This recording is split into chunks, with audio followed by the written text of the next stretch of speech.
The water's warm. Dive into the deep end at the Fixed Ops Roundtable Summer Palooza event.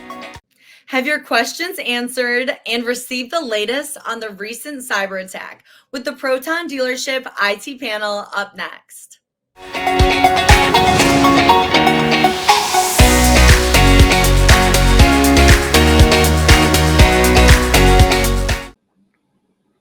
Welcome back to the Fixed Ops Roundtable. Great panel ahead with some fine retailers. You'll recognize anchors of the roundtable: Tully Williams from the Eroh company out in Sacramento, California; Shon Kingrey with the Kaiser Automotive Group in beautiful, sunny Madison, Wisconsin. We'd like to welcome today Nikhil Kalani, who's the Vice President and Chief Information Security Officer at Reynolds and Reynolds, and Brad Holton, who is the founder of PROTON Dealership IT Cybersecurity. Gentlemen, welcome to the Fixed Ops Roundtable. All right, I think our audience probably has an idea, Tully, of the topic that we have coming. Tully, I want to go back to just a few months ago. This summer, I believe it was in mid-June, you and I were talking on the phone, and tell us about the shutdown, what happened as part of a cybersecurity incident, and how you and your dealership were affected. So, the worst thing that can ever happen to a car dealership is your DMS fails.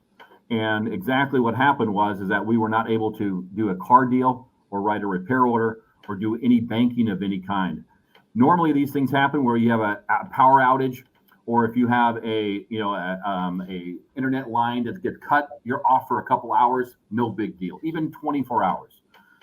But when you're on day two, you realize, and no information, we realize that we are in a serious situation where we go into, okay, we have to have communication with all of our employees, and how are we going to get through this? So all of a sudden, do we have handwritten ROs? How do we make car deals legal? How do we keep our ROs legal? And best of all, or the worst thing of all, is how do we keep all our employees happy and moving forward?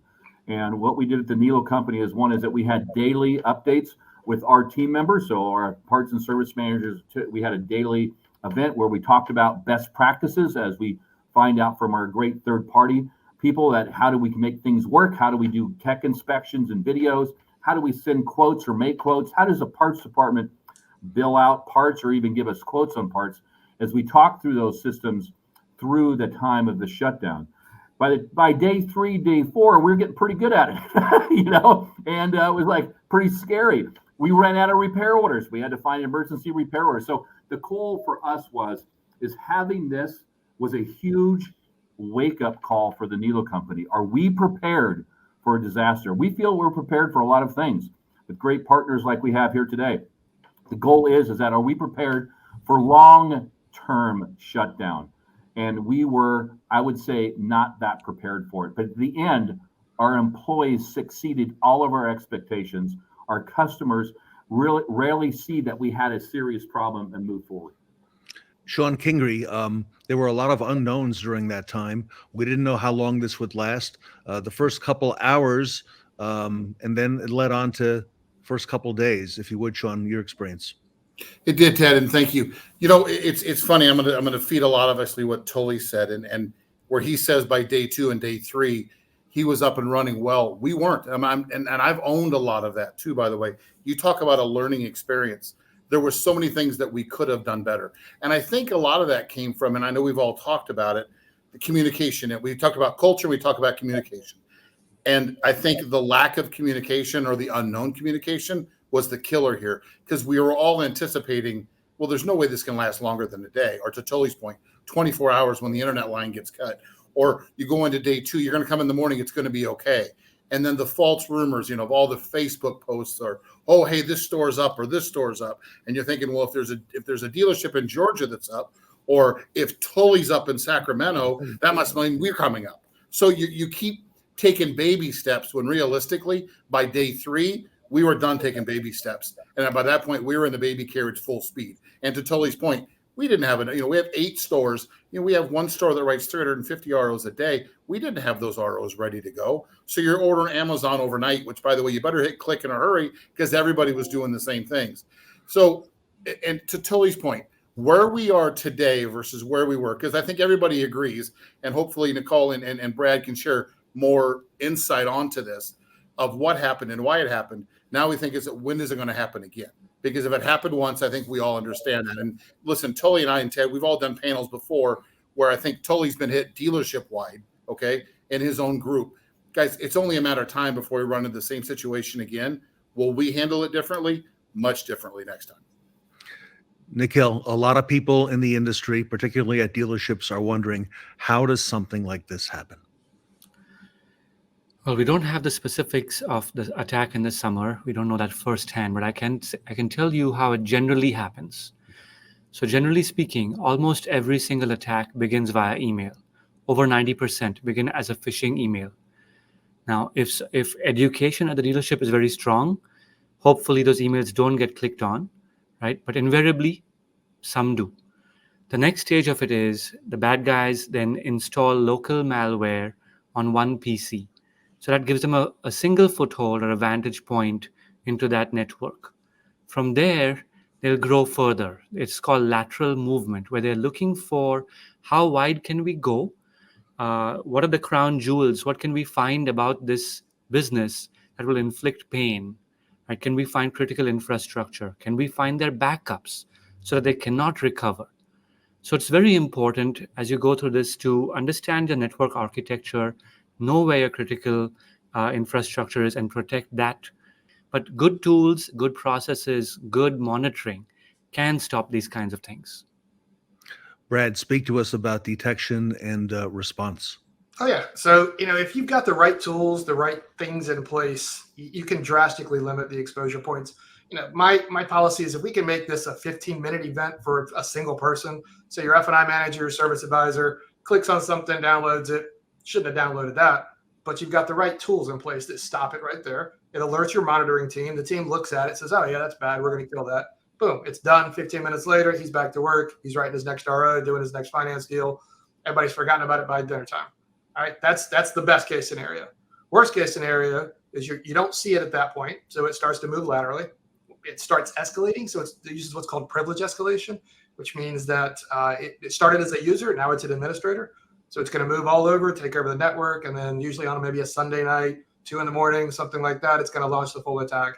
And when you come in, every single device doesn't work, servers, data, everything's wiped out. The attackers that are doing this are not, it's not a guy in a hoodie sitting in his mom's basement ordering pizza.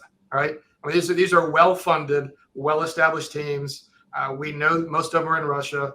We know this because a lot of their tools actually turns off.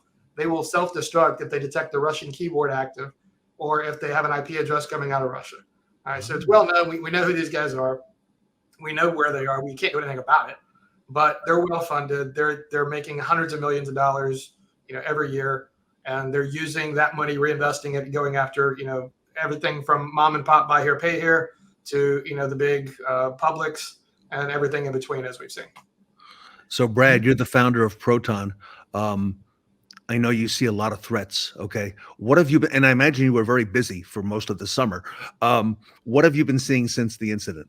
Very busy most of the summer. That's got to be the most significant understatement that I can think of in quite some time. Yes. Very busy would be the word. Everything from, talking with dealers at midnight, 1 a.m., trying to figure out, how to take Tully and Shon's, ideas of what they're doing and figure out, how to create better ways of doing processes to get back to work the next day, to trying to identify, is there a threat to our dealerships, from this cyber attack? Is there something that could convey out of that and get back into our dealerships? And that's something we hadn't really looked a whole lot at historically. And that's kind of the one thing we learned, I think, taken away from this is we're now we've always looked at hardening the environment in the dealership from, external threats, but there's a lot of, companies that work with automotive players, such as your DMS that have a direct connection. And so now we've looked at, just about every aspect of how do we make sure that even your partners are secure, just because they file an FTC report that says they're secure, doesn't necessarily mean they are, to the best extent that we'd like them to be. So I think we've taken a far more aggressive approach in looking at those things. And then, helping dealers build out, to Tully and Shawn both, incident response plans. If something goes wrong and it's not just, a tornado strikes nearby or we lose power for a day, Let's talk about what everything is that could go wrong. And I think there's been so much more interest in dealers in really thinking through all of that. What happens if we get hit by ransomware? What happens if a partner gets hit? What happens if, our entire internet goes down for a month? I mean, just anything you can think of, and I get the question, a lot during this event was, what's the worst that could happen? The worst that's happened is it doesn't come back.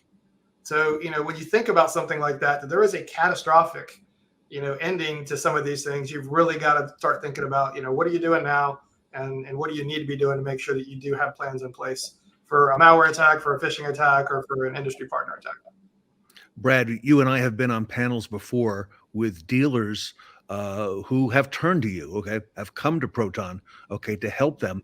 What are some of the most prevalent kinds of cyber attacks that you're seeing? The two biggest ones we're seeing are, obviously the ransomware attacks. We see those because they're extremely financially lucrative. Like I said, the guys are making hundreds of millions of dollars. Sometimes they're making 100 million in a month. So that attack can be done using automated tools and AI. Historically, that attack would be someone creating a phishing email, sending it out, a million times. Well, by the time it gets out maybe 50, 100, 200 times, the spam filters start to see it and start to recognize, all right, this email is probably spam. And then they spread the word and it gets blocked. With the newer tools using AI, now they're actually generating unique emails. So they might send out of 1 million emails, that's 100,000 unique emails that they're sending out 10 times. So it really makes it much harder to detect. And then the malware that's being sent out is actually a lot of times altered on the fly as well, using AI altering the code so that every time it gets installed, it's totally unique. Nobody's seen it before. So we're seeing a lot more aggressive attacks. We've definitely seen a big uptick just since the summer. We're seeing that the automotive industry is now on the radar a lot more than I think it was previously. The scammers and hackers realize that there's a lot of money in this industry and they want some, so they're going to come get it. And if you are the hardened bank and somebody else is the bank with the front doors open, then you're probably going to be the one that survives, and they're going to move on to the next one that's got the front doors open. But ransomware and business email compromise is the other one we're seeing a lot of, which is where they're intercepting email, creating man-in-the-middle conversations, and defrauding dealers through wire transfers, taking customer payments, things like that. We've seen them up to $800,000 in losses at a time from some of those. Doesn't not as fancy and doesn't get as much attention as a lot of the ransomware headlines, but both of them are very lucrative for the scammers and hackers. And Nikhil, this happened on a big scale this summer, bigger than we thought possible. Absolutely. So, Brad talked about a very busy summer. So what we saw on the technical front was a 350% increase in attacks on dealerships. Our tools say that, so that's mathematical fact. It was a huge uptick in activity. So our monitoring staff was on it constantly, really working hard to make sure that we are coming out clean through that, and we did. So huge increase in that respect. The other major part, the business email compromise, and not as well talked about, but those losses really do add up, and that's gone up as well. Stunning, okay, to hear that this could happen. And Nikhil, the uncertainty that Tully and Shawn spoke about, just magnify that by thousands, tens of thousands of dealers and managers in dealership. And this really has had a massive effect. And Nikhil, it's opened a lot of eyes, okay, to what could happen. Brad, I've had many a conversation with Tully, who's on this panel, and he's out in California. And I know they've been really prepared, okay? But, like you said, these are big enterprises who are maybe a couple of steps ahead of all of us in this game. Yeah, absolutely. I mean, it's an enemy that is getting, far more advanced. They're using the latest tools. They're getting far more aggressive, and they're seeing amazing return on investment. I mean, the amount of it costs them to send out phishing email is nothing. They're using a compromised email server. It literally costs them absolutely nothing. And all they need is, one out of, 100,000, one out of 1 million people to click on anything. And that gets them the foothold in there. And then they can move laterally, and then they can just start, locking things up. And, we've seen it in the casinos out in Vegas. It's the same guys that are doing the casinos that are also doing the automotive industry, right? So it's not like, it's just a specific attacker. It's the guys that are doing all the big things are also doing automotive. That's just on their radar. So it's coming for you. The best thing you can do is to harden up everything and to get multiple opinions. So, I talked to a dealer that came back from a 20 group, heard about a ransomware event, because ransomware is kind of like the big secret in the automotive world. It's something you talk about at 20 groups behind closed doors after 2 drinks, right? But it's not something anybody wants to talk about otherwise. So it's just this big secret that I hear about because I'm the one that gets called for, so-and-so got my number from so-and-so at a 20 group. We're in the middle of a ransomware event. Can you help us? So we've seen a lot of them. They're constant. And if you don't have the right tools and the right things and procedures in place, it doesn't work well. So I got referred into a group that was 20 plus stores. They had a ransomware event. They had the right tools, but nobody was actually monitoring it. It wasn't set up. And all it would do was send an email to a guy who wasn't checking his inbox. And so it got in, it moved laterally, shut them all down, massive ransomware event. Had another one on the East Coast that had all the wrong tools. They had been sold by a company that's actually fairly prominent in the automotive world. That, hey, this tool works great. Well, guess what? That tool is junk. It's garbage. Doesn't do anything.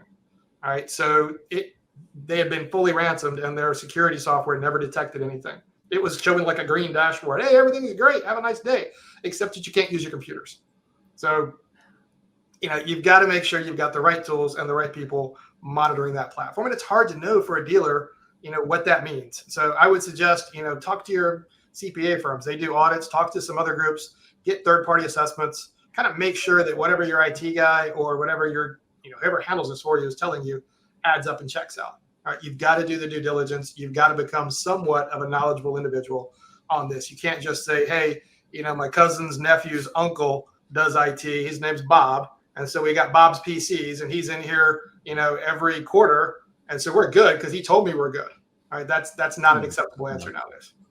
So you just got to do the due diligence. All right. So Tully and Shawn, let me bring you in. A lot of folks have questions. A lot of retail people have questions at this point. Tully, what's something you want to ask in terms of how dealers or even maybe your vendors and partners can protect themselves? Tully first and then Shawn. Direct your questions to Nikhil and Brad. So I think that when we look at what we see out there today, I think dealerships do not understand how important IT security is. Norton security doesn't work, right? And just like Brad said, somebody's uncle's aunt's cousin's first person, it doesn't work anymore. And if you're not monitoring on a daily basis. So when I look at protection from a dealership level, one, the most important is training of your employees. Are they scared? Yes, they should be scared. And secondly, is you have to have the right partner that knows automotive, as we are here with PROTON today. If they do not know automotive, you're in deep trouble because we are a unique business. So the question comes out is, how do we, as a dealership, making sure that our employees know what's going on too? And then how do we test them to make sure that we don't have problems? Because phishing emails happen to us on an hourly basis. And I think that when you look at software, how does software help our employees from making the wrong mistake? So, Tully, quality really matters, right? You can provide education, but it must be the right quality of education. It needs to engage the user, and culture really matters. Because even if you provide good classes, but the employees aren't held accountable for taking those, the culture is not there, the mission will fail. So having the culture from the top, recognizing the intensity of the threat, teaching your staff and testing your staff is very important. What we do is we test at least weekly. Every single employee gets minimum a weekly test for phishing. And those who fail, they are held accountable for that. It's a very strong culture of security. The other piece is continuous, because you have so much turnover, in the automotive space. It's just a part of our business. Is there's a lot of turnover. The people that you have trained are gone, and then the people that you bring in, you've got to make sure that they accept that culture and that they get trained immediately, and that the whole defensive posture is passed down to all the new employees as they come on board. It's got to be part of your onboarding that they just automatically into that concept. I think that when the training piece, and I love that you said that, I think that's the most important piece, and they be held accountable, because as that word spreads, the first couple times you fail the test, yeah, whatever. But now when you're talking about that on a weekly and a monthly basis, and when you have your reviews at your stores and you talk about the security risk, now what happens, our employees turn into our best defense, where they say, hey, we got this email. And they're afraid to open anything, which is the best thing we can ever have. You know what? We'd rather be overcautious than undercautious. So I love that you do the training. I love it's on a weekly basis. I think that's a great idea. Yeah, we actually have employees that are dedicated to just basically answering all these emails that come in. Is this a phishing email? Because we get hundreds and hundreds of days that come in. It says, hey, is this a phishing email? Should I open this? Should I open this? And we're glad. It's like we would much rather, take the time and see that than just clicking blindly on anything and everything and then going, hey, I think I probably shouldn't have clicked on that. And I mean, it is what it is. But definitely but invariably, some percentage of email does get clicked, right? So coming back to the statement about quality, the tools on the machine are critically important. So how can a dealer know if they're buying quality or not? One easy way is to look up the specific tools. So there's a ratings agency called Gartner, and they rate various kinds of software, various IT infrastructure. The Gartner Magic Quadrant for endpoint detection and response, that's a long term, but if one was to Google that, you will see that they have rated the vendors in the field, and using a software from the Magic Quadrant, which is the best quadrant that they have, does make a difference. Yep. If it's not there, throw it away. So the last thing I would like to ask is, how are we dealing with third-party leads that come through, especially for our sales side, where a lead comes in through a third party, which is not through email. So all that protection is gone. And then we have a salesperson say, oh my God, I think I got a car deal, and clicks the button. So that's a tricky one because it does go directly into your CRM, right? So it bypasses all the security filters. And we've seen a lot of that in the last 6 months to a year. Yes. We've seen tons of, not just attempts to do phishing and malware, but also to do bank fraud. We've seen so many deals come in that way, and it bypasses, just about every cybersecurity tool out there. So I think, putting pressure on the CRMs to be accountable for that, to actually build and incorporate, filtering platforms into their lead process.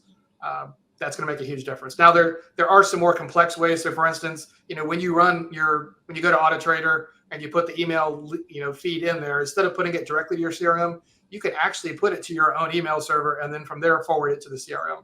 So there is a way you can run it through your own filter, your own spam filter. I just blew Tully's mind. Look at that. Boom, right there. It's worth being on the Roundtable. So you can run it through your own filter, your own server, and then direct it back.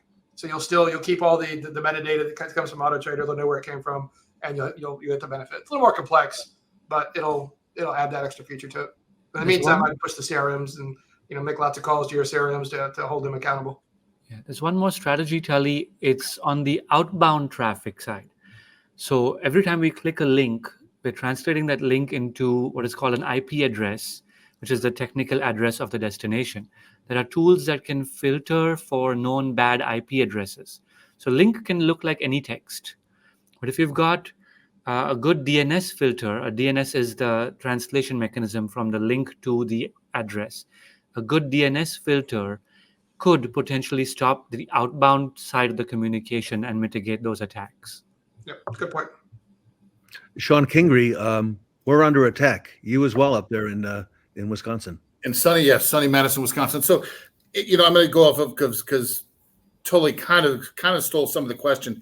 One thing I took out of Tully's comment, though, we are in a unique business. And when this cyber attack happened, I think the one thing that came out outside of the mortgage business, think of what our DMS holds. Everything of our customers' information, their social security number, their job, their credit report, everything you want to know is there. And when we got attacked, everybody now wonders if you're vulnerable. And you talk about the phishing, the emails. And I'm going to take that a step further, Brad, on your half. The UPS has a package for you, or the FedEx has a package for you. Those emails we're all getting every day. Our staff is smart enough to start to figure them out, okay? But my question really is for Brad. Is there a process checklist? I'm a big process guy.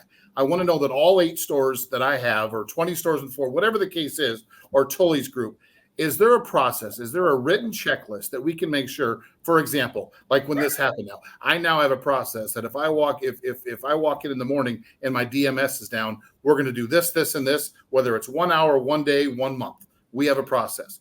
Is there a checklist that can be put out that should everybody check every day to make sure that they're following every single step so we can prevent this from happening internally, not even globally, but internally. Because again, is it a difference if it's a DMS or if it's our own system? Either way, we're crippled. We're not selling parts. We're not selling cars, which means we're not making any money. Yeah, I mean, it's basically an incident response plan or a disaster recovery plan is kind of what you're talking about. And those can be as detailed as, extensive 50-page documents or as simple as, 5 or 8, checklist items. So, building those out and, getting your staff to review them on a regular basis, I think is exactly what you're talking about, and kind of being prepared and thinking through it, even doing tabletop exercises. What happens this month? Well, we got hit by a hurricane. What are we going to do?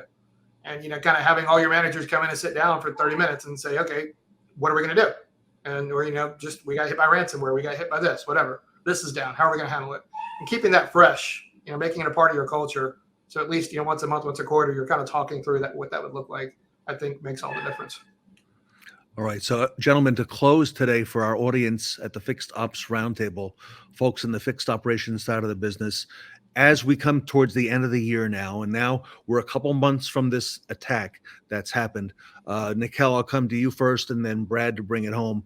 What are some safeguards that, if you just had 30 seconds or so to talk to the dealer audience, that you recommend that they focus on between now and, let's say, the end of the year? And then, Brad, I'll come to you on that as well, and then how our audience can take some next steps to be proactive. Sure. I'd say 2 broad things, Ted. The first is take care of the culture and the education aspect at the dealership. Make sure that that's being done well. The second part is to not confuse compliance with security. They are separate things. Right? Compliance is a demonstration of your security. That's one way to define it. But security is a technical function. It should be done by a technical team. And don't mix those two. The other one to not mix is don't mix IT and security. Right? They are also separate. They are related, of course. Both are technical functions. But there's that structure, a good IT, good security on top of that, and then compliance can wrap that all up and demonstrate your good effort in that respect. Excellent. And Brad Holton. I would say, right tools, right services, right people in the right places. Putting the right people to oversee everything you're doing, making sure that you've got the right eyes on it, and then having the right products, the right security tools, and the right services backing up that. That's what hardens the environment. That's what stops these kind of things. If you don't have any of that, good luck. Brad, if our audience wants to be proactive and reach out and take next steps, what do you recommend? How do they do that? And how do they find out how they can protect themselves? They can reach out to us, Proton Dealership IT, protontext.com. It's on the bottom of the screen. Happy to help out. Free advice consulting all they want. I mean, we're happy to help out any way we can. We've seen what dealers have been through. We don't want anybody to go through that. So anything we can do to help, we're happy to chat anytime. Fantastic. Gentlemen, thank you for your contributions, your great contributions to the industry. Tully Williams at the Nilo Company, Shon Kingrey at Kaiser Automotive, Nikhil Kalani, Vice President, Chief Information Officer at the Reynolds and Reynolds Company, hard at work, on helping dealers protect and defend themselves. And Brad Holton with us here today. Brad is the founder of PROTON Dealership IT, Cybersecurity, best in the business. Gentlemen, on behalf of the Fixed Ops Roundtable, thank you, and look forward to checking in with you in the future to learn on the latest best practices and how we can protect ourselves. Thank you for having us, Ted. Everybody, the PROTON panel here with us today at the Fixed Ops Roundtable.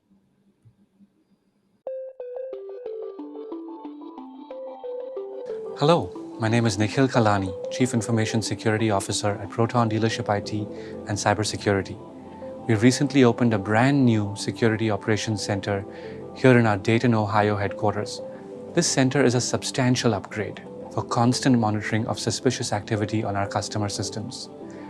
On-site professionals analyze the cyber landscape, the techniques criminals are using, and monitor the signals received by our tools.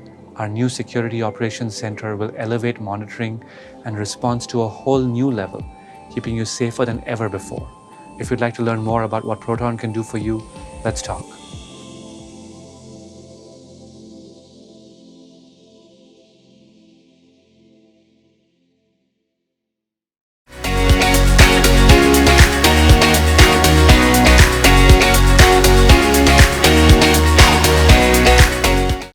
pull out a pencil for our next segment as we join Doug Eroh, president of Longo Toyota, and Ed Roberts as they compare notes.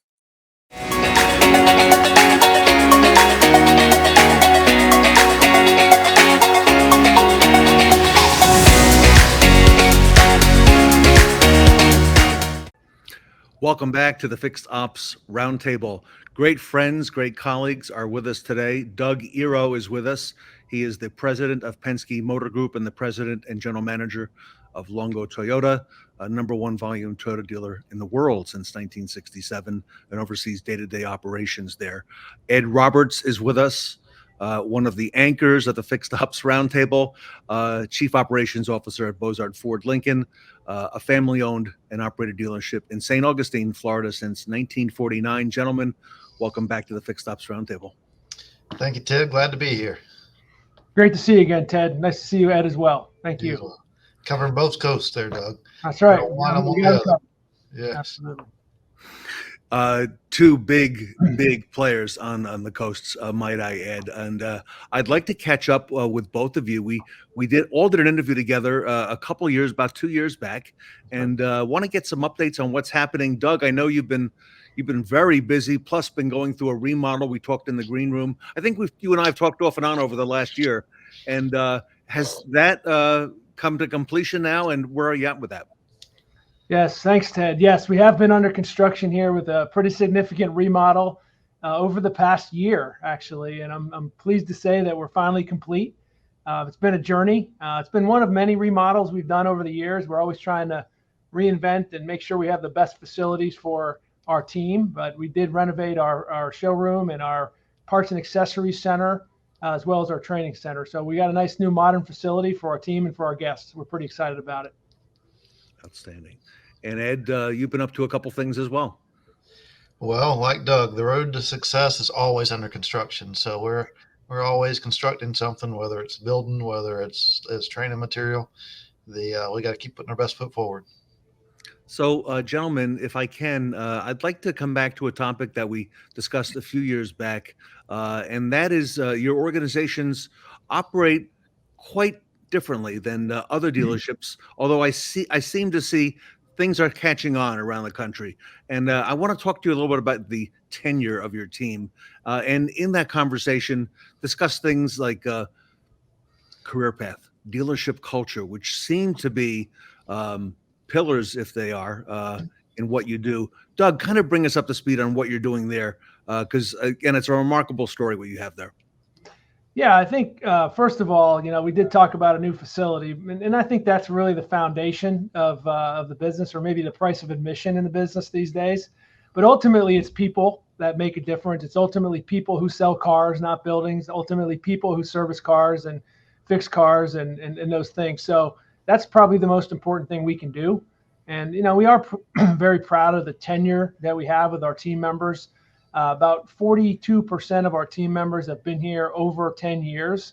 And actually, with our new facility, we just did kind of a legacy wall in the building here that actually honors our team's tenure. And we specifically have photos of our team members who have been with us.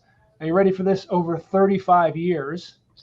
And there's 15 of them, 15 team members whose pictures are on that wall, and one that's over 40. So, those people have been here. They've built the culture. We try to always promote the culture every day, but they've lived it, and they've really created it. And that's people like that. And whether you're 30 years or 35 or 20 or in a significant amount of time, it really makes a difference. So we do have a set of standards and principles that we live by, which is what we call our Penske way. Everybody wears a badge. It has their name on it. It says where they're from. Doesn't say their title. No right? title. Yeah. Title.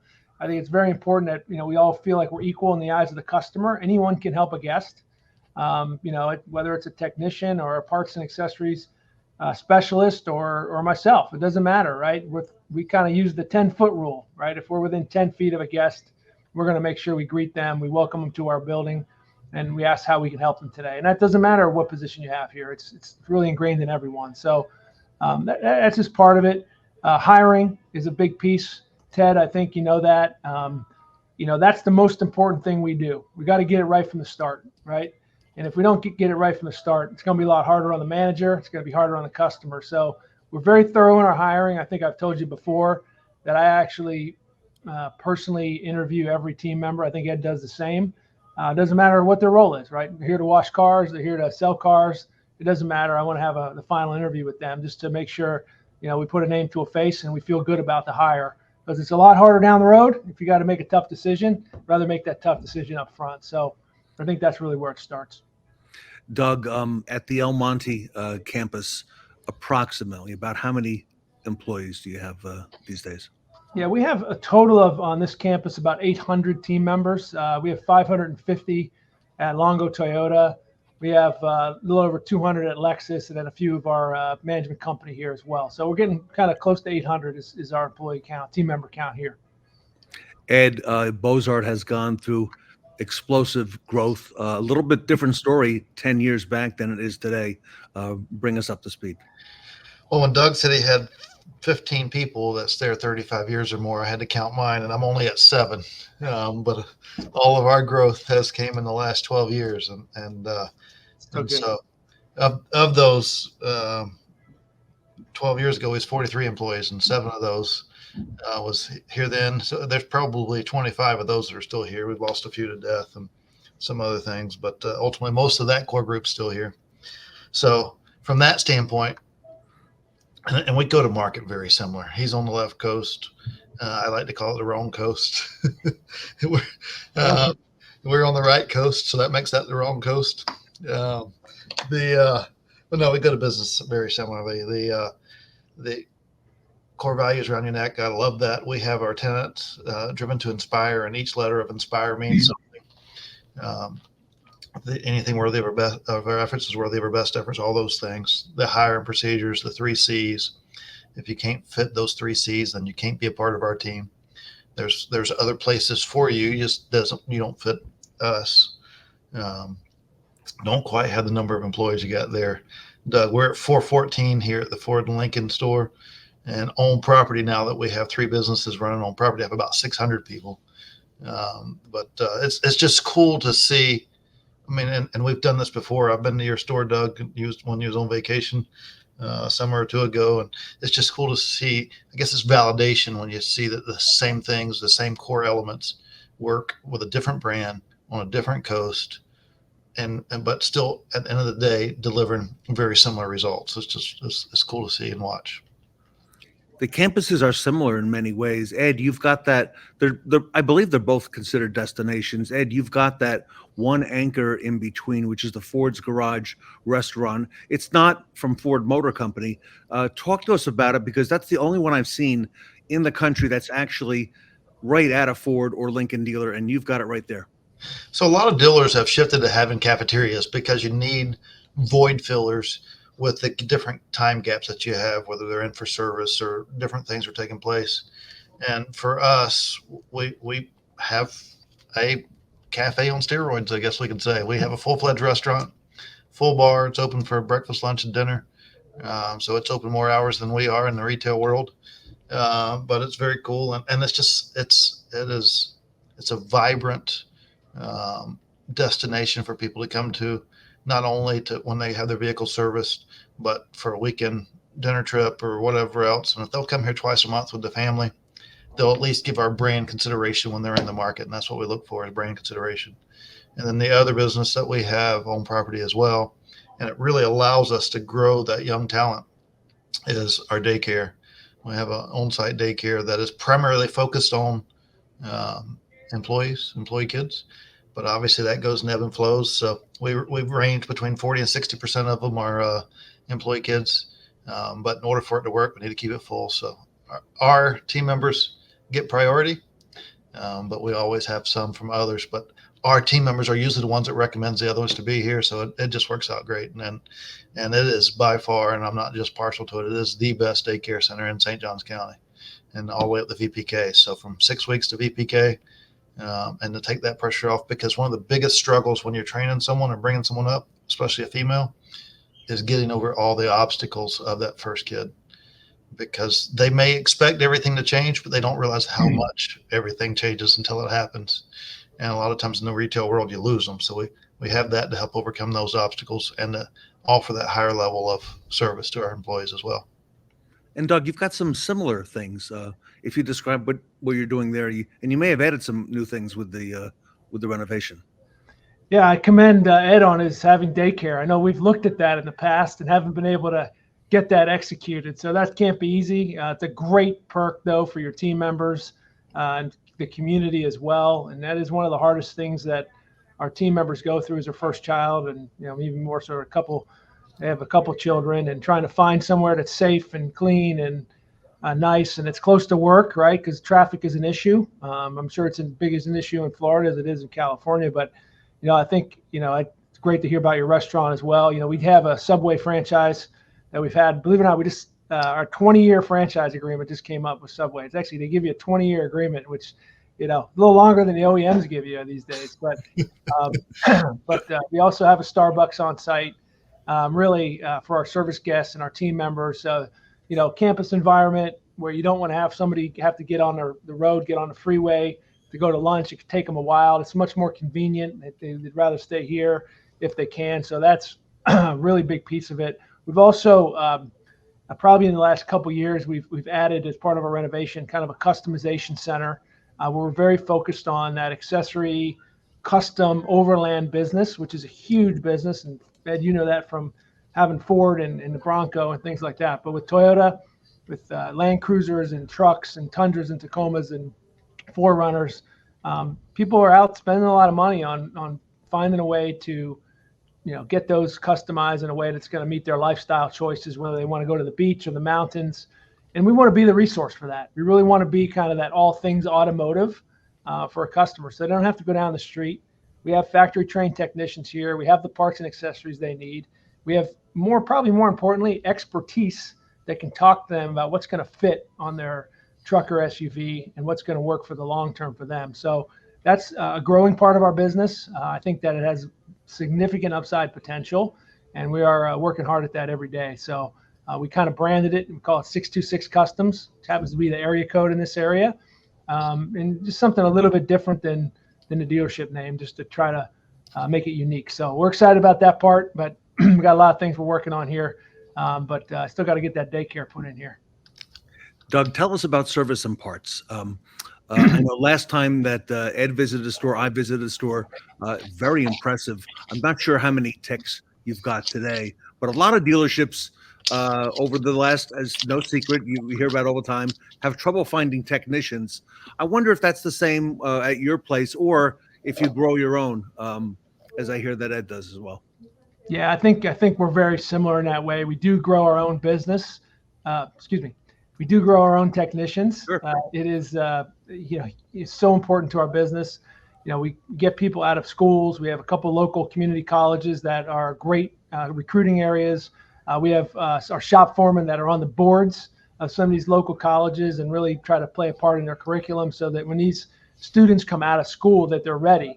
And we give them a career path day one. They know exactly what they need to do from being a lube tech, to growing in the shop and ultimately becoming a master technician. And they know exactly what training they need.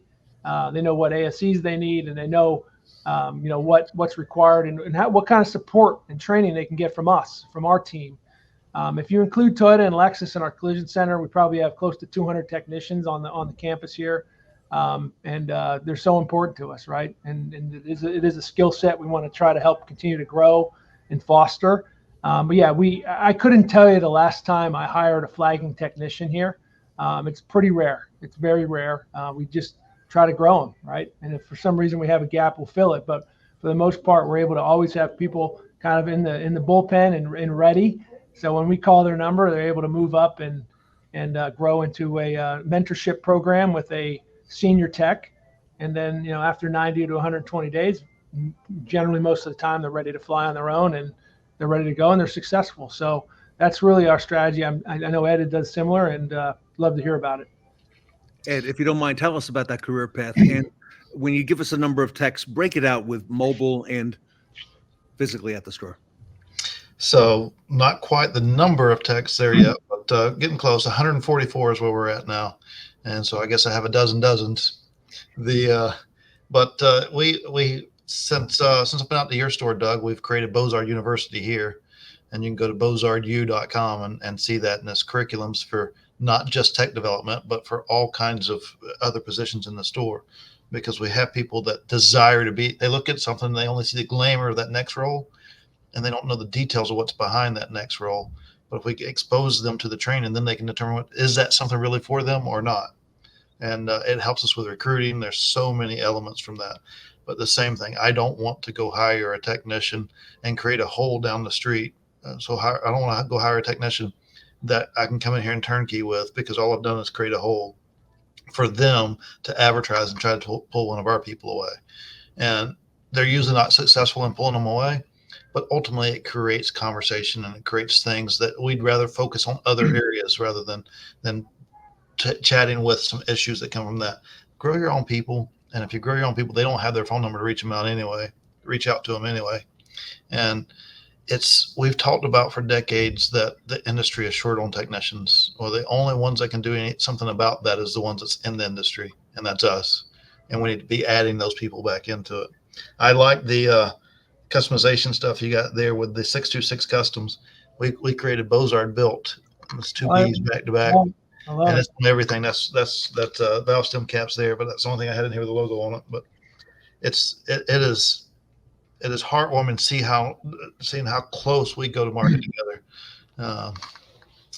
But we have expanded out that tech development program to where we're probably going to rebrand it here in fourth quarter to Bozard Technical Institute.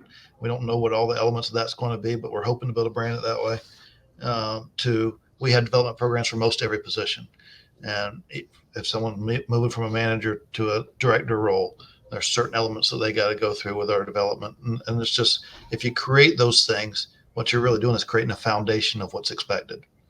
And then the ball just keeps rolling faster and faster down that hill, rather than when you have to move somebody around or somebody retires, the ball stops. You got to get it back going again. You get everybody pushing in the same direction. It just makes it a lot of fun. And Ed, you've sparked a new wave of thinking in coming to the customer with that mobile operation, not just in Florida, but around the country for Ford and for other franchises as well. Tell us about where you stand now with mobile and remote. Well, I think we have one of the coolest dealers. Both of us, Doug and I, have two of the coolest dealers in the country. And even with that, our customers don't wake up in the morning jumping up and down that they come see us. They don't want to. It's an interruption to their day. It's probably going to cost them some money. It's not what they look forward to doing. And so when we can go to them, whether it's go to do a pickup and delivery or go to them and do the service on site, it takes away a lot of trust elements that they already question. When you come into a car dealer, they lose sight of their vehicle. They don't know where it's at. They have to trust what you tell them. When it's all right there in front of them, it just continues to build layers of trust. And so there's so many things that can come from that. And Doug, another thing that I'm working on, and it doesn't have to stop there. When someone submits a lead on a used car or whatever it may be, rather than doing everything in the world to try to bring them in, say, Doug, you're 15 minutes from me. Why don't I pull up in your driveway with him? We check it out together. Now, what I've done is I've taken him out of the market. He's no longer looking for that next one that's just like it to compare it to or whatever else.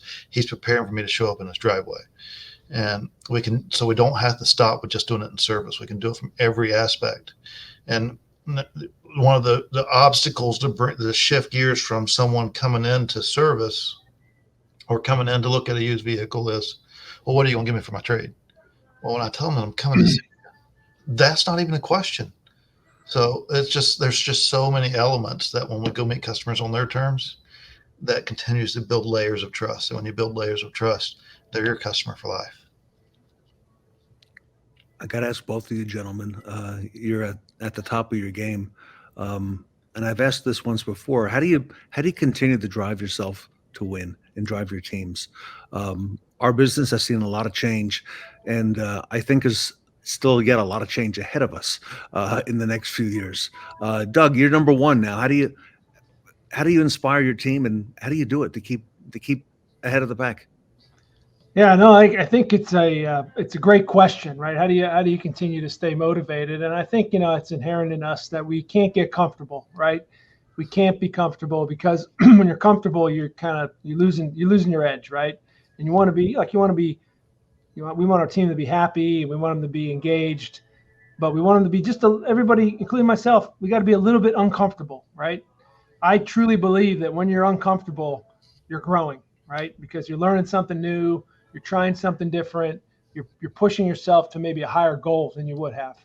And, all I got to do from my office is stare out at our showroom, and we have a banner here for every year that we've been number one. And I couldn't be more proud or privileged to work for a team that has had such an amazing streak going. And I can tell you one thing, everyone else looks at those banners every day and they say, we want another one, right? We're not satisfied. There's plenty of space on these walls for more banners, and we never want to be the one that didn't get one. So we've I think our team is really, really motivated for that.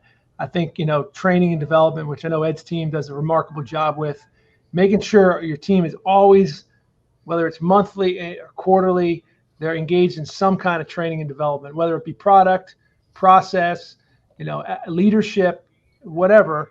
It's just, we got to keep our minds fresh. We got to keep moving. We got to challenge ourselves. I encourage everyone to be students of the industry, right? What's the competition doing?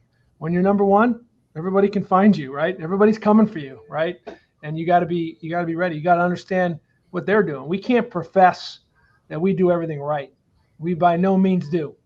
And there may be a better way out there. So continue to look around, understand what's happening around you. Look at best practices of some of the great dealers around the country. There's so many. And I feel like there's so much more we can do. Ed? And then for us, it's that constant progression. And when I went to Doug's store and saw all those banners that he was just talking about, I instilled that in our store. We're not number one yet. I always add that word there. But what they can see is the constant progression, where 8 years ago, we wasn't even in the top 100, and then we're in the top 100, and then we continue to move down, and now we're single digits. And so they see that constant progression. But that came from you, Doug, so I appreciate that. But that's a big part of what it is we learn from each other, and everyone has something they can hang their hat on. They do really, really well. And if we're humble enough to say, hey, that can be impactful to us, then we can learn from that. But then also, no matter where we're at, Doug, myself, no matter where we're at, there's always, always, always low-hanging fruit. There's always opportunities that we miss. There's things that we didn't do the way we want to. Listen to a phone call. You'll pick up on all those elements. So we never arrive where we want to be. And I ask my team all the time, what would you be working on if today was your day one? If today was your first day, what would you choose if whatever department you're in, what would be your number one priority today if it was day one? And that's what I need you to focus on. You should be able to determine that every single day, because it doesn't matter where we're at. We can always get better at everything we do. No matter how good we do it, we're not perfect. We can get better. And that's what we strive to do every day, is to get better and to learn from others out there. Whether they're number one or they're bottom of the pack, there's still something to learn. Sometimes it's to learn what not to do. And sometimes a little bit about. Yeah, sometimes it's to learn, hey, we can build on that. So it's cool, but you can't look at it as, like Doug said, he is number one. Everybody's chasing him. And so there might not be as easy to look out there. And in order to stay there, you have to constantly reinvent yourselves. And like he said, we're number one. We just went through a big old giant construction. Well, he didn't have to do that. He ain't chasing anybody. He did that because it was the right thing to do. It was needed, found value in it. And same here. We're always got something going on, because if we're not working to get better, then we're backing up. I'd like to ask you if I could, both one more question for the audience watching today in terms of fixed operations and the importance of fixed ops for the future. So I'd like to come to Doug first and then Ed. Gentlemen, are there any changes coming in our industry that you feel are not yet fully understood or underappreciated by the retail automotive industry? I know you see a lot of things come across your desks, a lot of technologies. I know you're not hesitant to try something new to see if it works and tweak what you have going. For the audience watching, here we are coming into the fourth quarter. What do you see on the road ahead? Doug first and then Ed. Yeah, thanks, Ted. I appreciate the great question. And I think when we spoke 2 years ago, hard to believe it's been 2 years, by the way, we talked about, we already know that fixed operations is so critical and it's such an important part of our business. And, if the last couple of years of COVID, inventory shortages, and all those things didn't show you that, then you're probably not paying enough attention. I think 2 years ago, if I remember correctly, when we spoke, one of our big things was really to focus on prepaid maintenance, right? Because we knew that with the shortage of inventory, sales growth was pretty flat. It was actually down. I think in 2022, came back in 23 a bit, but not by much. And 24 is just a little bit better. So that UIO is not growing as fast as I think we would like it to, right? So we've got to find better ways to retain our guests. We've made a big focus on prepaid maintenance. It's become, from 2 years ago, it's paying dividends, right? It's paying dividends every day. And we've been able to increase our retention. We've been able to get more customers, maybe that might have gone a little bit older car, might have gone to a independent shop, and now they're coming back to us, and we're providing value there. That's a big piece. Technology always changing. Everybody, the buzzword is AI. How can AI support your business? I think the way some organizations approach that is, let me go get some AI. I need that AI, right? But to me, it's really like, what problem do we have, and can AI help us solve it or scale it, right? And one of the places we're using artificial intelligence is really in our service business development center. We can't scale up to answer enough calls.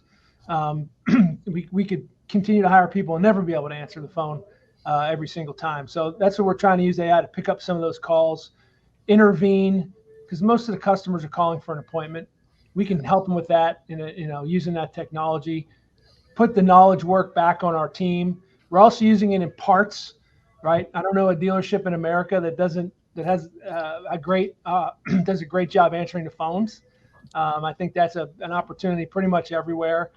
So we're trying to use AI to capture some of those parts phone calls and capture the information that a person shouldn't have to capture, right? The VIN number of the car, the make and model, what are they looking for? So that when we do follow up with that guest, we're well informed that we can give them answers and pricing and availability right away. So that's some of the things that I see as a growing part of the business. And of course, you have the technology and cars changing as well. Yes. So we have to be wary of that and be knowledgeable about what does it look like when 22%. I just had a meeting yesterday with Toyota, and they said 22% of my market is an EV right now. 22%.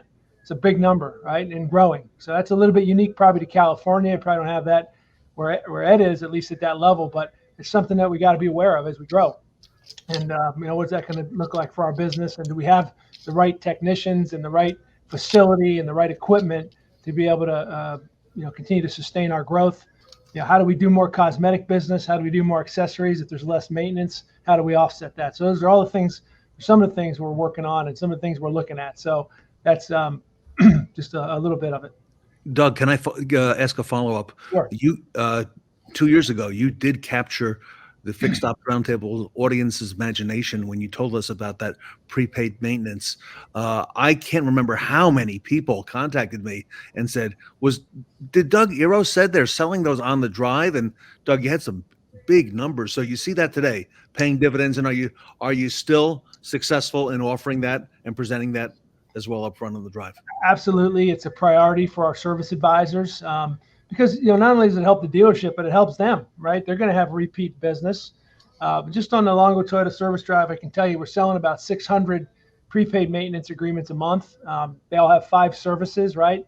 So you can pick up, hey, there's a quick 3,000 services potential for the future. And you do that every month and over and over and over, you really start to build that up, right? And I think that's really helped our retention. This will be our best month ever. August was our best month ever for customer pay labor sales, and I think that prepaid maintenance is a big contributor to that. Well, congratulations, Ed. So this is always near and dear to me, and for some in the audience, it's going to sound very similar, but I'll give a little more detail. The sales experience lasts days, maybe hours, could last weeks or a month for certain people. With the ownership experience lasts years. And that's really our chance to win that customer over. And when I say we're always just getting started, we're truly just getting started. And I may have 46 mobile trucks right now, but that is truly just getting started. 46. Yes. The reality of that is I want our mobile service or pickup and delivery or a customer not having to come into our store be the product rather than the byproduct. Right now, it's still the byproduct. But over time, maybe you come into the service department once during that ownership experience. The rest of the time, I'm either coming to you or I'm picking your vehicle up. And when you truly look at it through a customer's lens and you remove those friction points, that's when they become loyal. You say, well, how does that make them loyal? Because most driveways are split and they're not getting that service with the other brand that's in that driveway. And so when they do, then I own the driveway, and that's ultimately the intention to grow market share is to own the driveway. But also it's my billboards running around out there servicing customers' vehicles and those things. And I'm seeing some other manufacturers catching on. I saw a Lexus mobile service van rolling into my neighborhood yesterday. As I was rolling in, I thought, man, they got to them before I did. So, but that's what it's about going forward is we got to continue to remove that friction. If our customers don't like it, let's quit forcing them to go through it. Let's find ways to meet them on their terms. And that's kind of the difference and this is far-fetched, but I'm going to, where Doug's at, where I'm at, we both have Disney. So I'm going to tie it to that. It's kind of the difference in going to the state fair or going to Disney. Disney is me coming to you. The state fair is you having to put your kids through the torture or you putting yourself through the torture of your kids having a little bit of fun. Still, both of them are entertainment.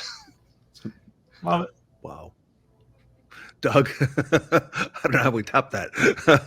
I'm not sure how to follow that, but it's Disney's a great example. And I think, you think about, Ed kind of joked about the left coast and the wrong coast and the right coast. And we always kind of like get some laughs out of that. But I think, there may be, geographical differences, there may be political differences, there may be things that divide us sometimes. But I think ultimately customer service or guest service, has no borders. It really has no, it doesn't matter who you are, what your beliefs are. I think everybody wants to be treated well, treated with respect, whether it's a guest, whether it's a team member.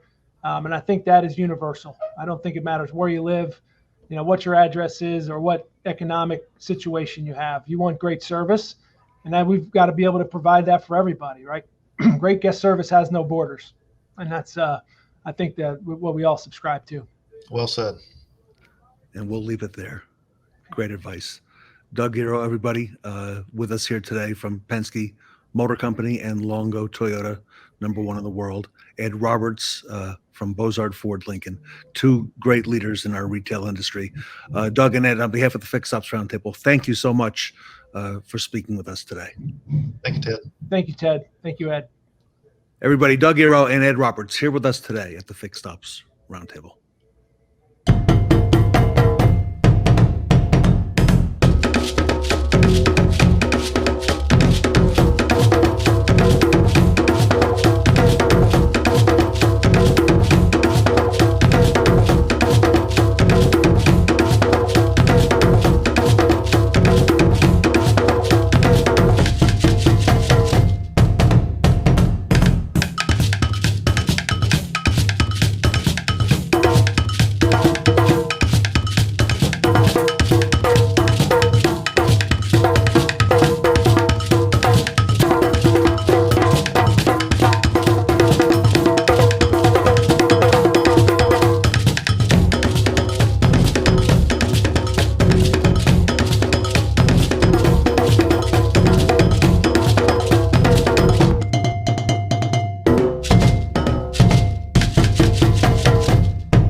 So being a legacy automotive retailer, we've used a number of different companies over the years to help us train our people and educate our people on everything from sales process to customer service to you name it, anything relating to retail automotive.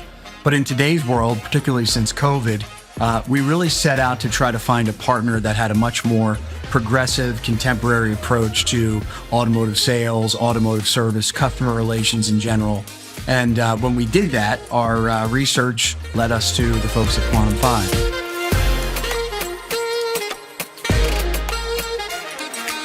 Anything that you can do consistently the same way gets better. So what Quantum gives us the ability to do, or has taught us how to do, is follow a very specific framework that delivers a very specific result every time. And that has been invaluable both to our veterans that have been in the business longer than me and the people that we're hiring new. Quantum came into the store as a partner. They've executed on that on every call, every interaction. And what our veteran staff finds to be the most beneficial is they get to continue to learn.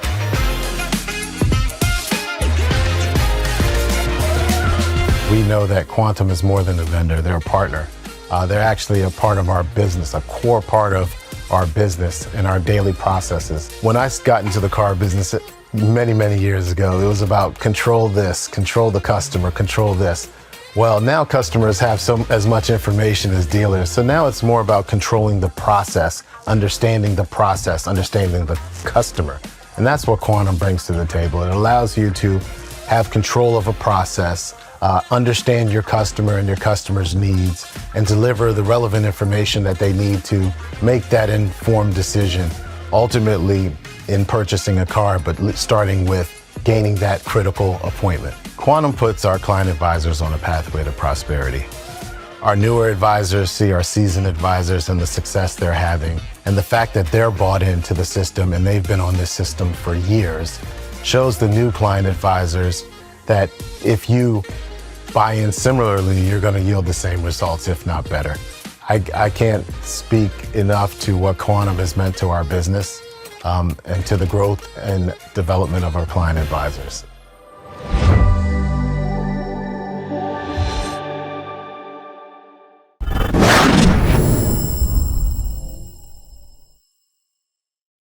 Have you thought about selling parts outside your local market? Then you're going to want to listen in, because breaking local limitations in your parts department is easier than you think with e-commerce. Here's some quick tips to get started. We all see the automotive industry is rapidly evolving, and to be successful requires blending traditional wisdom with innovative thinking. Dealerships need to embrace e-commerce to stay competitive, and overcoming geographic limitations is the key to ensuring growth and success in your parts department in this digital age. First, focus on your potential geographic constraints. Local markets can limit retail sales, and relying solely on wholesale operations can be stifled by location and competition. For example, a small dealership in rural Kansas may have limited repair shops they can sell to, or a Detroit dealer in a densely populated area may face intense competition from larger, more established parts suppliers. By shifting to a more e-commerce centered approach, you can reach new clients outside your local market. Second, let's talk about the challenges of traditional methods of scaling. Relying solely on your local wholesale relationships and your dealership's in-person customer base create risks for your dealership's ability to stay competitive. The industry today increasingly favors agility and innovation, which traditional wholesale can't always provide. Adding an e-commerce strategy helps ensure your doors stay open and gives customers more access to purchase from you. Third, embracing e-commerce modernizes your sales strategy. E-commerce allows you to reach customers beyond your local market. Online sales also provide a seamless shopping experience by allowing customers to browse, compare, and purchase at any time. This in turn helps to increase customer satisfaction and fosters repeat business. By offering a digital avenue for parts sales, you're opening up new opportunities whether you're in a rural town or an urban metropolis. And finally, think of e-commerce as a tool for your dealership. Just like investing in high-tech machinery to keep your technicians more efficient, the cost of running an e-commerce platform is justified by its wide-reaching benefits. You need to invest in the right tool to help your parts department reach more customers, make shopping easier for them, and keep your business growing.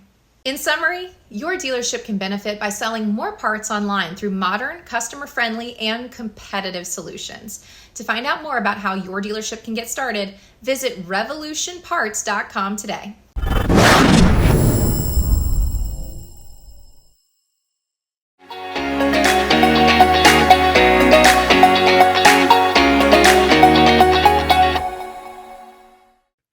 Take a moment now to pull out your phones to scan the QR code on your screen to vote for the Best Practice Awards that will be announced at the end of the event.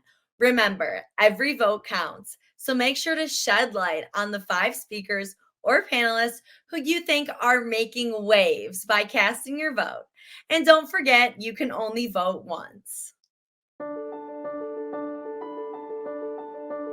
BG Experience provides a window into today's vehicle systems, including the engine, brake, driveline, and cooling system. You will learn about how each system functions, the challenges they face, and BG Products' preventative maintenance solutions to these challenges.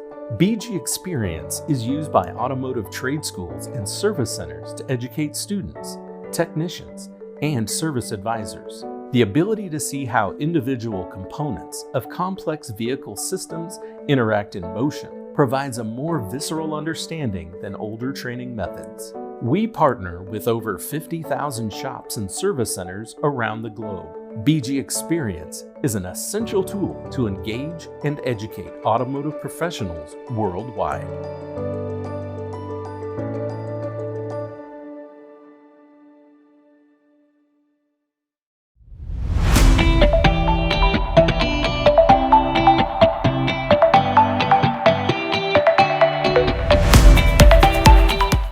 Find out what's new this season at BG Products with our next speaker.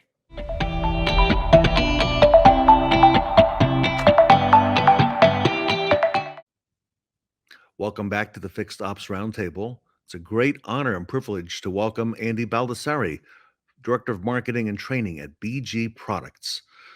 BG is the leader in the industry, and that's no secret and no accident, and the best in the business. Andy, welcome back to the Fixed Ops Roundtable.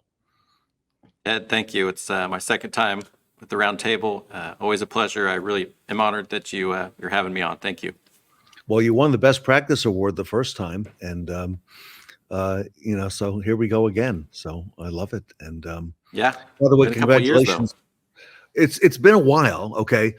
In fact, if you remember, I think you met Shawn Butler, who was on the show, for many, many years, and had a very brave fight with cancer, colon cancer, and passed away back in May.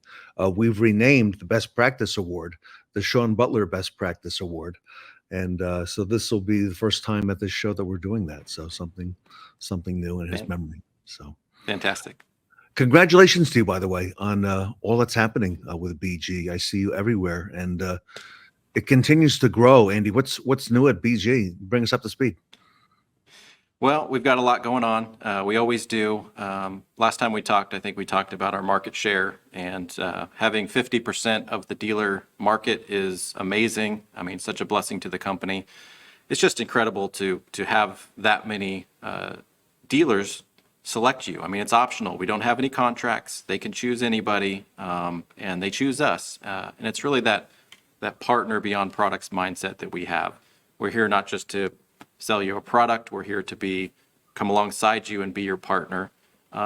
So what's new is we've partnered with a couple of OEMs who have recognized the value that the BG network brings to them.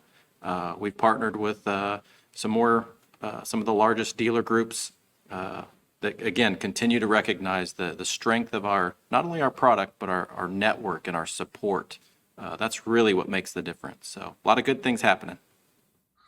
What started off, I remember watching the video, and a can has now gone to every part of the vehicle and so much more. And that is very appropriate, partner beyond products, because BG does so much for the retail dealer and over 50% market share. Andy, that's incredible.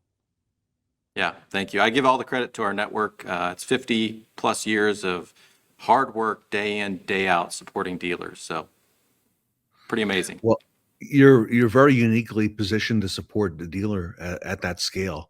And I know you've got a very unique distributor model, very successful, right on the local level, a number of people that you can send into a dealership. Tell us more about how you're positioned to do this. Yeah, it really is our network.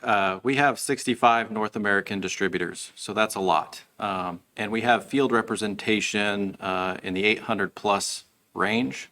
So that's a lot of people out in the field working every day to make sure that we're supporting our dealers, that they have the products on the shelf to sell, They have the equipment to do the service, to make sure that their people are trained in the shops. They're educated to convey the value of preventive maintenance to the retail customer. So there's a lot of people there that make this thing go, and couldn't be more proud of our network. It's an amazing company. And you've got consistency all the way around, not just in the product. I had, as you know, a chance to spend some time in Wichita. I saw, firsthand how you are constantly testing and raising the bar on that product. But it really goes well beyond that, Andy. I don't know if everybody realizes that the communication, the coordination you've got, the warehousing, the distribution, the trucking, to make sure that the dealer gets the product. How do you maintain that? And the quality of service at the same time? Well, we have a great product. Like you said, the lab is unbelievable, and our proving ground testing facility, our products work. So that's the foundation of what we do. But I always joke with our reps. I said, how many of you know that the best product doesn't always win, right? A lot of times, whoever has the best marketing or the best whatever, sometimes can come in and tell a better story, and the best product doesn't actually win. So we don't allow that to happen. We are very dedicated and focused on our network. We are focused on, for example, we communicate with our field every month through a webinar program called BGTV. And we are always giving them the latest updates, like this is the new product, this is how it works, this is the proper procedures, here's the latest sales tool that you can help with your dealers, whatever it is. So constant communication. But in addition to that, we have, which we've talked about before, is BG University. And this is a very unique program. Of those 800 reps, we have over 150 of them come to our facility here in Wichita, Kansas, to train with our experts to do on-car services. Run the new machines, run the old machines. Here's the most common things that you'll have questions for with your dealership, with your advisors, with your technicians. We take it all the way to even the service drive process. We have a whole BGU course on the service drive process. Again, why do we have that? Because we're your partner beyond the product, right? We're here to make sure that you succeed. A famous gentleman in the BG network named Charlie Polston, who I think you know has been around 36 or 7 years with BG. He always said, sales is great. Sales gets your product on the shelf, but it's the training that gets it off the shelf, right? You have to train with the technicians, train with the advisors, make sure they can convey that to the consumer on the value they're getting. And then we back everything up with lifetime protection and a lot of other great retention tools for dealers as well. You mentioned Charlie. You've got great people at BG, and you've done so much with the training, and I'm very impressed not only with that, but the menus and what you've done there, Andy. Tell us more about the sales and support technology that BG offers dealers, because you're right, they need that support, and you're very uniquely positioned to deliver that. Yeah, we have so much support technology. Again, we've made tremendous investments in digital technology. So Smart VMA, which I know Rob Leary usually speaks to the roundtable mostly about the benefits of Smart VMA, but it really is, somewhat of the best kept secret in the car business. We have a lot of dealers on that platform now, but because we're not a menu company, it's not what we do. It's an added value that we provide.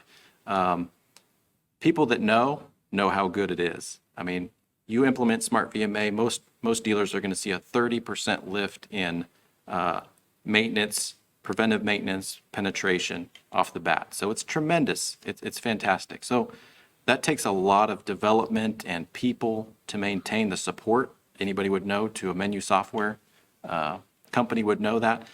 So that's one thing we do to make sure that dealers have the right tools to present proper menus, and it breaks down what's the OE recommendation, what is the dealer's recommendation, and what is the best recommendation for that vehicle.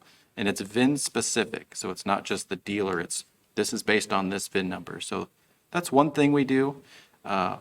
We also have something called the BG dashboard, and it houses several things that are very valuable. So We have an online training curriculum called BG Certified to get your dealer staff trained up. I always joke with people when I tell them that, it's like, who loves online training? Nobody. So nobody really wants your training, right? But they do want the results, right? You know this, Ted. They want the results from the training. That's why you're taking the time to do that.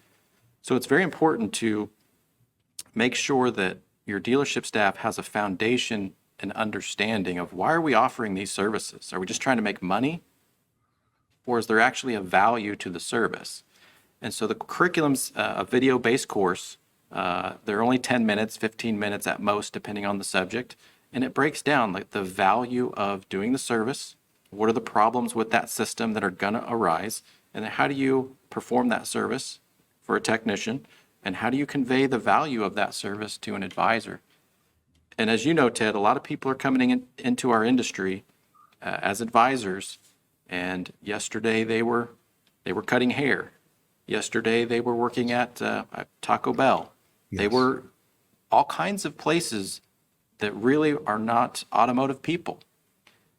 So how do we get them up to speed quickly? That BG certified course is a great foundation course that our reps put in place at a dealership. And then we bring in the live training on top of that with that blended learning approach to really make that long-term impact. You mentioned some of the tools and the BG menu. There's nothing better out there. I've had so many dealers who've come to us and said they looked at, what else, if anything, is in the market. And there's nothing even close to what you've put together over many years. Yes, it's been a long time coming. That's over a decade of development that has really come together to be really the most valuable menu tool in the market, I believe. But we've also built things like we have a service guide that will tell the technician when you're doing a transmission service, here's the adapter that goes with that vehicle. Here's the fluid that's compatible with that vehicle. We have something called tech tips when it's sometimes tricky or there's 2 or 3 different ways you could connect to that vehicle. So we know time is money. So we've built tools to help technicians find the answers they need quickly. Just like they go into a lot of their online systems to find the OE's recommendation or to troubleshoot something. They have a whole database on our side of the fence to help them perform services. And we've even gone as far as to create a BG Tech app and a BG Advisor app with that specific content pulled in for those roles. So we've really made some significant investments. And to give you an idea of the scope of that BG certified program, I pulled the numbers. There was over 5,000 course completions last month. Well, last month. And we're a vendor. They don't work for us, right? If they worked for us, we could force everybody to do it. Right. So it's pretty significant that we had 5,000 course completions last month. There's over 25,000 people in these systems getting the value they need. So we really, when I say we're your partner beyond products, sounds like a nice marketing slogan, right? But it really is wonderful because we deliver on that promise. So it's amazing what we've been able to do. And that and so much more. I learned from spending some time there that you've actually got a sort of like a special forces group there within it in Wichita, and you're getting information from the field, okay, as far as what the dealers need. And if there's a new product, here we are now coming into the fall, there's going to be a lot of new products out, and there's something at a manufacturer or somebody may have changed, okay, in the design of a vehicle, and the dealer needs assistance to be able to access that. You're right on top of that in developing that technology and getting that out to the field. And I was very impressed. And I know it's, I said top secret, but it really is. I mean, you really are quick to respond. Yes, we are. We have a whole proving ground team that is checking for the next year's vehicles. So 2024 is done. They're looking at the 2025s, what's coming out. Can we get our hands on them? Can we verify that the connection's the same or it's different? And you're right, we have a whole special forces team in the proving ground working on that. So it takes a lot of investment on our side, but that's why you partner with us, because we have the best chemistry, we have the best tools and equipment, and you also have this team of people behind all of that to make sure we're supporting the dealer to make money and service that customer and make sure everybody's happy throughout the entire process. For the dealers and retail managers watching today, what else would they need to know? What else does a dealer need to know regarding BG products, training from BG products? Because you've really done some, especially in the last couple of years, Andy. I don't know if everybody has seen all the things that you have, all these components you've mentioned that you bring to the table. Yeah, it becomes a marketing challenge for me.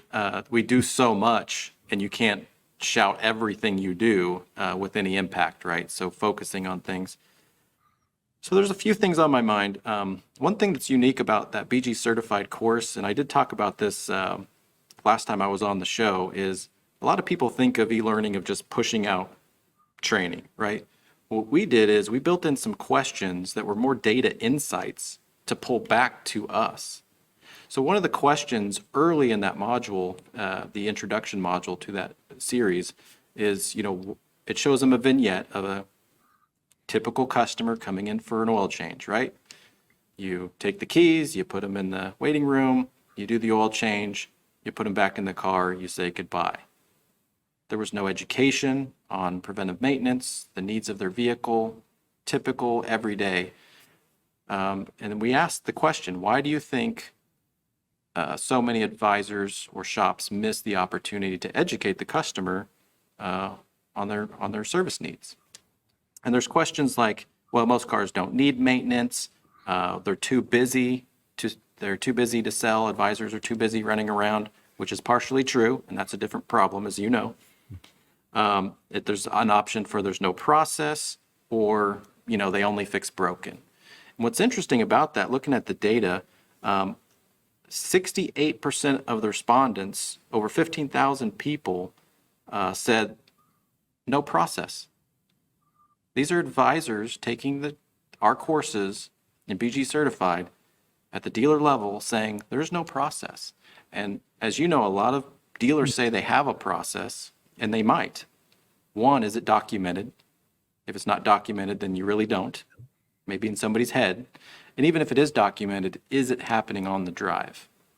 Right. And do they know about it? So another 18%, by the way, said they were too busy. So between advisors thinking there is no process or thinking they're too busy, either way, we know that we're missing opportunities every day. I think that's where I would ask the dealerships, fixed ops directors, service managers, I know everybody's super busy, but if you could carve up a little bit of time to sit with your BG rep, give them that time and say, I saw this on the roundtable, all this value you guys can bring to us. Part of it sometimes is dealers won't let us implement all of this value, right? Because they're busy. They're not thinking that most vendors can't provide this kind of value. I would ask you, let your rep have 10, 15 minutes to talk about getting a certified program going, implementing the service guide and the tech app, implementing some of the quarterly reports that we do, the monthly reports they should be getting. Give that BG rep the extra time and say, show me what you got, and our team will show you what we got. In addition to that, I would say keep an eye on those quarterly webinars we do that are open. Hundreds of people are joining those. Again, those are free webinars, but we do service drive process. We do multi-point inspection training. We got some new curriculum coming up for fourth quarter, some exciting things there. And we even are just about to launch a new virtual reality, augmented reality headset experience to train on preventive maintenance. It's called the BG Experience, and it's available on mobile app. But if you look at the $500 MetaQuest 3, inexpensive, our reps are going to be able to bring a headset experience to you, or if the dealership has one, there's a page that you can download the app, and it will blow your mind how cool it makes training of preventive maintenance in our industry. So it's pretty exciting. What a great example of the things that you do, and no one else is even close, Andy. And thank you you're going to have some members of your team here this week on the roundtable. Thank you for that. They provide great training and insight. So I look forward to hearing from them as well. Andy, if our audience wants to learn more about how to get in touch with BG, maybe has some questions, where do they take the next step? How do they go about it? Well, the good news is 50% of dealers already have a BG rep, and they're in there weekly. So, like I said, I would make some time for them. Say, hey, I want to talk to you about some of these things that I heard about. So that would be number one. For the other 50%, I would say go to our website at bgprod.com. At the very top right, it says distributor locator. If you click that and just drop down, 3 drop downs, and it will tell you who your local, out of those 65, who your local distributor is. And if you'll just call the phone number or submit a very short form, someone will reach out to you and show you all of this program and how we can help really increase your customer experience. CSI scores go up with these retention programs. That JD Power study that talked about those customers who perform maintenance are happier with higher CSI scores. It's really true. People who spend money on their property, on their vehicles, are happier customers. So that's not BG saying that. That was JD Power's article. So make the time for our reps, or if you don't have one, please reach out to us through our website. Andy Baldassarre, everybody. He's the person who makes it happen and coordinates what's happening and what you see at BG Products. No accident. Andy's the director of marketing and training. Reach out, everybody. BG Products on the web, bgprod.com. And you'll see a lot more of BG Products here this week and at the Roundtable. Andy, we are very grateful to you and all that BG does for our industry. Thank you so much for being here. Thank you, Ted. I appreciate you having me, and thank you for everything you do for our industry. Everybody, BG Products, Andy Baldassarre, here with us today at the Fixed Ops Roundtable.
Hey, it's Jim Sabino here, All-American Ford Mobile Service at your service. Check this baby out. This is one of our newest units to add to our fleet of mobile vans to service you, our customers. Coming around back here, I'm going to show you inside exactly how this van works for you.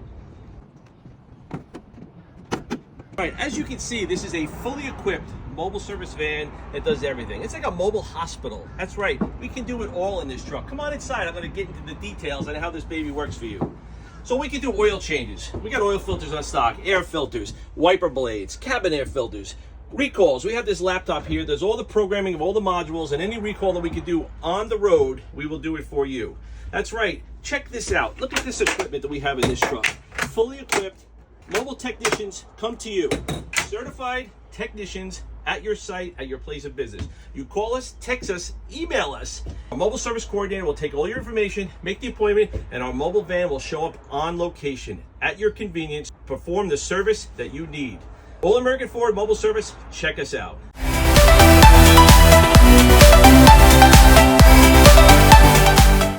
It's Mobile Truck Monday, and our next panel is offering beachfront service. It's the myKaarma Mobile Service panel.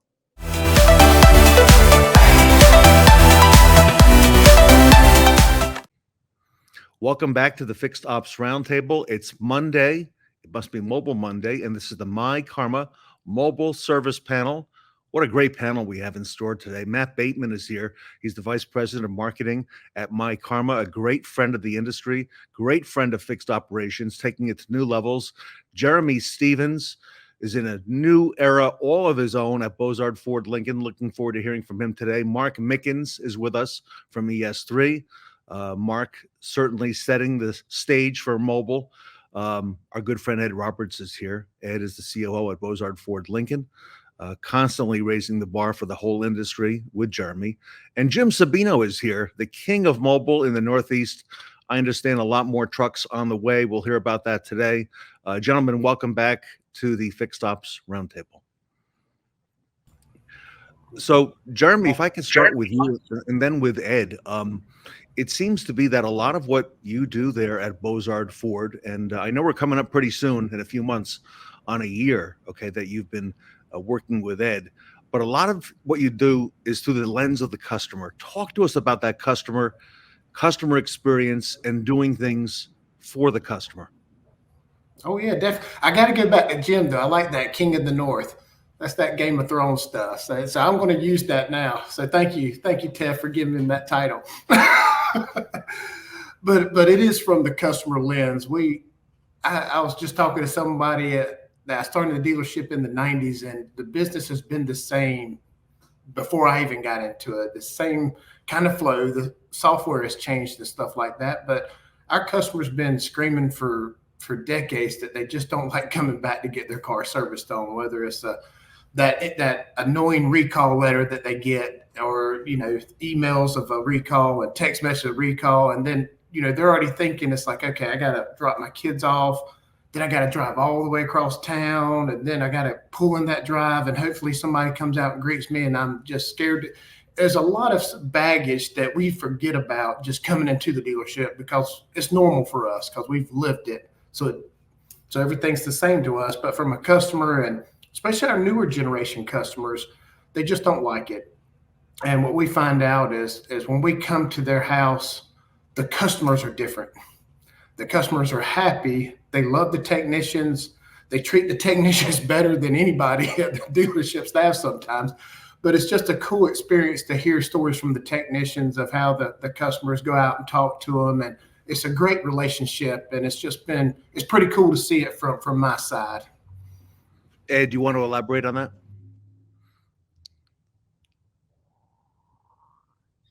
Yes, thank you, Ted. Great job there, Jeremy.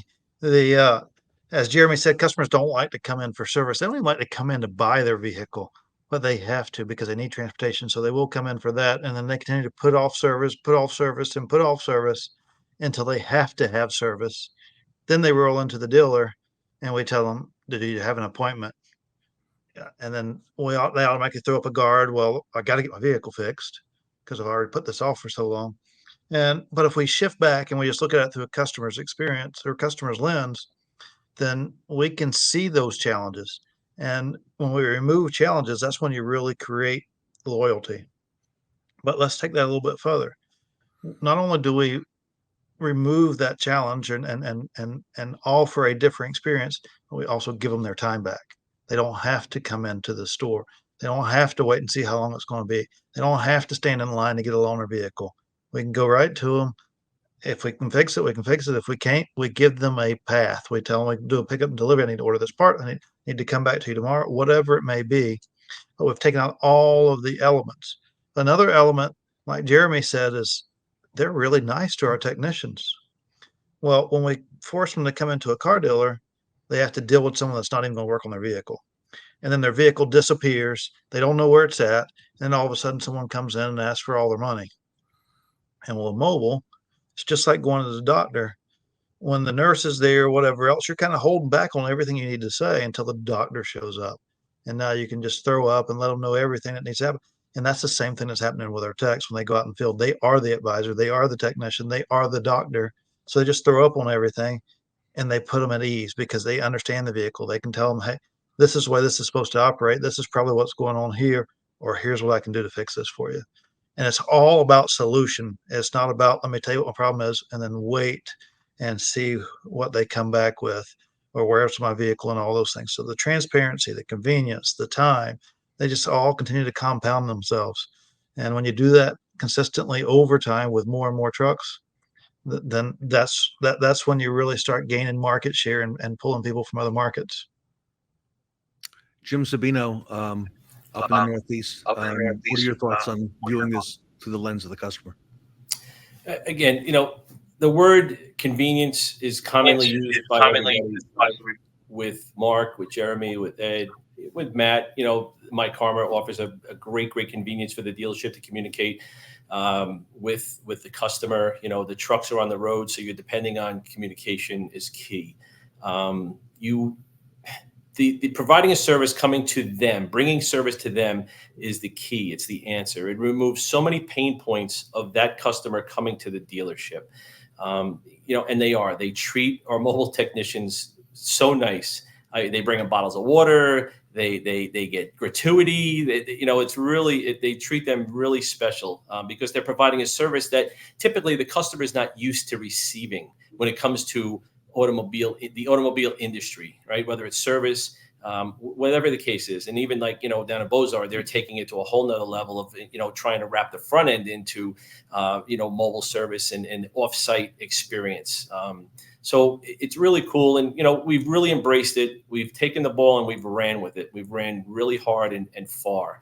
As we are expecting our 11th unit next week to arrive at the dealership. That'll be 11 units. And by November, December, we will have 2 more on the ground. So we'll be finishing off 24 with 13 units with more expansion for 2025. But, we're growing because the team is embraced the mobile service experience. We buy into it. We convey it to our customer and they buy into it. They call back and request it again and again.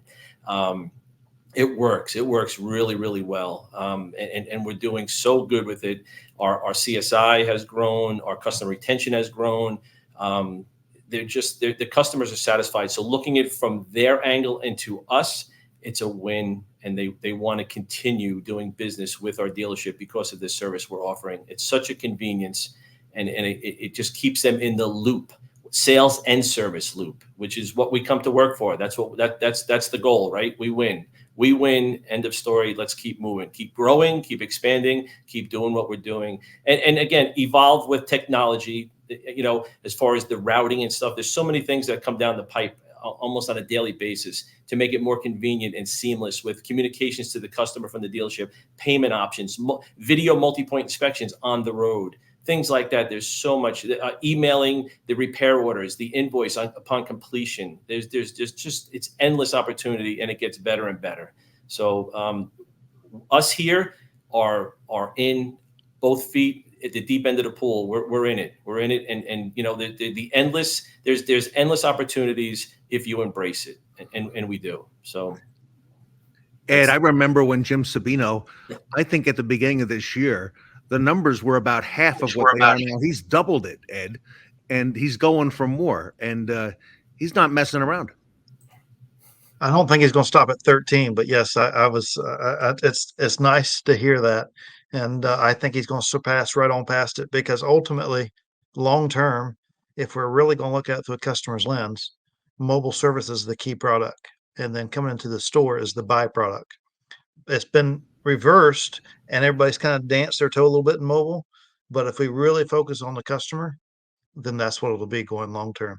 And so the 13 is great, but Jim, you're just getting started. Mark, you kicked the whole thing off in Bergen County, okay? And Jim's just down the literally just a block down the street from you on the highway on Route 17. And what a great market, Bergen County. Yeah. But Mark, you got it started, and now it's going to whole new lengths, and you're seeing it, Mark, all around the country. Yeah, I kind of feel like I was in the minor leagues now compared to hearing all this stuff. So, yeah, it's been a while.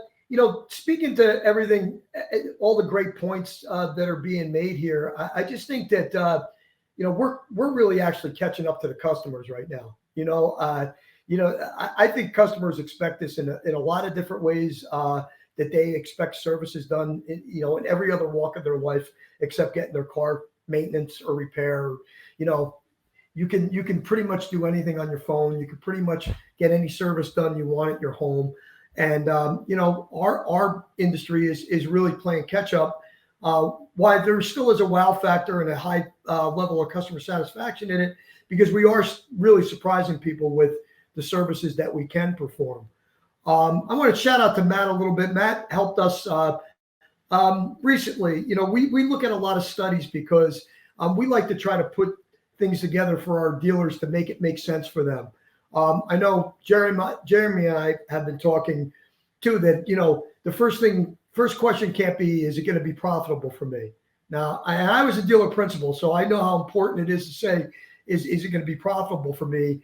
But, you know, you can never be profitable if you don't have good customer service, right? So you might want to start out with this, making sure that you're providing the customer a really good service. So eventually when they do need something, they will come down to your dealership and have it done. But Matt helped us out recently with a study. We looked at a couple different studies. I know CDK is a partner of the Roundtable between CDK and myKaarma. And the number one thing on both studies was what was most important to a customer was their time, and the respect for their time, and the ability to get a reasonable service appointment. And I really think that mobile service obviously addresses both of those expectations, right? And I really think the voice of the customer is more important right now, for us to listen to the voice of the customer and try to give them what they want, right? Otherwise, they will find alternatives to our service, right? So I think it's really important that when we're showing dealers the way on this, and if they ask you why should I be in it, well, really because the voice of your customer is saying that they want you to do it more than anything else, and go back to early in the year. I know we had talked about how, there's 30 million cars on the road that needed a recall. And, the company that I work with very closely, our engineering department, went out and they really did some work for us and came back to tell us that 72% of what their recall volume was currently could be done on a mobile service basis. So that was really powerful information for us to go with our dealers and say, hey, look, 72% of what you can perform on a recall, you can go out and do it at someone's home and create that convenience. So I really think it's the voice of the customer. I think the customer's asking for it as much as we're trying to make it part of what we do. Ed, looks like you're chomping to get in here before I go to Matt. It just warms my heart to hear that the industry is pulling into this, because that's what it is. And Mark has done this on the Ford side, but he's also doing this on the high level side. And I had a high level manufacturer, I'll leave them unmentioned, but I had a high level manufacturer come in and says, we don't think that our customers want you to do that in their driveway. Well, those same customers are the ones that we do service with our Ford vans in their driveway, and we service those Highline makes. So it's nice to see Mark and Dave and them diving off into the Highline brands and embracing what our customers are looking for. By the way, if I can expand on it just a little bit, Ted. Ed's point is great, because not too many people have the same manufacturer's two cars in their driveway, right? And I'll speak from the Ford side. Ford's making a big impact now, obviously, with all the units on the road and all the customers that they're touching on the road. Well, if you're my brand, Highline brand, and because that's how it is in my house currently. I have a Ford and a Mercedes-Benz. So, I'm a multi-brand driveway and garage. And fortunately for me, both the manufacturers that I bought a car from both do mobile service. Because I would expect it. If my Ford dealer could come, think about that. If my Ford dealer could come and service my car in the driveway, why can't my Mercedes-Benz dealer, right? So people start to think that, right? Why should the service be different? And it goes deeper than that, because there is times that we can't service. So one's got to go in to be reset or whatever on something that we don't normally service. But it makes that customer think, they took care of my husband's vehicle. They can't take care of mine because of what it is. They will look at a brand that will take care of them at that level if you don't service them at the level that they want to be served at. Matt, it's so exciting to listen to these four gentlemen and what they have going on in the industry. It's fascinating. Yeah, it really is. And Mark, thanks for mentioning that study. Something that everybody here has touched upon is, convenience. We talk about convenience for customers and customers' expectations, but we're all customers too, right? All of us. And if you think about everyone, watching this panel, we really want two things. We want things to be convenient, and we want information about it. And that's why all of us have, instead of running down the street to Target or the grocery store, we hop on Amazon and order something because it's convenient and they give you information, right? They tell you exactly what it's going to cost and when it's going to be there. And that's the same thing with mobile service or any of these other pieces. Tell me where the technician is. Tell me what time he or she's going to arrive. Show me how much the service is going to cost, and show me the photos and videos. Give me the information in addition to making it convenient. And when you power those two things together, then it's a no-brainer, right? I would absolutely have my car serviced in my driveway if you can do all that here versus having to go halfway across town. So as we've been looking at it, right, we see, there's convenience, but you add that information piece, which is what Mark and Ed and Jim and Jeremy are doing with their mobile service piece, informing the customer during the entire experience. Now you ease the way. It's a no-brainer. Of course, I'll get my car serviced. And I think it was you who said, people are delaying service because it's inconvenient, right? Oh, I'll do the oil change later. Well, if you could do an oil change while I'm on this panel right now, go do it. Let me know when it's done. So I think convenience and information are the two keys here. And Matt, myKaarma is all about convenience and information. I know that personally. We all have seen it. I was in the dealership last week and I got the video, myKaarma video from the technician. Okay, undercarriage while the vehicle's on the lift. But you're giving people information. That's something we haven't had in the past, unless you had the customer physically there to show it to them. Well, and our expectations have changed, right? Not just with cars, but everything, right? When you can't order food online, you get mad. What do you mean I can't order it? What do you mean you can't tell me that that's not available? So we want that information. And Ted, what cracks me up is whenever I get a random friend or family member that reaches out to me and says, I just had my car at a dealership and they sent me all these videos, or they did a mobile service, and down at the bottom it says, you guys did it? Like, yeah, that's what we're trying to do, trying to make it easy for you. But I think information and real-time information, right? With some of these mobile service pieces. Let them know where your technician is. Let them know what's happening out in the driveway. That's critical. Okay, something that came up in the green room before we got started today with this panel, here we are coming into fall very, very shortly, later this week. Parts of the country, Southeast, hurricane season, Jim, pretty soon, in another 3 months or so. We know what the Northeast is going to look like, Mark. Let me come to Jeremy first and then Ed.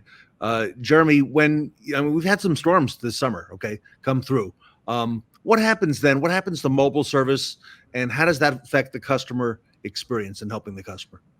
Yeah, so all our technicians got drenched. So we just adapt. There's always something to do. So we, it was, I think when it hit us, it was a tropical storm. So we had plenty of rain and wind gusts. So we decided to park the vans. Our technicians, there's always something to be caught up on. There's always a class that they skipped over. So we did some training. So they got a lot of their training done. The service advisors, we actually let them work from home. They have their laptops, so they work from home, and they cleaned up a lot of paperwork that's kind of been, and every dealership has it, where there's some stuff they can tidy up a little bit. So we just went through and got a lot of stuff caught up. And the next day, lucky it was like scattered rain. So, we just work in between the storms of that. So it's not the end of the world when it happens, just adapt and overcome. Ed, you want to elaborate? So in any position that someone's in, they should always still be learning and growing. And if we're not learning and growing, no matter what role we're in, then we're really backing up. You're either green and growing or ripe and starting to rot. And these are opportunities that just creates those windows for training. It could be web-based training, but also it could be where some of the guys come back to the store and they work with someone. Maybe they wanted to learn this area of the vehicle or whatever, and they work with someone. We have a very supportive environment where they welcome that. But then also, if they want to come back and turn some hours here and decide whether, hey, maybe the shop's right for me, mobile fit at the time, but let me go back and test drive it a bit. Because sometimes we always desire to be in a different role until we're actually in that role and we feel like, oh, no, that's not it. And so it gives them that chance to test drive as well. So there's so many things that comes from it. And like Jeremy said, there's always behind the scenes stuff for the advisors to do. There's never a time where they come in, they don't have anything going on. So it was just business as usual for them, and it took the pressure off of them. And when you take the pressure off of them, they feel so much better about what they're doing and how many things they got going on. So there's, as long as we think outside the box and not look out the window and say, oh, it's raining, we can't do anything. What can we do? Not what can't we do? And if we focus that way, it's just like looking through the customer's lens. It's endless. Ed, I got to ask you, I know you get a lot of visitors who come down to Bozard Ford Lincoln to see what you do there. I've seen that firsthand. Do you get visitors who are, we mentioned the other brands, the luxury brands. Do you get non-Ford visitors, non-Lincoln visitors who come to see what you do? Absolutely. That is probably 50% of what's in here. A lot of Ford dealers come in, a lot of people from Ford Motor Company, but there's also a lot of other dealers and other manufacturers that come in here. And just in August, a month ago, I had 3 different manufacturers that come in at different points throughout the month. And it's not only can they learn some of what we do, but I also hear some of what their initiatives are and what they're trying to do, and we can learn from that as well. It's a two-way street. We're all learning because we all should be learning and growing. Jim, what about the Northeast?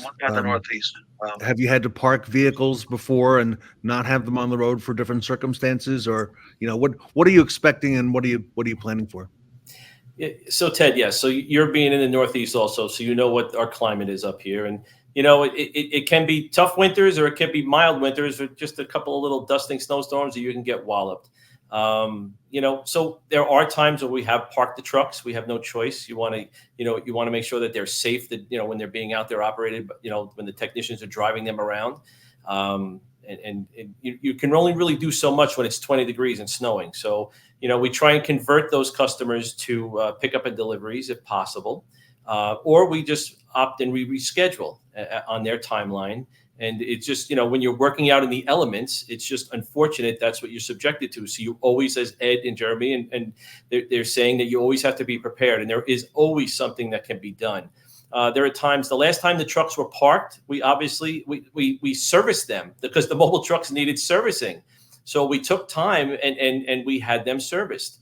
A couple of them were a little bit before, but you know what? They were off the road and we took advantage of getting them all serviced, changing the oil, rotating the tires, putting the wiper blades on them. And we have to keep those things running properly too. So, as Jeremy was saying, the service advisors, the mobile service coordinators, there's always work for them to do. They can always tidy up and get ahead of some paperwork that maybe be backlogging, or, follow up on some leads, some future appointments that maybe they're still trying to connect with the customers, whether it's email, text messaging, or phone calls, and try and secure those appointments for upcoming dates. Technicians take some web classes and things like that, or maybe work in the shop and help one of the senior guys. And at the same time, they're learning, and they're also helping out some of the senior guys get some work done because they're parked for the day. So we always utilize that downtime very, very smart, and make the best of it. But you're always, because you're outside, you're subject to the weather, and it's just part of doing mobile service. Another thing, Ted, also with our customers, they never get upset when you have to reschedule when the weather's bad outside, because you hadn't inconvenienced them, because they're going to go to work or be at home anyway. And it's very rare they're understanding. It's like, oh yeah, I didn't expect y'all to be here anyway, with it being like that. So again, from the customer side, they're not screaming and yelling at us. They understand the elements happen, and they reschedule, because like we were saying earlier, it's not that we're putting them out their way, that they traveled all to the dealership and they come in and it's closed. It's the other way around. So benefit of that also. And Jim, I know we started off talking about through the customer lens. Jim, I've seen you publish a lot of the customer reviews, feedback you're getting from the customers. It's been a while now. Are you still seeing those 5-star ratings at your dealership for service? Yes, so it's great, Ted, and we are still consistently seeing factory surveys come in very strong, and the Google 5-star reviews coming in. And I do post them, and not to be repetitious, every once in a while I'll put one up there. But yes, they come in consistently, and the feedback from the customers are pretty much, wow, this was a great service, a great experience. Thank you so much. You again respected my time. You made it easy to have my car serviced because I didn't have to come in. I didn't have to sit in traffic. I didn't have to wait online in the service drive. I didn't have to wait for a car or somebody to pick me up or something like that. So you're removing essentially almost every pain point to have their vehicles serviced. And, we touched on recalls before, and, there's always recalls. It's always a revolving door of recalls, right? There's always some type of announcement of a new recall or something. And Ford, Mark touched on it before, about 73%. I think he was referring to the Highline car, Mercedes possibly. Ford, as you know, Ford identified, Ford and Lincoln, 69% of all recalls can be performed as a mobile-friendly recall. So the vans can handle it on the road. So that's a great ratio for us, the repairing facility, and the end user, the customer, because 7 out of 10 recalls we can handle out there on the road. That's huge. Because who wants? It's like going to the dentist. I've said this plenty of times. Who wants to go? It's a pain point. I don't want to be bothered. I'll put it off. If we come to you and we make it convenient on your timeline, whether it's 2:00 on a Thursday or 8:30 on a Friday or even Saturday, we will do it and accommodate you on your timeline. And it's a win. We run the trucks. We run them we play the game to win. And so far we're doing pretty well. But you never can, you never got to take your foot off the gas. You got to keep going, innovate, expand, make your presence felt, and make sure that as many customer experiences are positive. That's the game. That's the goal. Make sure that the customers are satisfied, and you'll get the repeat business will follow. Jim, I'm hearing customers who want to leave gratuities for the technicians, Yes. 5-star reviews, customers who are satisfied. Here in New Jersey, not easy to do. And No, it's a tough crowd sometimes. But this, and as Jeremy said, and I forget to mention that when we do call for bad weather and inclement weather, they are absolutely understanding. They're even surprised that you're calling to apologize that we can't make it because, it's snowing or it's torrential downpours or there's lightning or whatever the case is. They are 100% understanding and are willing to make another appointment and with no pushback, no argument, no I can't believe this. You guys are, they're just, it's incredible. It really is nice. It's a great feeling to deal with customers at that level. Mark, no longer the questions, how does this pencil, right? It's we're way beyond that stage today. Yeah, you should be. I mean, because it does, first and foremost. Just one thing that I wanted to expand on, everybody's talking about as far as the expectations with weather. That used to weigh on us a lot, and finally got down to the point where the customer's expectations the same as anything else that somebody be coming to your home for that day, whether it be a landscaper, someone to paint your house, clean your gutters, any of those services that you would have done at home. If it's that bad, nobody's coming that day anyway, right? So we kind of fit in that category, and I really think that that's what everybody has to really start thinking. The customer is going to be very understanding. I think what we worry about, or a dealer would worry about more so, is what are we going to do with the downtime, right? And it looks as if everybody's addressing that with things that are important, like training and paperwork being where it needs to be and working out in the shop. There's always something to do in a dealership, right? So, but back to your point, Ted, yeah, listen, if we have people with, 40, 50, 60 trucks, 13 trucks, it pencils, okay? And, I always warn the folks that we get involved with as far as mobile installations is, if you're going to buy one, you just order the second one because it's coming, right? Because once your clients realize that you're doing it, and you realize how much more you can make by having a second or third truck out there every single day, you're going to want to do it, right? So I always encourage everybody that wants to get into the business or thinking about getting into business, do the math, right? It really, there's ways of doing the math for you to prove out the fact that, it's going to be very profitable for you once you get going, and you're going to be looking for that second van as soon as you get the first one. Matt, what a pleasure it is to hear this panel, how they've come along and how mature this has become, and how they've worked out all the wrinkles and pain points. And, I don't think there's any stopping them, Matt. Well, what I love about this panel that you bring together here is, it sometimes almost sounds like a sales pitch, right? Go do more mobile service, but we're addressing like real issues too. Things like, hey, how does weather impact? And if it's impacting dealers on the East Coast, in the fall and going into the winter, any store can make it work. But you guys are talking about the real problems and the real solutions and stuff, which is just awesome. So awesome panel, Ted. Ed, I'm going to give you the last word to bring it home before I come back to Matt. So we're all going to face challenges when we step into mobile. When we step into something new, we're all going to face challenges, and all of our challenges are going to be different. Jim has got the challenges of dodging snow, the white flakes that falls from our sky for 4 or 5 months out of the year. I don't want to face those challenges. We have the challenges of heat. His guys probably don't want to face our challenges, but there's ways to overcome whatever those challenges are, wherever. And if you stepped into something else, there'd be different challenges going into that. So you have to face the challenges head on, find a way to get around them, and quit saying that doesn't work for me, and start saying that hasn't worked for me yet, but it's going to. Yeah, love it. Matt, if our audience is not yet using the tools, the modern tools from myKaarma, how do they go about learning more and finding out what myKaarma? Because I know the platform is so much more than it was even just a few years ago, and it keeps getting better and better. Yeah, go to myKaarma.com, click that big get a demo button there. We've expanded. It was all about, I talk about information and communications and payments, and we're doing all that. But it's the video MPI, the walk around, our mobile service tool, right? That, Mark is always referencing. It's that entire piece. The whole software system comes together. Our BDC tools, our Service Connect follow-up. We're just releasing more and more pieces out there to make this a complete puzzle here. So yeah, come by. We'll give you a demo. I think you're going to love it. We'll leave it there, everybody. myKaarma mobile service panel. Visit myKaarma.com. I want to thank Matt Bateman from myKaarma for being with us. Jeremy Stevens and Ed Roberts from Bozard Ford Lincoln. Mark Mickens from ES3, the coach, and Jim Sabino from the All-American Ford Auto Group in New Jersey.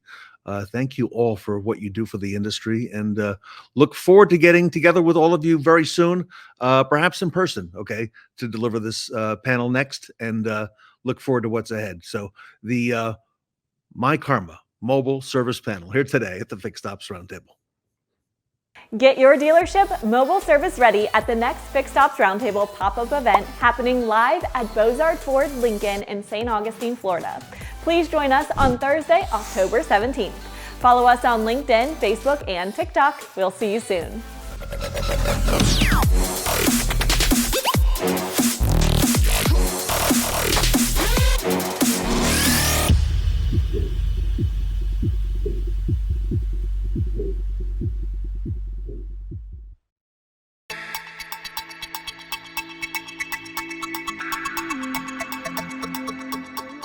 myKaarma, everything fixed ops in one place.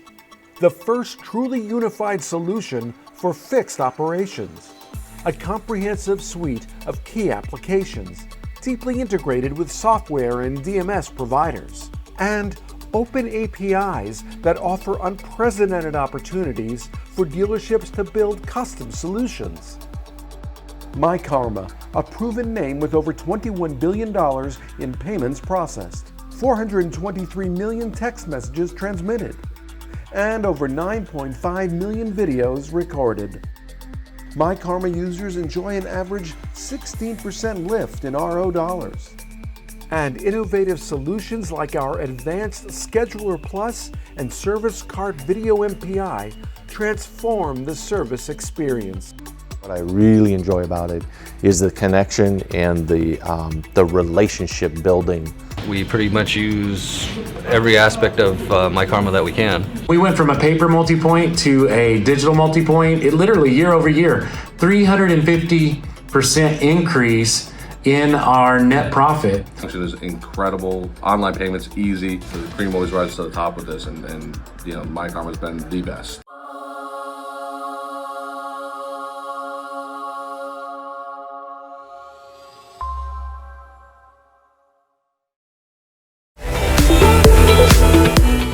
Grab your floaties and join us in the pool for the Fixed Ops Roundtable Summer Palooza event. From riding the waves to ride share, the Uber for Business panel is here to tell us all about our transportation options. Up next.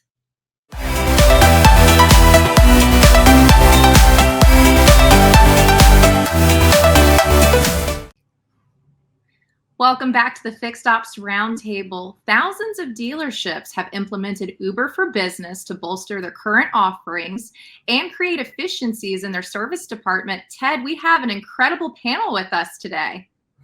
That's right, Sarah. And we have a lot of friends from retail here. I want to introduce the panel to everybody. Ray Hernandez, you may recognize Ray, everybody. He's Divisional Fixed Operations Director at Sonic Automotive Group. Ray, welcome today. Sarah Buzzelli is with us. She's Automotive Partnerships at Uber. Sarah, welcome. First time on the roundtable. Liza Christensen is here. She's the Fixed Operations Director at Axio Automotive. And also, I'd like to welcome Shawn Ramirez, who is the Fixed Operations Director at Chapman BMW. Everybody, welcome to the Fixed Ops Roundtable, and thank you for joining us today. So, everybody, I want to open the discussion. I don't think it's any secret that Uber for Business is here to help automotive customers and retail dealerships in what we need today, and also help satisfy our customers. Ray, if it's okay, let me come to you first. What are some ways that dealerships can build customer relationships while service is being performed? We know customers don't always like to come to the dealership, but talk to us about that in-dealership experience. The most important thing we can do is minimize the perception of wait time. So, we try and discourage customers from coming in and sitting in the waiting room. We put them out on a loaner or get them back to their home, because at the end of the day, a customer is waiting no matter where they're waiting. They could be waiting in their living room. They could be waiting at a local restaurant. They could be waiting in the waiting room. But the perception of how long it feels like totally changes depending on the geography, right? So if you're sitting in the waiting room, an hour feels like 3 hours. If you're sitting in your living room watching a show, it doesn't feel that same way. So just kind of enhancing the guest experience by where they wait is very important. Yeah, I would agree with you as well. Liza, let me come to you over at Axio. Your thoughts as well. So I agree with Ray 100%. It's all about wait time. I'd also add to it, we got to make them comfortable. If they do want to wait, we've got to do it the way they want to do it, right? So it's a matter of, are they comfortable in our waiting rooms? Because wait time is an awkward thing. We want to tell people an hour or about an hour, and about is different to many people. So it's a matter of getting the guest in the door, out the door. And I agree with Ray 100%. Their house is way more comfortable than sitting at our dealerships. And Liza, we've heard the term in recent years, a frictionless process for customers. Customers don't like the friction. And no matter what, I don't think they necessarily want to go, are happy about going to the dealership for service. No. And, really, Liza, we need to think out of the box in some of the things that we do, I guess. Yep. No one wakes up in the morning and thinks, yes, I got to go to the car dealership today and service my vehicle. That's not something anyone ever thinks of, right? It's kind of the worst place they want to go. They want to do other things that are fun, but it's what we can do with our processes, and frictionless is the best word to use, because we want to make sure they are comfortable, and it's the easiest part of their day to do business. I mean, we've got to do what they want. Yeah, I agree. So Shawn Ramirez, welcome. I'm a BMW customer myself. You have a big BMW center there. I've noticed that when I come in for service, especially recently, it's not as easy to get those loaner vehicles as I got in the past. Your thoughts on the topic? Yeah, I think to everyone's point here so far, you've got to figure out how to differentiate yourself and do something maybe a little bit different, and make that experience for that customer as seamless as possible. And I think a couple of the ways that we can do that is when we don't have loaners, to your point, Ted, because they're not as frequently available as they used to be, we've got to do something a little different, like pickup and delivery service. That's something that we've really implemented here. We've had a lot of success with that. And it allows people to, as Ray mentioned, sit at home while we're servicing their car. We can bring it back to them. That time passes a lot further. So, our focus is on, getting them out of the lounge, as you guys mentioned, and letting them go about their day. And then that time issue for them becomes less and less. And Shawn, let's come back to that time, if you will, because that seems to be, to the consumer, at the top of the list, the most important thing, that commodity of time. What do you say? Yeah, I couldn't agree more. And I think one of the things with doing a pickup and delivery service makes it really easy because, as you know, it's challenging to get everybody to show up their scheduled time, accurately. And then you have people waiting and there's a line and what have you. Whereas when we go out to somebody's home and we pick up their car, it's 5 minutes, sign here, here, and here. And we come right back. It's done in the convenience of their office, their home, whatever it is. And so you've got two benefits to that, I guess. The drop-off process, so to speak, is very quick. And then, we're not holding them up by making them wait here while we're servicing their car. Can I come to Sarah Van Tine before I go to Sarah Buzzelli? Sarah, you have great experience in the BDC, the Service Business Development Center, making and booking appointments, overseeing a large center. Talk to us about the importance and the convenience for the customer of setting the right expectation and really being able to follow through. Everyone on this panel has already touched on so many key points in the conversation, but the biggest thing in our service departments right now that all service directors are focusing on is that customer retention. It's important to the OEM, it's important to the dealership, because having those customers come back for services, that's the lifeblood of what keeps a dealership going. And so in the BDCs, in the business development centers, what we were seeing was all of the different things that were important to the customer when it came to booking the appointment.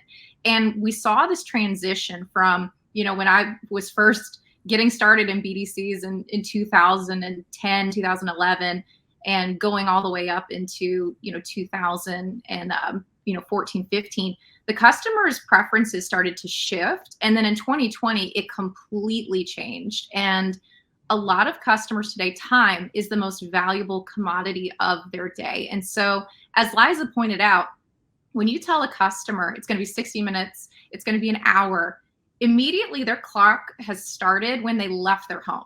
That was always the case that we saw post 2020, is that the clock for a customer completely changed and they expected things so much quicker. And so for BDC appointments, having that alternate transportation, being able to get somebody back where they're comfortable, where they felt more at ease, whether it's, their work, they needed to go back and they have priorities they wanted to work on, or if they wanted to just get back to their house to go do laundry, do the 1,000 things that, you have to do in your home. It's so critical to customers today to have that time savings. And so any way that we can impact that, it just completely changes your customer retention. Sarah Buzzelli, Uber is a partner to so many dealers in our industry. And you've got to, I would imagine there's got to be data, on the customer satisfaction, of, being able to save that time and not spend it in the dealership. What do you say? Yeah, absolutely. We have a dedicated automotive pod team here that strictly works with dealerships, auto groups, and we share just that. So we find that in using Uber for Business and providing courtesy rides, you're able to help elevate the customer experience, which we find often can help with CSI scores. I think, Shawn, you mentioned the convenience of vehicle pickup and drop off. That's been really huge as of recently. And so we'll recommend trying out Uber to help eliminate the need for a chase car. So you're providing something really convenient to the customer, but then that's also saving you money on your end. And then I also think something else that's I've heard is really key is also just the availability of appointments. So you have the time once you've booked your appointment and you're there, but then also when you're scheduling, how many are available? And I think that's where leveraging Uber for Business can be helpful, especially if you're short on loaners. Wow, that's very powerful. Hey, Ted, I'd like to jump in on something that Sarah mentioned, because that's a really big issue that happens all the time. When you mention a chase car, we call it a two-man, right? I need to do a run with a two-man to do pickup and delivery. It's not just a chase car, it's a secondary person. So now what we do is we'll go ahead and set up an Uber to pick up the guest's car. We'll get the car, the Uber, ride to the guest house, pick up the car, and then the flex ride back. We do the same thing. We then drive their car back. We hit the flex ride.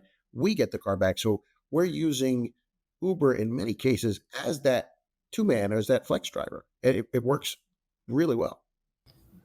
You know, Ray, 5 years ago, that term service pickup and delivery wasn't even in the vocabulary. Okay. And I remember when a very big Honda dealer in Queens, New York presented that to the roundtable. And I remember looking and questioning that, Ray, and saying, you know, how are dealers going to need that service pickup and delivery? But a couple months later, Ray, the whole world changed, and now it became a big part of an essential to make the dealer essential as well in the marketplace, Ray. Yeah, no doubt. And so one of the things that they did, and they partnered with some of the DMSs. So, like for example, CDK, we take our Uber expense and we go right down to the RO level. Right. So now not only can I go ahead and dissect the expense as a total portion of my business, I could look at, well, it cost me $48 to go and pick up and deliver that guest vehicle, and it was just for an oil change, or it was a X $1,000 service or whatever it was. So I can really look at the proficiency level on a RO by RO basis. And if there's a reimbursement from any of our OEM partners, then we can go ahead and apply that right to the repair order and apply for warranty reimbursement, for example. So it's the integration and the single driver need changes a lot of perception, because, you know, think about it. The big expenses in dealerships is personnel. If I need two people to go pick up a car and a chase car, now I'm eliminating that need. Liza, talk to us a little bit about customer satisfaction. Is there a correlation here between, you know, waiting in the dealership in the service lounge? You know, it could be longer than I originally expected, or, you know, that hour or two may be a little bit longer, as opposed to being able to go back home or go to work? 100%, because when you're back home or back at work, you're just going about your day. Where if we make them sit at a car dealership and wait, and the expectation of I'm only going to be there for 1 hour, but really now I'm 3 hours, we've completely, in their mind, destroyed their day, right? We've completely turned it upside down. So that's why it is important to make sure that they are in their comfort zone and that we're doing business for them and not how we want to do it, right? It's all about their experience. And sometimes in this business, we get so wrapped up about what we want. How do we want it, right? Well, we sometimes have to ask the guest, what do you want, right? And most of them want to get Ubered out of there or have a loaner, right? They don't want to sit there. That is again, like I told you, people don't wake up in the morning and think, I want to go to the car dealership. We're there every day, so it's just part of what we do, but we need to do business their way. Shawn, I mentioned the product that I own. When I went in for service, I was going to take my own Uber ride home, and they insisted at the BMW Center that they would set it up for me. And Shawn, it was very seamless. They handled the whole thing on their end, and it worked out really well. It is. It's very easy, and I think, you know, one thing that shouldn't go overlooked when we think about, you know, the time being the biggest factor. That's what's most important to people. And I think if you look at, you know, CSI scores that are lower, it's traditionally going to be because something took longer than what they were told when they scheduled the appointment or what they were told at the write-up. And you have to be very precise about the time frame that you're going to give somebody. You know, as you mentioned, the about does not work. It's 90 minutes, it's 2 hours, it's got to be whatever. If you give them a window, they're certainly going to hear the shorter of the two because they want to get out of there as quick as possible. And so I think being able to make it such an easy used feature to just, hey, we'll get you a ride, we'll get you out of here, we'll set you with the flex pickup so you can just decide when you want to come back, you're ready, come on back. You know, one other thing that I think that we utilize Uber for us when we're trying to get something done quickly as well is it's not just a service feature. You can use it for parts as well. So if I've got a part that I need really quick and there's not a driver available, you know, we can send somebody to go pick that thing up really quick and get it right to us, and it's here quickly. So, I've heard that referred to as hot shot delivery. That's right. Yeah. Sarah Buzzelli, is that part of the game plan as well, that Uber can offer dealerships in their parts departments and service departments? It is. We have many dealerships that will first sign up with Uber, leveraging us for courtesy rides, and their service team is using it. And then they'll quickly see that we offer parts delivery, add the parts team. They enjoy it for hot shots, as you mentioned, Ted.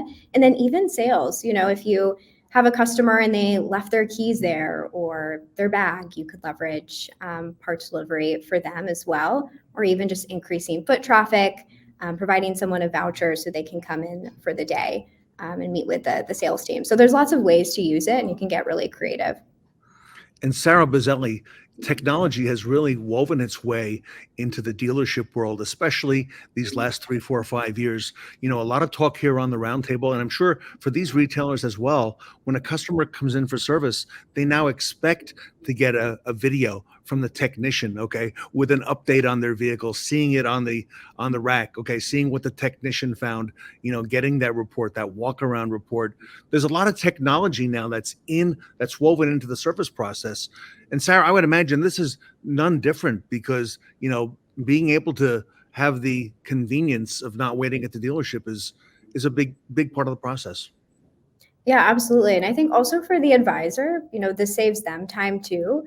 So they're able to provide something really convenient. I think this helps them just with the overall customer experience they're providing. They can feel good about that conversation. But then it's really quick on their end. So they're not having to spend a lot of time doing this, and they can spend that time in other areas, which I think is what technology can help us unlock.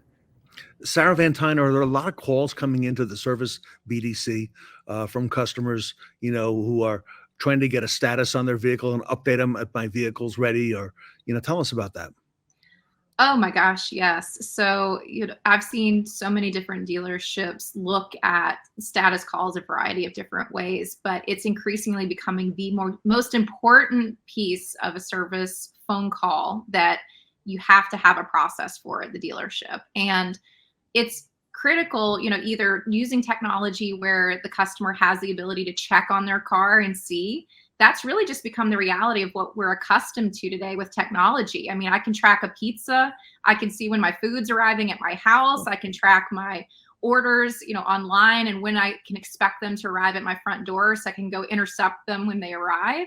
So today, everyone is just accustomed to having that instant ability to see what's going on with their car. And status updates are an important component of that. And so when a dealership is getting those phone calls and they're coming in and they're asking, what's going on? I haven't heard anything all day. What's happening with my car? That creates distrust in that relationship between the customer and the dealership. And so what's really awesome about what Uber is doing is it's created an environment of trust. So if a customer is curious, they can go and pull that up on their phone and say, okay, I see what's happening. I see where my ride is at. I can see all these pieces, and that makes me comfortable. It creates trust for me. And then it also creates that trust in the dealership, because on the flip side, now if the dealer is providing that service, it creates a trustful interaction. And so I can plan my day. I can plan to not have those interruptions. And so, status calls in a dealership that doesn't have a process, that can make up about 60% of the incoming phone calls to a service department. And that's a really high number. And so when the phone is ringing like that, customers, if you don't have a BDC, those calls are coming into the drive, and that's creating a friction-filled environment where they're hearing the phones ringing like crazy at the advisor's desks. So having a process where you can minimize those status calls and also create that trust, that's really the key to success. Ray Hernandez, I would imagine, in terms of customer satisfaction, which I know is very important to the organization you work for, this has got to be low-hanging fruit, okay, to be able to get an uptick on customer satisfaction.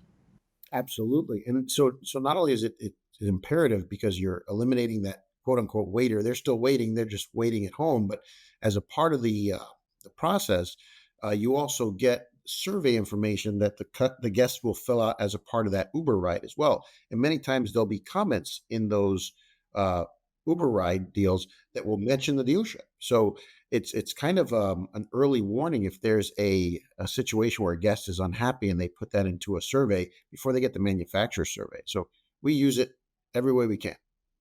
Ray, I had no idea. So it's sort of, you can utilize it as like a pre-survey. Oh yeah.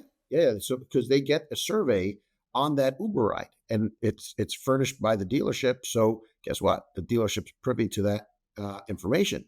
So if the guest says, I wasn't expecting X, well, you can be proactive and respond to that accordingly and kind of change the direction of that outcome before it happens.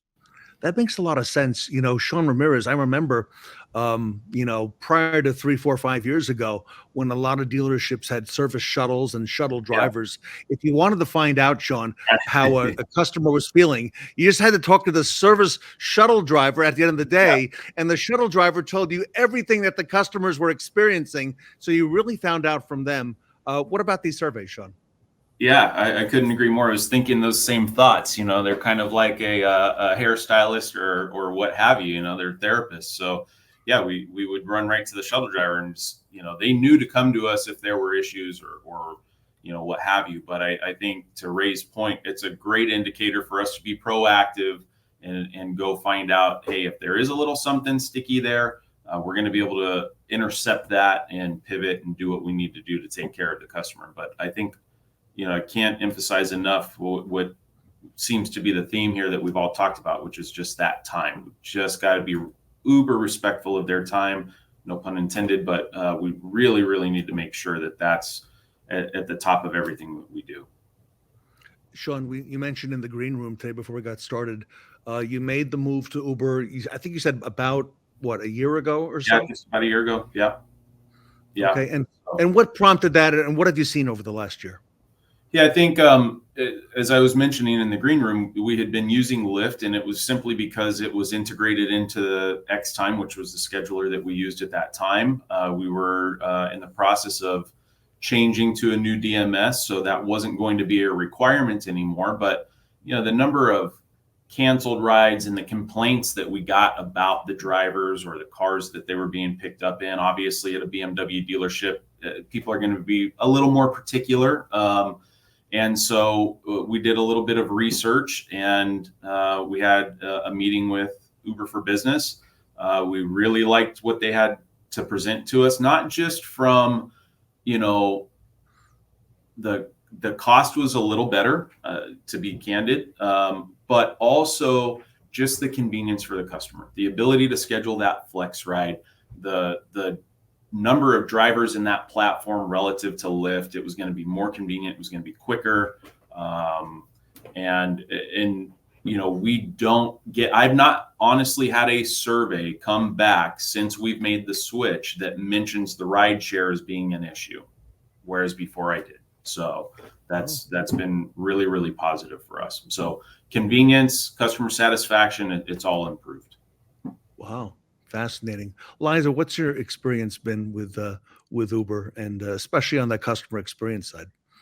Well, we all go back to the days of, we have the one driver with the van, and we cram 5 people in the van, and the poor last person that lives the farthest away, an hour and a half later, they get home while there's 5 other people mad because the guy's been gone for an hour and a half, right? So it goes back to kind of everything. To sum it all up, it's time, it's convenience, and it's customer satisfaction. A customer now can look and see, oh, my Uber driver is 1 minute away, 2 minutes away, and they get an immediate, they know it takes 10 minutes to get to work. They'll be there in 10 minutes, right? And so it just, the ways of the old, I think, really hurt us, and the ways of the, technology we keep talking about, coming back to that, the consumer really likes to know now, right? COVID has made everything now. And so with Uber, we can say it is now. We can get them out now and not ride around anymore in that miserable van. And Ray, what's your experience been? And by the way, Ray, thank you for all you do for fixed operations, especially on the Roundtable. I know you're part of these early adopters. I see you online, so congratulations to you. Ray, what's your experience been with Uber? It's been uber positive, pun intended. Because Liza brings up the van, right? So we over equip with a van, and 95% of the time there's one person in that van. So I got too much vehicle, too much fuel. I got a driver expense. I got all kinds of things going on. And, then you just put two people, forget about five with Liza, two people, and there's a dispute over who gets to go first, right? So it eliminates that whole scenario. And if for the general managers, dealer principals, when you're doing the math on it, add it all up. Add the expense of the van, add the driver, add the benefits of the driver, add the fuel, add the maintenance, add all of those things, and do the division of what your average Uber ride's going to cost. You got to do a lot of rides to make it pencil to have the van. And the reality is, how many times throughout the day is that van driver sitting there waiting for the next ride? And it 90% of the time, having the driver, the van, and all the additional expense that goes along with it, it doesn't pencil. The Uber ride comes out net cheaper. And then, like I said, Ted, we get down to the RO by RO level to determine, is it feasible per transaction? Shawn Ramirez, that's exactly what our audience is doing. The decision makers say, how does this pencil? Those are the exact words they say. Shawn Ramirez, how does this pencil? Yeah, I mean, I think to Ray's point, it's to Liza's point as well. I heard what both you guys said in terms of, you got the expense of the van, you've got the expense of the employee, you've got, your liability, you've got everything else. But then if that van gets in an accident, that's an additional expense. And then it's down because it's going to take a couple of days to get a replacement. There's all of these other things. And, I think also to Ray's point, the visibility that we have with Uber, you can go in it. I could go in it right now and look and say, so-and-so has spent this much on it this month and so-and-so has done this.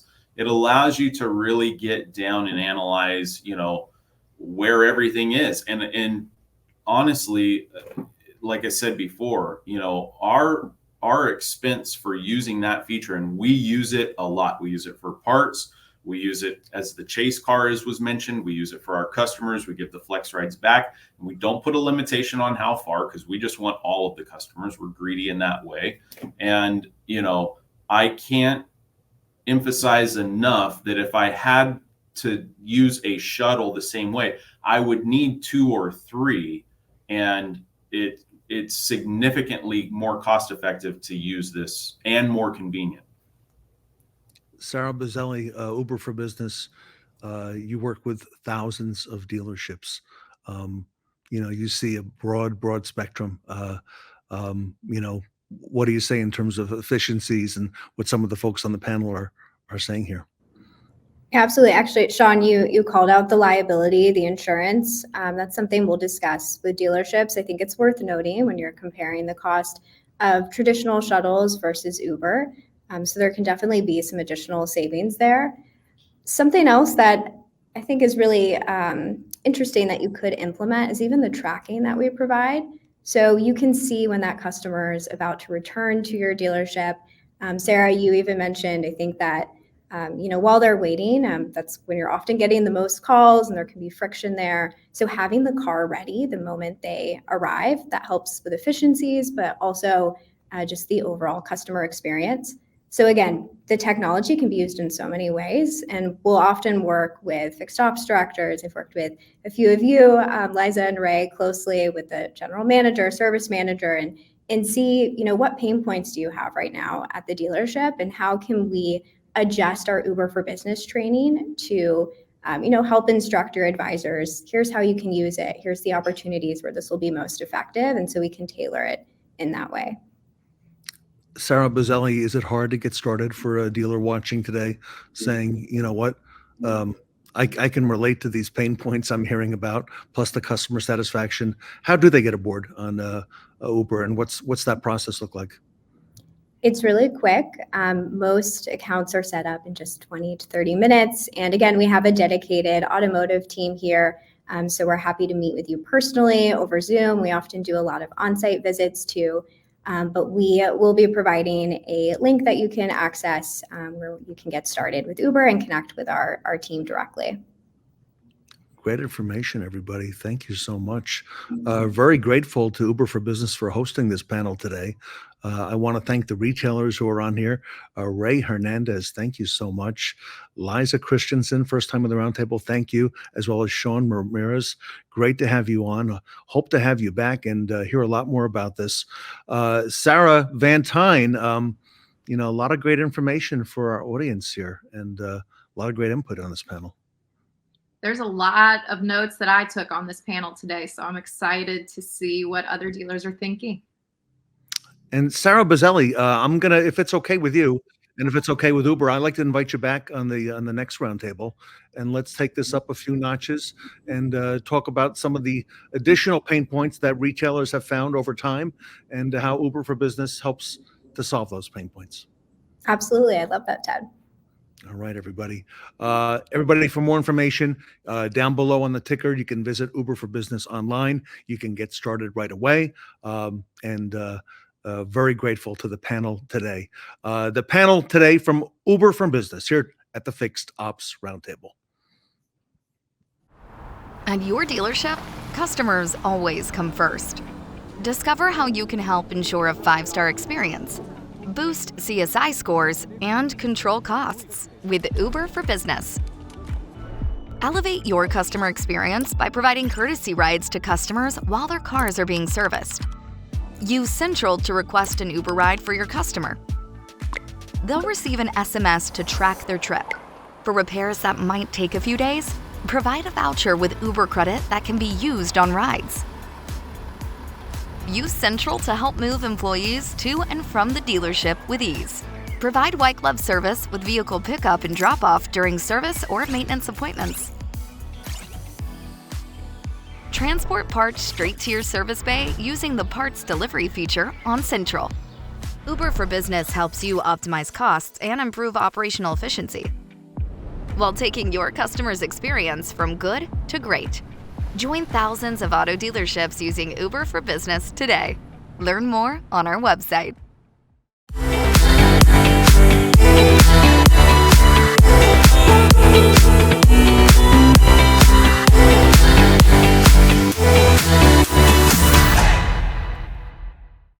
Get an inside scoop on the merge of Brooke.ai and Better Car People with Ted Ings and Ron Overs.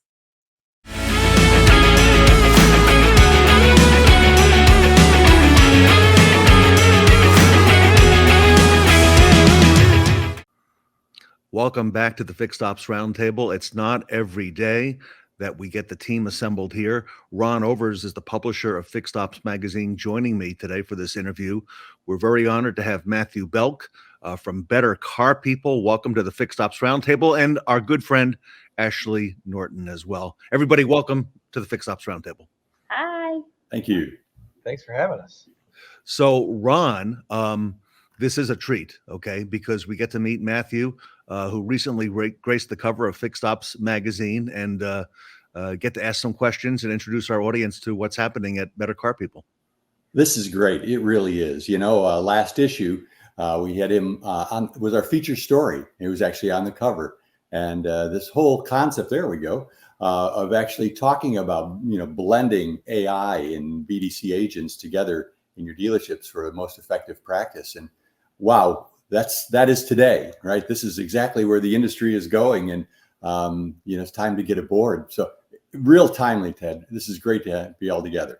I think so. And Matthew and Ashleigh want to congratulate you. Your organization are gold certified partners to the Fixed Ops Roundtable. And thank you so much for all you do for the community. And Ashleigh, if you want to provide a little bit of color before we go to Matthew, I know you've been hard at work, especially on that Brooke.ai piece, which is so important. Yes. So about 60 days ago now, we announced that Better Car People had acquired Proactive Dealer Solutions and Brooke.ai, which was incredible because we've been acquainted for a long time. So we're excited to introduce Matthew to the Fixed Ops Roundtable community and let him kind of tell the story here. Sure. Yes. So yeah, very, very excited. Better Car People has been around since 2010. Proactive predates Better Car People. My background's from Hendrick Automotive Group. I spent a lot of money with Proactive for sales training. So we're very excited about what we're going to do going forward. Well, again, congratulations, Matthew. And I guess a big part of the acquisition of that piece is the AI that Brooke.ai brings to the equation. That's something relatively new to automotive, but I see that gaining a lot of traction quickly among the retailers out in the field. Yeah, absolutely. Especially when you're looking at fixed. I was trained at Hendrick that, all their sales gets all, the glamorous stuff. It's, it's fixed coverage that pays the bills, right? And so in fixed, you're busy.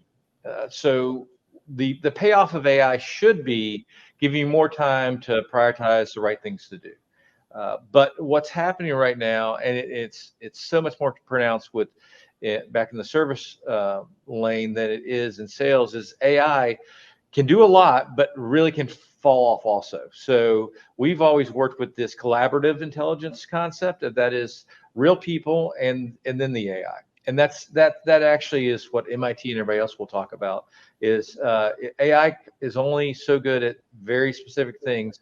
People are really good at figuring things out. We're not very good at doing the same process over and over again. So that's how we want to combine those. Ron, I noticed that was the theme of the article in Fixed Ops magazine, blending people with AI. And I think that's a real smart way to go. Yeah, I really think this is what happened. And, some of the early adopters of AI got frustrated because they tried to get it to do everything. And they were disappointed that, the customer didn't like the experience or something didn't happen. But the concept of having, as you said, being able to, hand off a call, from AI to a BDC agent is just great. I mean, it makes it perfectly workable in today's environment. Matthew, we survey the audience who watches Fixed Ops Roundtable, the dealer audience, and for the last 2.5 years, the number one pain point, if you want to call it that, is the phones. Number one by far and away. There's a very distant number 2 and 3 and 4. And that probably hasn't changed much over the last 10, 15 years. And not necessarily scientific, Matthew. It's, I need to get someone to answer the phone, okay? Because we're so busy, like you said, in the service department. Right. The phones were supposed to go away, right? We weren't supposed to deal with that anymore. Yeah, that's yeah. So then the web leads were supposed to go away. Yeah, but no, it's so we've always concentrated on building products that look at the single point of failure, right? Before you can have like this fantastic follow-up process, when the customer reaches out, I have to answer. So how do we make that better? We started off in 2010 with a after-hours response product, and had over 1,000 General Motors stores in that, and that's something that we still do today. FQR for sales. We do it for service also for telematic information from cars. But when we did it, we had dynamic templating. We had all kinds of cool things to make a good value for a customer, but we backed it up with real people from the beginning. So we had 30 people sitting around 24/7. And if my template could work, great. But if there's a question, I need a real person for that. Well, that was 2010. Today, we have actually the same number of people, but we're instead of doing thousands and tens of thousands of leads, we do millions of leads. And that's by using AI, first rules-based AI, which is machine learning just based off of rules, and now generative AI. Now you come up to the future is I look at something like Brooke, where it's voice and it works, and then back that up still with a team. So one of the first things we looked at as a differentiator is what happens when someone hangs up on a phone call. So any AI that's out there right now for service, they call and somebody hangs up, maybe for whatever reason. The first thing we did, I mean, we were in 3 weeks with the companies combined, is make it so that drops and goes to a call center, and somebody can call that customer right then. So that's the kind of things that we look at for combine those, that collaborative intelligence. Great AI, great people, put those together at the right time.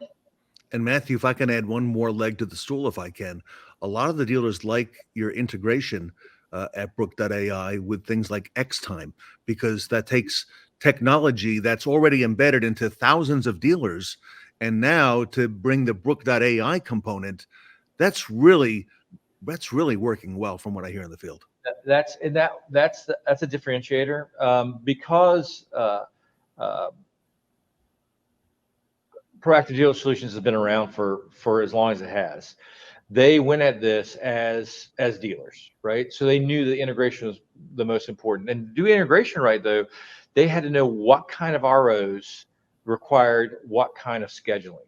And that's not how a tech company starts off. A tech company starts off of, let me get the customer to say something, let me send it somewhere else. So when they did that, looking at a dealership's ROs and looking at the different types, over 20 different types to be able to do a schedule, and then mapping those to each one of the scheduling systems, and then being able, because then they can look in like X time, and they know that an oil change is different than a different RO, takes different times, different techs. X time already knows that, but they schedule based off of that.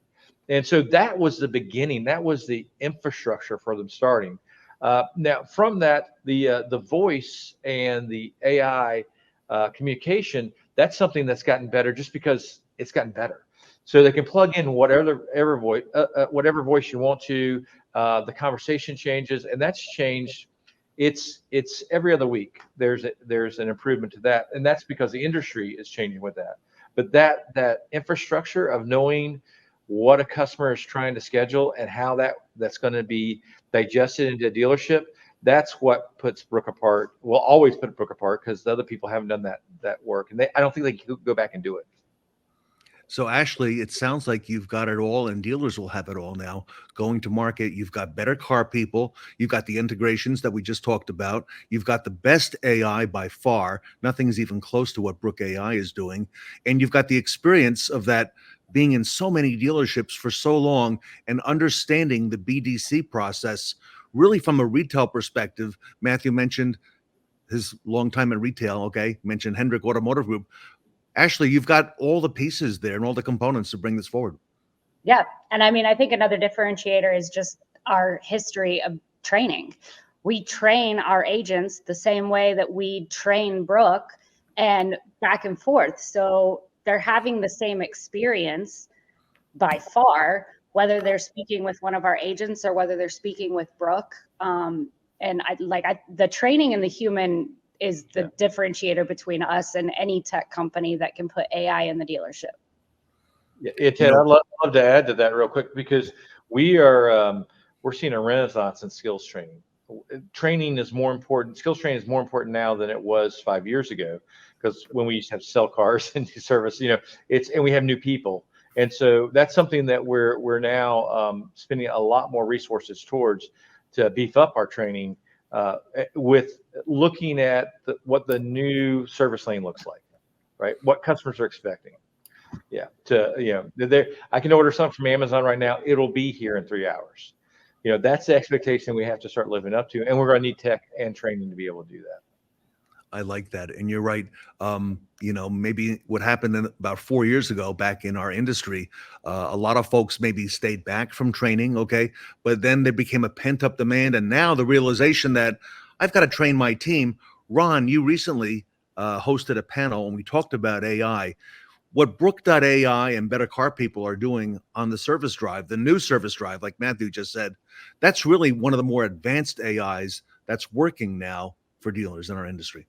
Yeah, I was just waiting for a moment to jump in and say, Ashleigh, you and I had a conversation when we were putting this article together, and it was all about, it's not just training your BDC agents, right? You need to train your AI to your practices so that everything is in alignment. So everybody is singing off the same sheet. They're all making that work.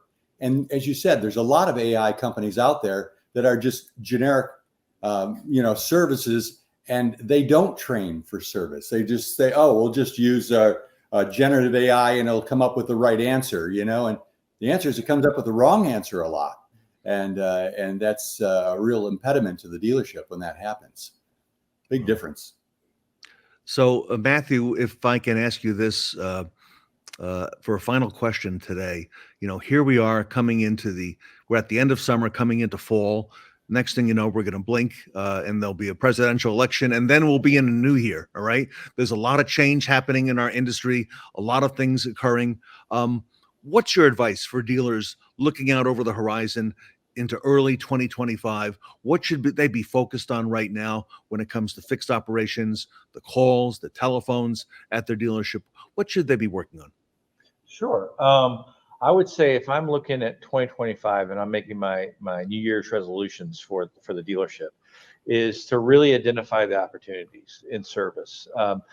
Far too often we get so busy with our riders in the lane and the calls that we're getting in for service alerts, and we'll get focused in on that. But there is a lot of outbound campaigns that we need to do. There's a lot of retention calls we need to make, that kind of thing, and we've got to really get rid of the things that we've got to have more time.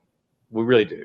So we have to look at our processes that aren't paying off, and maybe we need some tech, maybe we need more people, maybe we need training, but really it's going to have to, hey, how do I change to take advantage of these opportunities? But the first thing is list out the opportunities. That's the first thing, to be aware of them, and then look for some partners to help you with that. And Ashleigh, that training piece is so vital and such a vital component, and you folks have got the expertise there. We do. It's the core of who we are. Yeah. Yeah, I like that a whole lot. Ron, looking out over the horizon, I know you see a lot of things coming across the publisher's desk at Fixed Ops magazine. What do you see as we look out now over the horizon into early next year for the fixed operations retail community? I think it is that next level of dealerships that have listened to all of this but haven't applied it. Like you said, it's, the leaders out in the industry have jumped aboard, right? The Hendricks have jumped aboard. The big companies have jumped aboard.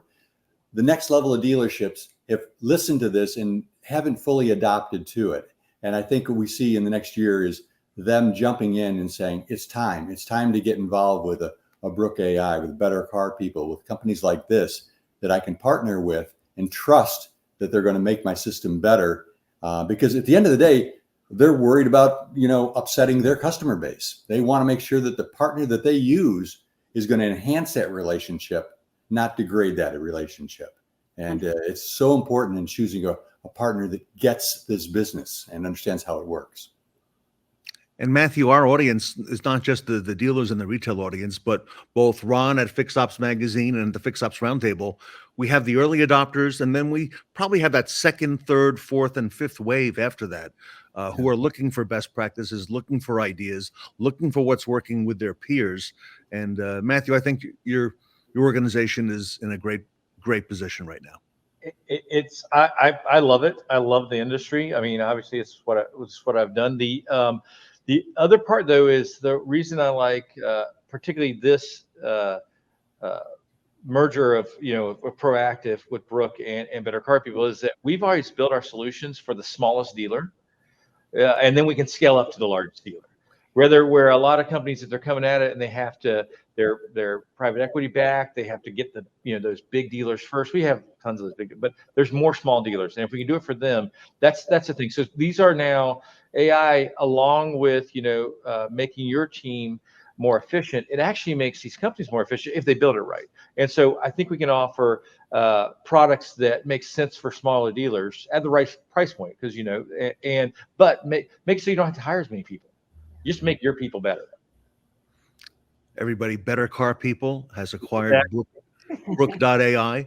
I love what's happening right now in the industry, and everybody, they're retail, they're training based, and they have their roots in the industry, and they're doing it for all the right reasons. And congratulations to Matthew Belk and Ashleigh Norton from Better Car People and Brooke.ai. Thank you for all you do. And Ron, exciting times ahead. Absolutely. And like you said, they're right in the forefront of it, right? Because this is where dealers need to go right away. So let's get a hold of these people and get them integrated into your business. And the way to get a hold of them, everybody, down below in the ticker, go to bettercarpeople.com, bettercarpeople.com. Of course, you can find them on the web, on social media. They're very active. You'll see them on LinkedIn and throughout social media. The Brooke.ai name and platform is a part now of Better Car People. On behalf of the Roundtable, Ron Overs, thank you. Ashleigh Norton, thank you. Matthew Belk, thank you. Better Car People and Brooke.ai, thank you. Thank you. Thank you Thanks, for all guys. you do. Everybody, Better Car People and Brooke.ai here with us today with Fixed Ops Magazine at the Fixed Ops Roundtable.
Join Maureen Martin as she moderates our next segment featuring some of the best fixed ops dealers in the nation. It's the Dynatron Software Panel.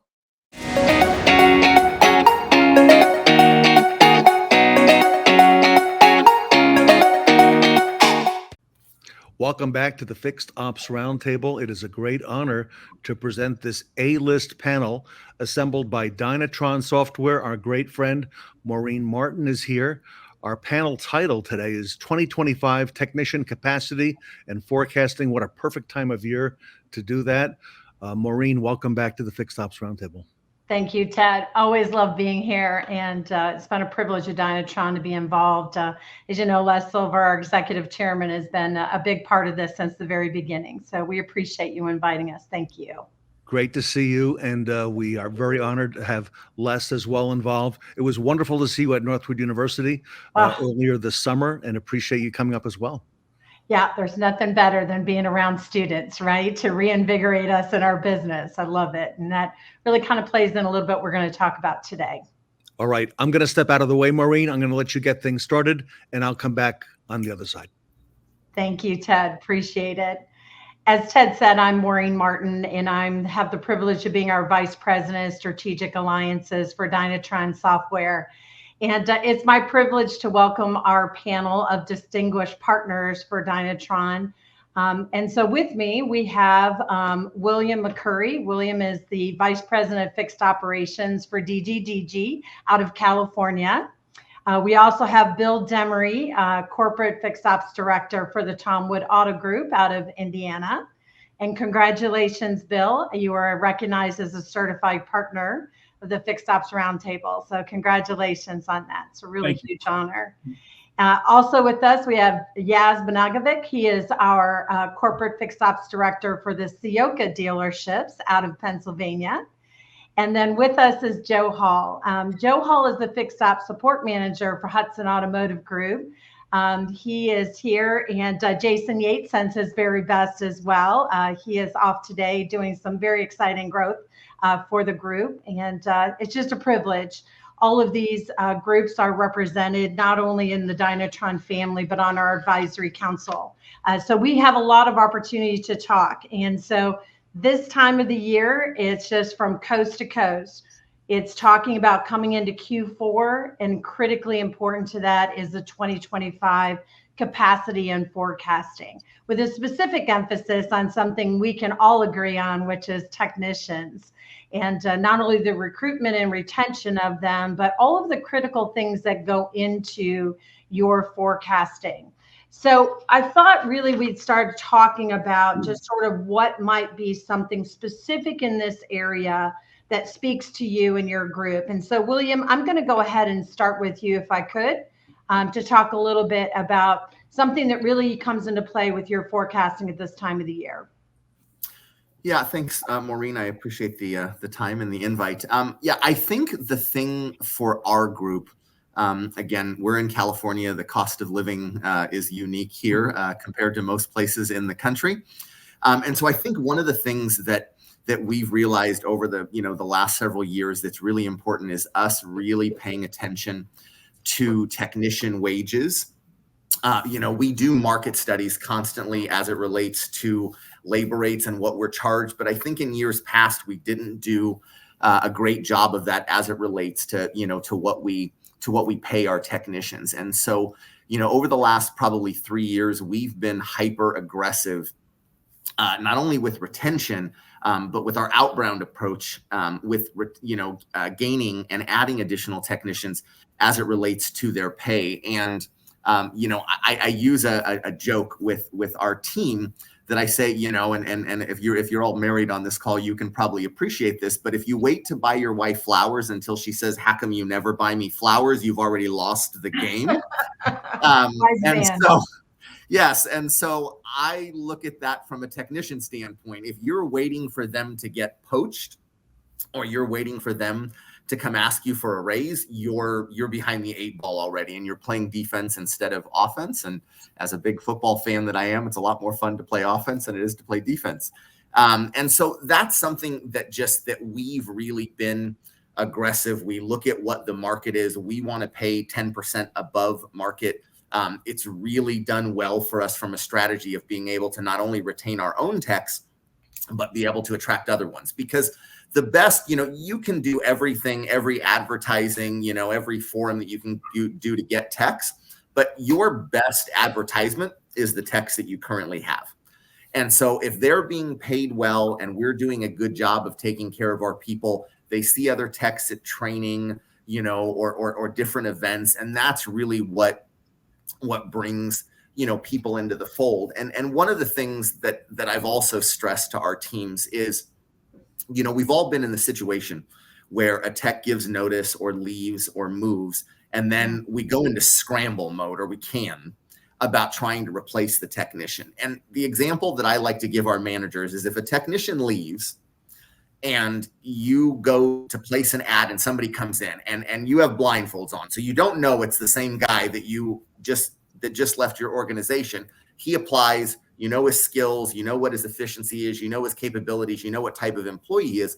One of the things that I tell my people is that you're going to pay that guy that you're hiring now that you're in a spot where you need somebody really bad, more than you're paying the guy that's already there that what you have, as opposed to the unknown.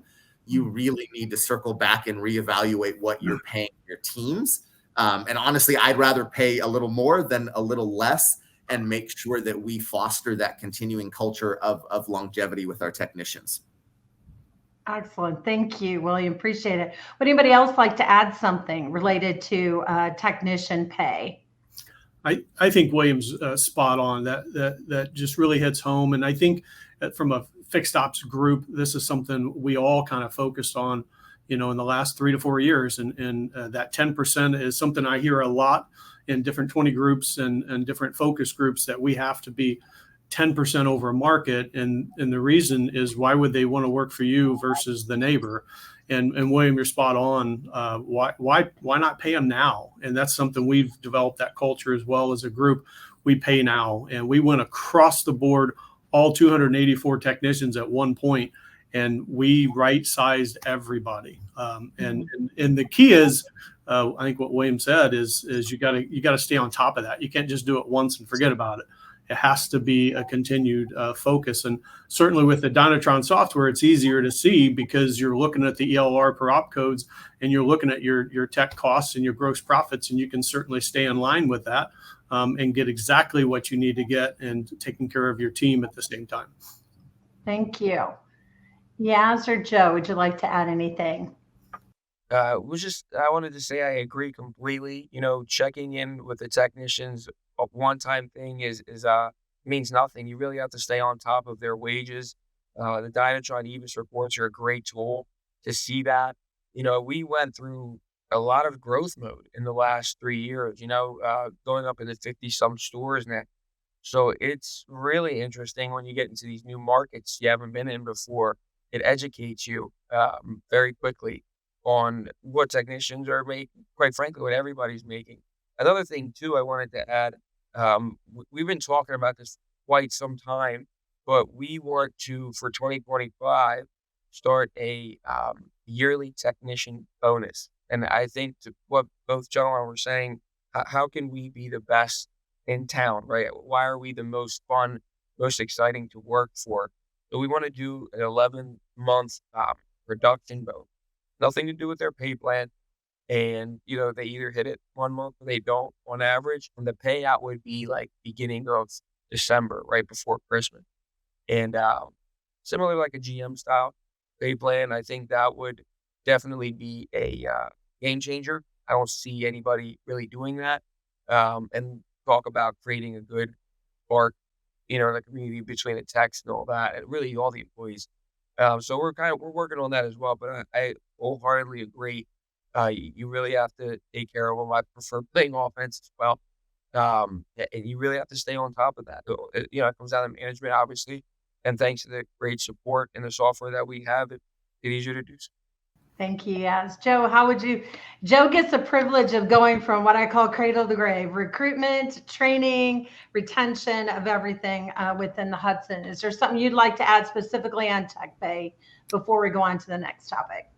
Yes, and thanks for having me here. It's an honor to be here. And yes, I'm glad that you mentioned that bonus, that yearly bonus as far as production. That is something that we actually implemented just over a year ago, where a technician, depending on his level or her level, can earn up to $1 for every hour they've produced across a calendar year. And it has honestly been a game changer for our organization. So I would encourage you and anyone else to implement something like that.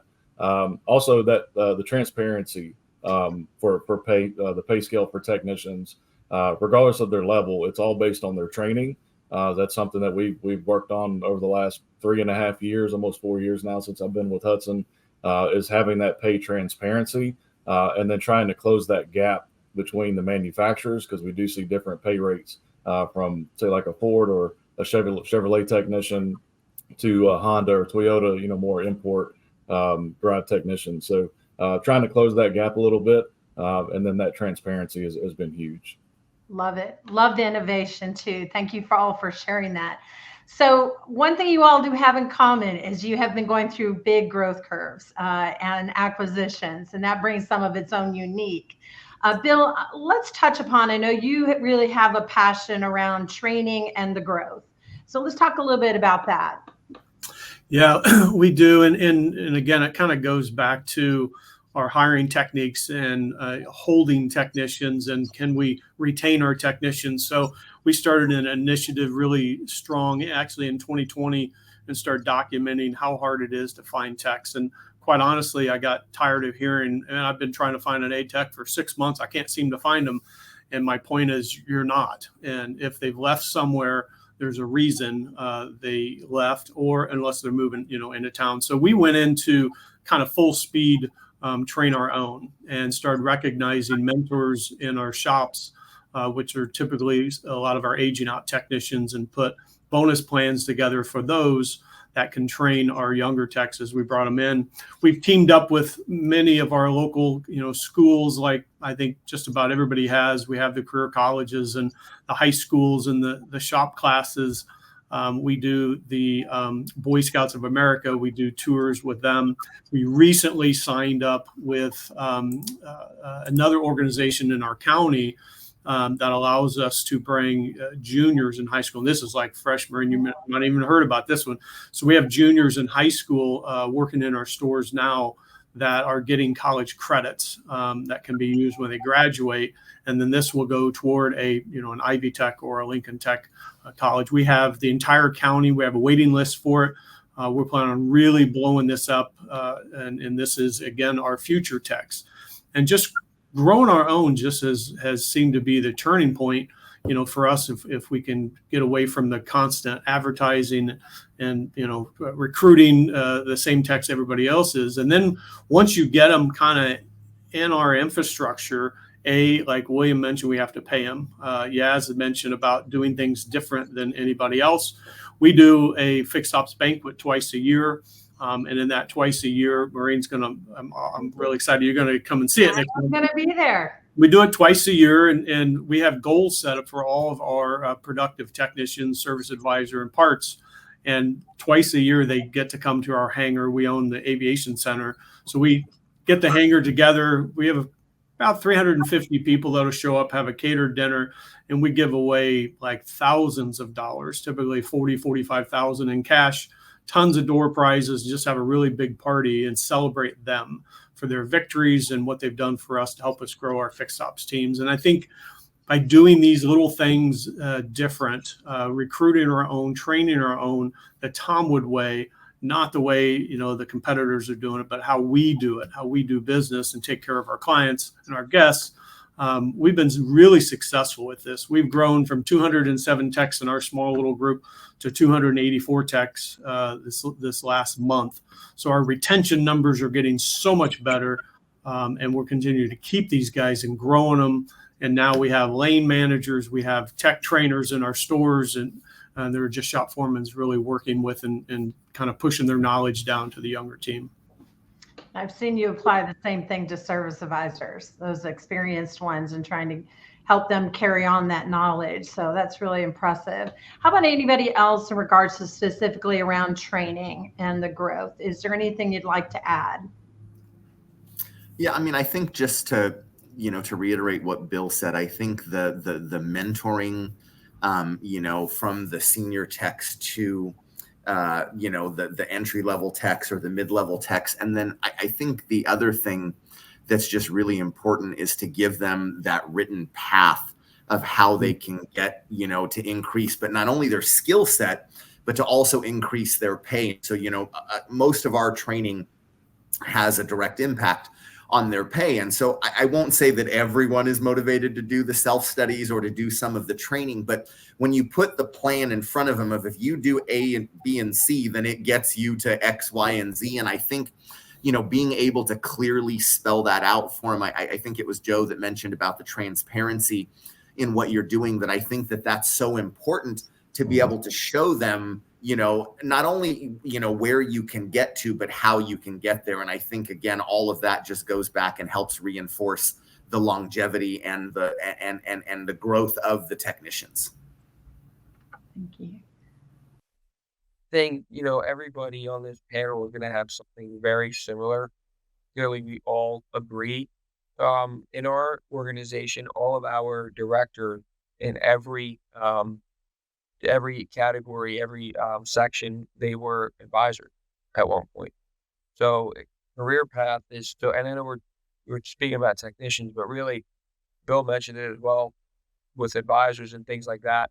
It goes such a long way. Fortunately, we have our corporate trainer as well that constantly keeps re-educating on our process, which is pay incentive as well. It helps it's the glue. It helps keep us together. but growing your own people for your culture is the most important thing. I couldn't agree anymore. Like I said, I'm sure we all have something very similar, it sounds like. Um, and the fact that, like for our organization, that we grew from 7 rooftops to 53, all those people were advisors and salesmen at one point that have grown with us to help protect the growth. Love it. And obviously that has to come into play, right? When you're looking at your capacity and forecasting is having that plan for each one of your people, right? And then you take it by the size of your group. You've got to utilize tools and you've got to utilize construction of resources within your own organizations to make that happen. I love it. Joe, did you want to add something? Sure. So to the development side, for technicians, in a perfect world, my team would love it if we only had to put up job posts for entry-level technicians, right? And we didn't have the service director that calls us and says, hey, I just lost a master tech. I need another one yesterday. That's always going to be there to some degree. But the more we focus on that development and helping this younger generation understand that there's a lot that they can do within this career, and then there's a lot they can do beyond that. It's not just about being a technician for 30, 40 years. There's plenty of leadership opportunities and things beyond being a technician, and helping them, realize that those opportunities are out there, and then seeing what their goals are and what they would like to do with their own career path, and then trying to individualize that career path for them has been key for us. Talking about career pathing, which comes into play with everything you do in forecasting, right? Are you finding that technicians are really wanting to know what the career path is, like what separates you from everyone else, right? You growing your own, we need to do it by necessity, first of all, right? Depending on the markets we're in. But how is that coming into play in your forecasting for next year?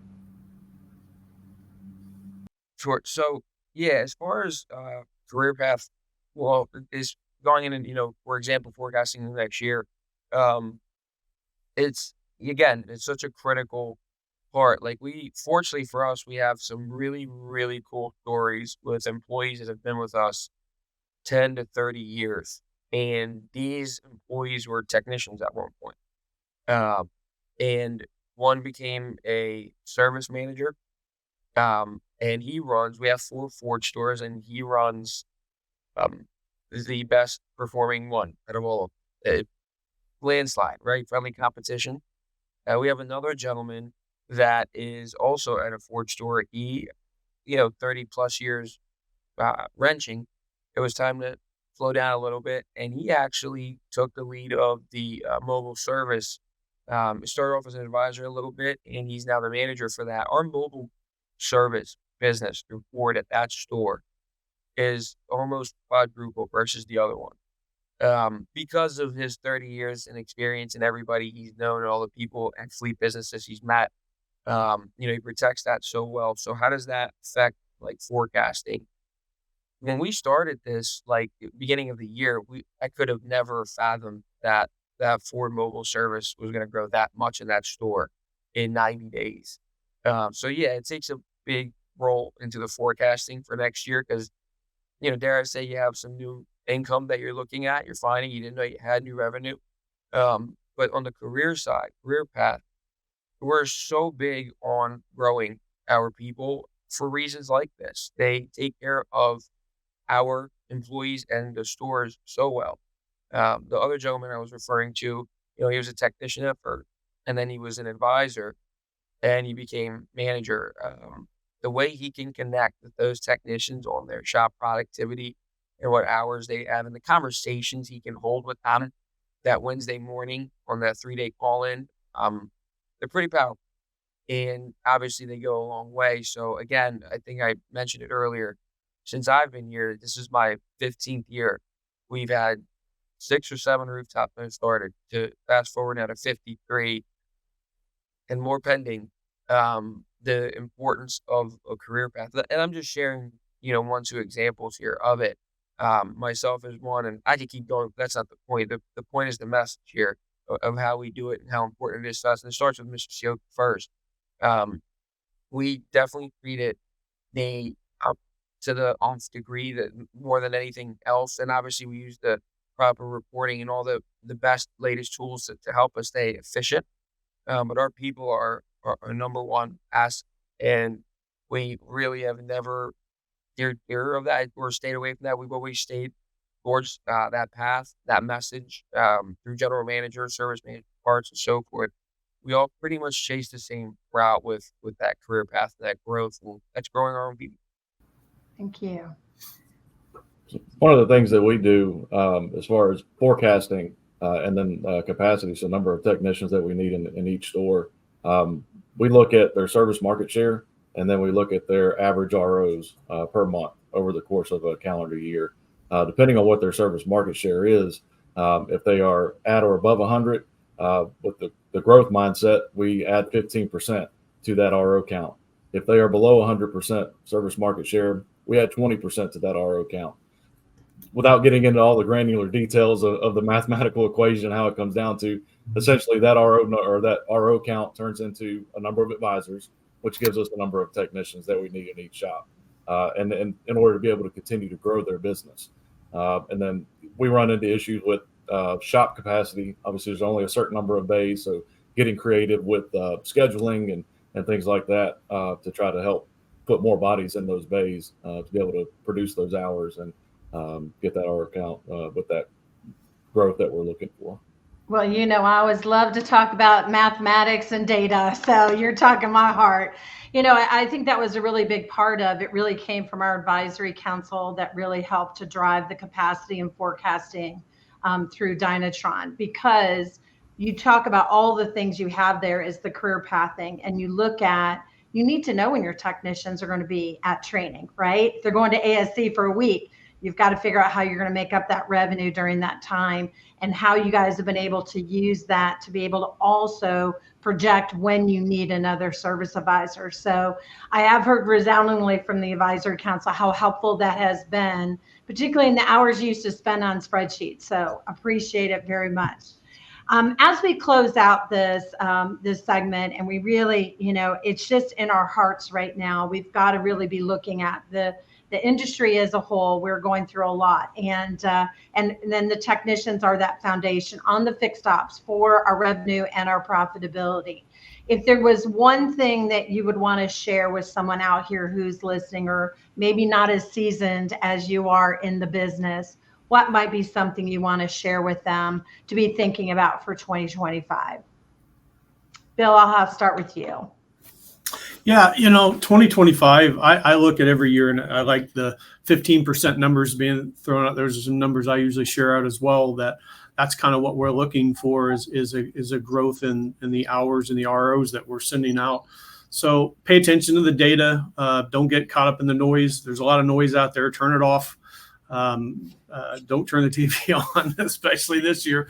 But it's focus on what we can fix. We're a fixed ops team. That's what we do. Variable is down. It's going to continue to fall down. And man, that's when we get invited to the Thanksgiving table. We finally made it.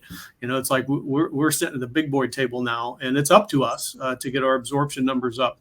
It's up to us to carry the 100% and get our numbers there to carry the stores. And that's what we do well. That's why we're in this business. That's why we're all in the roles that we are, because we're so passionate about it. So fix what you can fix. Don't focus on what you can't, and just keep plugging away. It's fun. Every month's a new number, and next year's a whole new set of numbers. So I'm excited.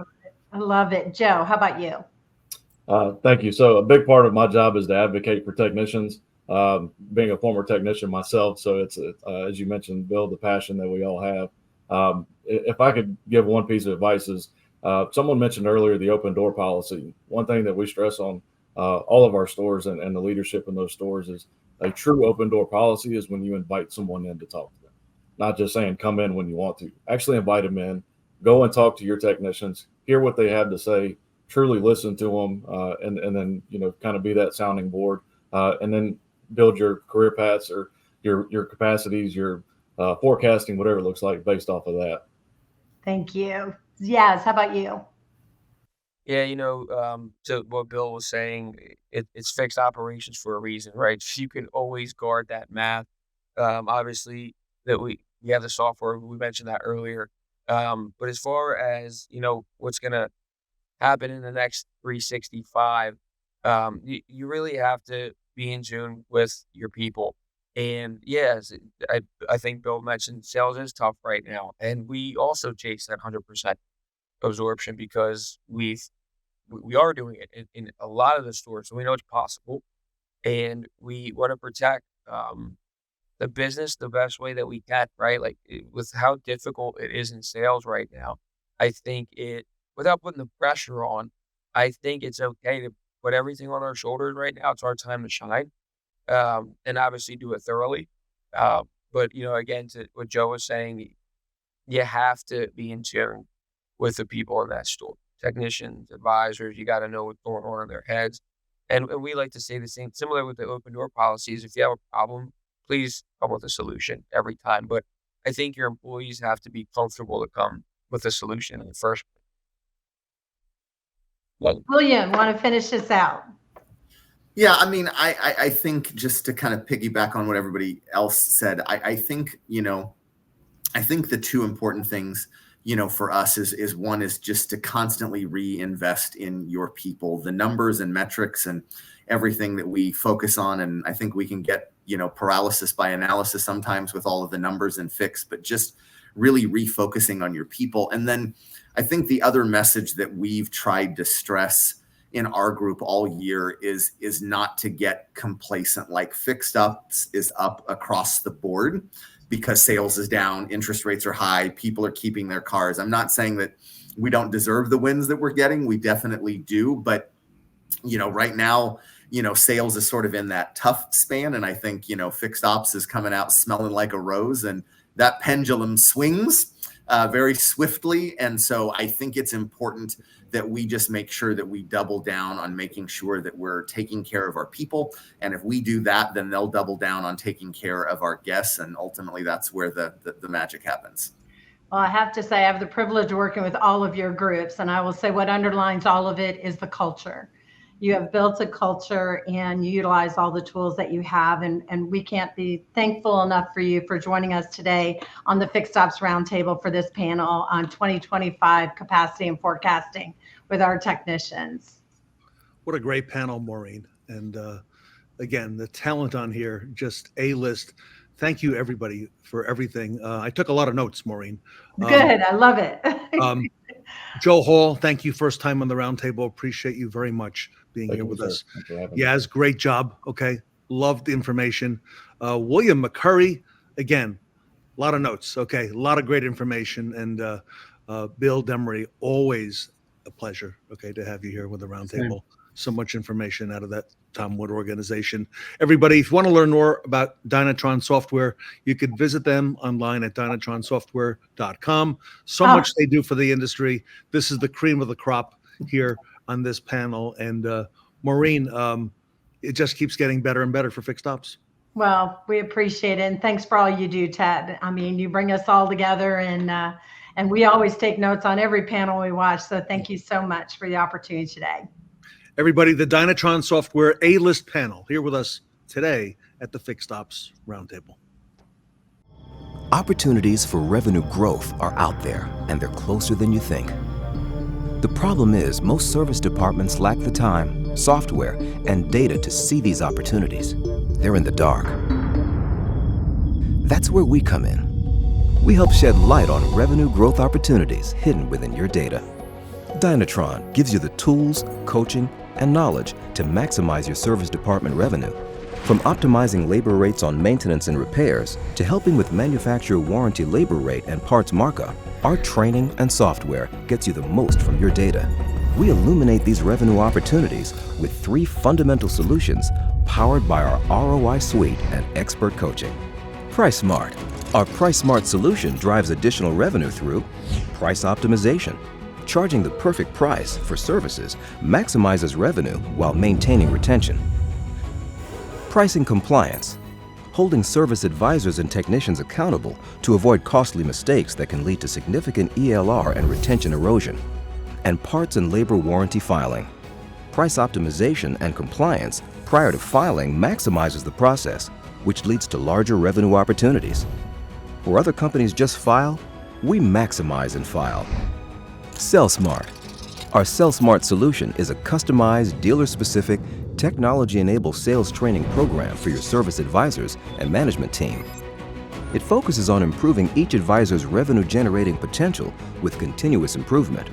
Small but consistent changes add up to big results. Market Smart. With Dynatron's Market Smart solution, we analyze your service department data to develop custom, multi-channel marketing campaigns that target existing and new customers.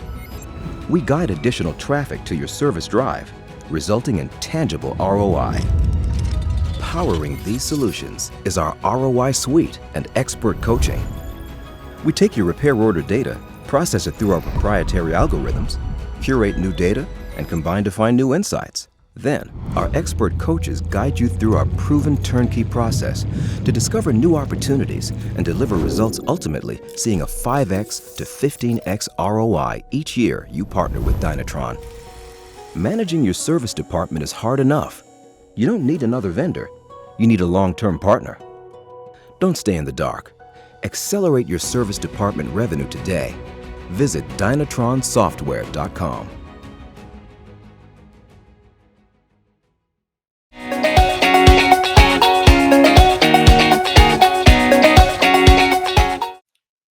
Take a moment now to pull out your phones to scan the QR code on your screen to vote for the Best Practice Awards that will be announced at the end of the event. Remember, every vote counts, so make sure to shed light on the 5 speakers or panelists who you think are making waves by casting your vote. And don't forget, you can only vote once.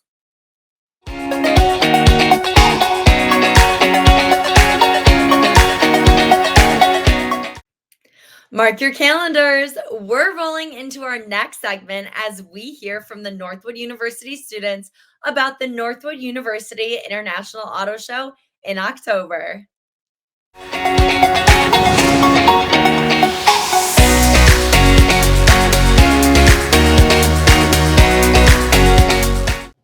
Hello, everyone, and welcome to the Fixed Ops Roundtable. We are here at Northwood University, and we have the Northwood University International Auto Show panel. I'm Katrina Ness, the operations chair of the show, joined by my peers and Vanessa Collins. Like Katrina said, I'm Vanessa Collins, and I am the marketing chair this year for our auto show. And to start, if everyone, right down the line, just introduce yourself and tell us a little bit about what you do here at Northwood and the auto show. I am Chase Southwick. I'm an incoming sophomore in the fall, and I am going to be the head of the European division for our upcoming show this year. I'm Alex Mazon. I'm our general chair this year. I'll be studying at our DeVos School of Graduate School of Management. Hi, my name is Brooke Engelhardt. I am going to be a senior this year at Northwood University, and I am the Chief Marketing Officer of this year's auto show. My name is Michael Stutman. I'm a third-year student here at Northwood, and I'm the Marketing Innovations Chair for our upcoming auto show.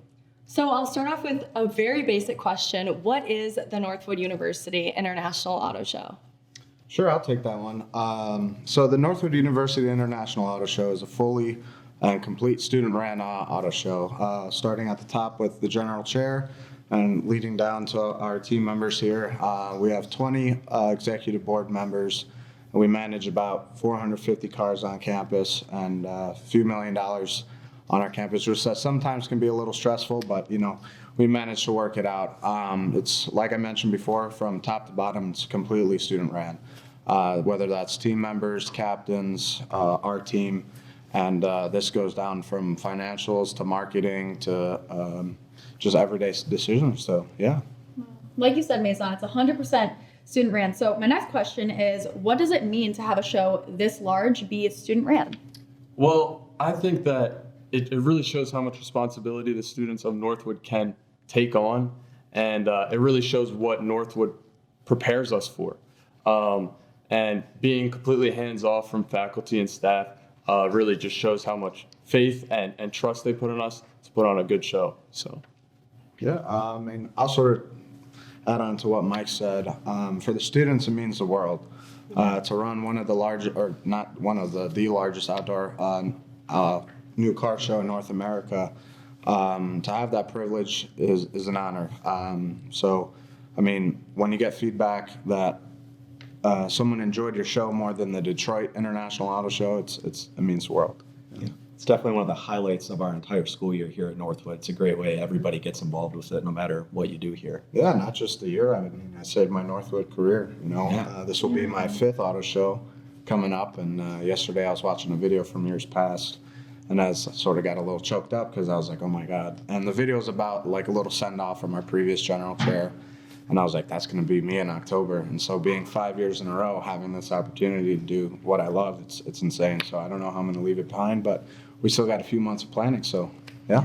We're ready for a great show. So Chase, I'll ask you this question. Who is all involved in the show and how do you get involved? So you can really be involved in the show no matter what, your role is at Northwood, no matter what your major is, no matter, what your year is at Northwood. I mean, I started out as just a team captain. We have team captains that run each individual automotive brand. And then you can be a member of that team. The captain kind of oversees. And then we have, like myself, divisional heads who are the head of the individual European, domestic, Asian, and specialty divisions. They handpick the captains of the brands, and then the brand captains pick their team members. So, no matter what you do here at Northwood, you can be involved in the show. Awesome. Now, Brooke, you started as a team member and worked your way all the way up to Chief Marketing Officer on the executive board.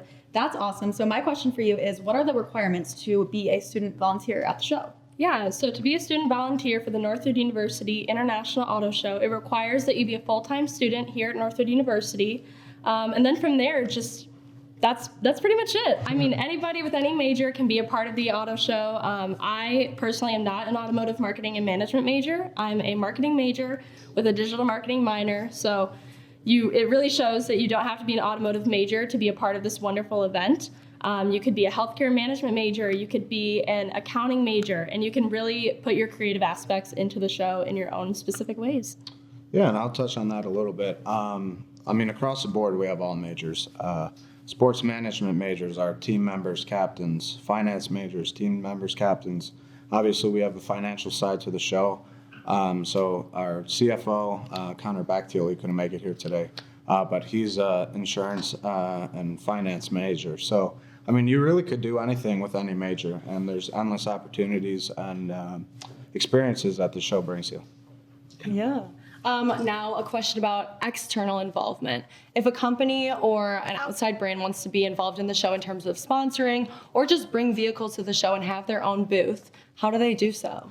So it's really simple. They can actually visit us online at auto.northwood.edu and click the How to Support tab. There'll be 2 links. One is more of a corporate sponsor and the other more a personal sponsor. Very simple. Yeah, and then there's also several opportunities within that website. In our aftermarket division, every year our aftermarket students go to Apex SEMA, the show down in Las Vegas for the past few years. And there's an amazing opportunity that you can send a student actually from not just our auto show, but just our aftermarket program in general. And that's included there. And so basically that's called the 2-tier sponsorship, where you get to bring your company to our auto show and then send one of our students to SEMA. So it's a pretty unique opportunity. Yeah. Alex, you said this is going to be your 5th auto show. Yeah. So my question is, what is one thing you have learned about the automotive industry just in college, since you've technically been in it for 5 years being in this auto show? Sure. One thing I learned about automotive, that's pretty hard to narrow it down to one. But I'd say something that Northwood really drives home is the connections and the valuable connections you make through your time here. You often hear it's not what you know, it's who you know. And it's really driven here just through experiences. I've been to HJW, I've been to NADA, NIADA, just through the experiences here and who I've met at Northwood. We have amazing people come in every week for class. Patrick Janes from Cox Automotive, Mike Stoll from CDK, Reynolds and Reynolds. We have so many family and friends here at Northwood. It's truly amazing. So I have another question, kind of going off of that and connections and stuff. What have you guys each individually gained from the auto show and from Northwood as a whole? We can start down the line at Chase. Well, what I like about Northwood that's really different than any other college experience is the valuable, real world information that you get. Like a lot of our professors at Northwood, they have come out of the fields that they are teaching. Like they actually were business owners, or they did work in the automotive industry. So you gain that really nice real world knowledge from your professors here at Northwood, which I like. Yeah, I'll sort of add on to that. What comes with that is experiential learning. So, going to dealerships, visiting the dealerships, working with some of these CRM, DMS companies, learning their software in our class. I mean, it's not just reading textbooks, it's applying your studies, it's applying your knowledge, it's going out and visiting people. I mean, it's truly amazing. Absolutely. And to back off of both of you, Chase and Alex, one thing that I've also learned at Northwood that has applied to the auto show as well with experiential learning and real world experiences is definitely the part of that you start your major classes day one, which is truly inspirational. I mean, my first class ever was Principles of Marketing with Automotive Professor L.G. Bright here at Northwood University, and it was a truly interesting course, and I fully loved that course, getting to know LG, but also my peers, and building off of those connections with my peers and truly growing my network. Yeah, the one thing that I think Northwood's gonna give you that no other school can is the true, real experiences, actively doing it in front of real professionals, and it's second to none. They really pride themselves on it, and it's real, it's true. We lived it. So, and then I guess one last thing on that question is going back to experiences. Northwood, here at Northwood, we really do get headhunted for jobs and internships. Yeah. I mean, there's not a single summer where I haven't had an internship opportunity, employment opportunity, and I mean, shout out LG Bright. He's a man of connections, but Northwood really does provide experiences second to none. I mean, career fairs, people you meet, just to go back and hound on the connections part. But it's truly awesome. I always say if you put yourself out there here, you will have endless opportunities, and that's really what Northwood pushes. Yeah, you write your own ticket. That's so true. Stay tuned. We have a lot more coming. Thank you guys so much for joining us here on Northwood's beautiful campus for this panel. Thank you for having us. Yes, of course. If you are interested in sponsoring the event or just want to learn more about it in general, feel free to visit nuias.northwood.edu, and we hope to see you all October 4th through the 6th. Learn, network, and grow at the next Fixed Ops Roundtable pop-up event, happening live on October 3rd and 4th on the campus of Northwood University in Midland, Michigan. Please join us for this special event. Stay up to date with where we are headed next by following the Fixed Ops Roundtable on social media.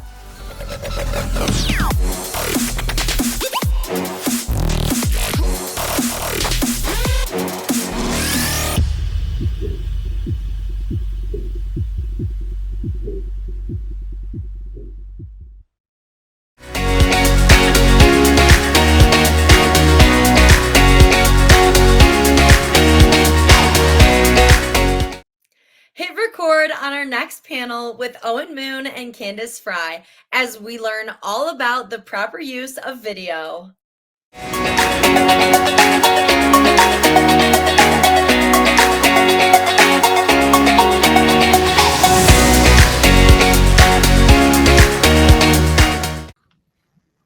Welcome back to the Fixed Ops Roundtable.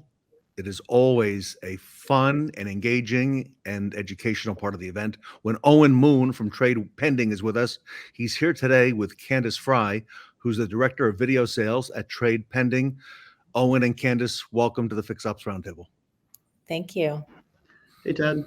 How you doing? Owen, great to see you, and tell us what's going on.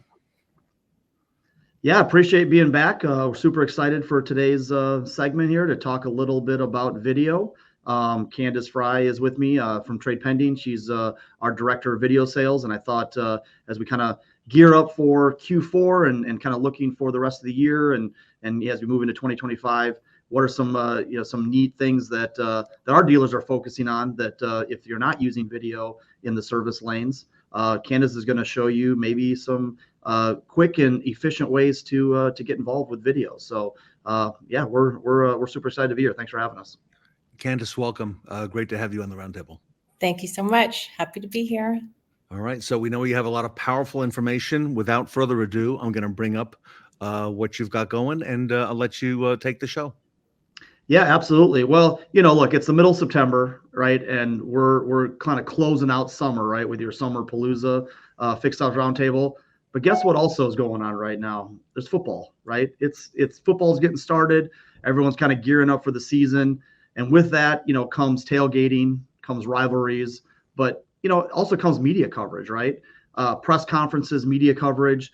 And who gets most of that, right? Most of the media coverage that we see out there are the quarterbacks, right? And the wide receivers. They're the ones that get all the love. And so when you reminisce about some of the greatest football players of all time, who do you think of, right? Tom Brady, Peyton Manning, Joe Montana, John Elway, just to name a few. In fact, the sport is kind of designed around the quarterback so much that companies like Netflix came out with a series about quarterbacks, right? So we know that's who's getting all the love, right? But when you think about the top scorers in the NFL, who are they, right? So I did a little checking. The top point scorer in the history of the NFL is actually a kicker, Adam Vinatieri, actually from South Dakota, went to SDSU. Obviously, kicked a bunch of game winners for the Patriots and the Colts, that type of thing. But did you know that the top 5 kickers or top 5 point scorers in NFL history are all kickers, right? Well, you wouldn't, because they don't get any of the press conference, right? They don't get any of this. They don't get any of the love. So we kind of equate that to kind of like the department that we all love, but don't get a lot of the love, and that's our fixed ops department, right? They are the most profitable in most cases, but get zero love when it comes to tools and infrastructure and different things like that, right? So we always call our fixed ops teams the unsung heroes, and they're the ones that are grinding it out every day, but don't necessarily, get that press coverage that the quarterbacks or the sales team gets, from the dealership. So what we're here to do, Candace and I today, is we want to bring some love, right? And so we really want to focus on video, because we feel like video is definitely something that has been a very hot topic, something that most dealerships are not utilizing. And if they are, they're barely utilizing it. They're just sort of getting involved. And so I think we're going to, hopefully the audience today is going to leave with some really great knowledge about video and how it can actually impact your service department.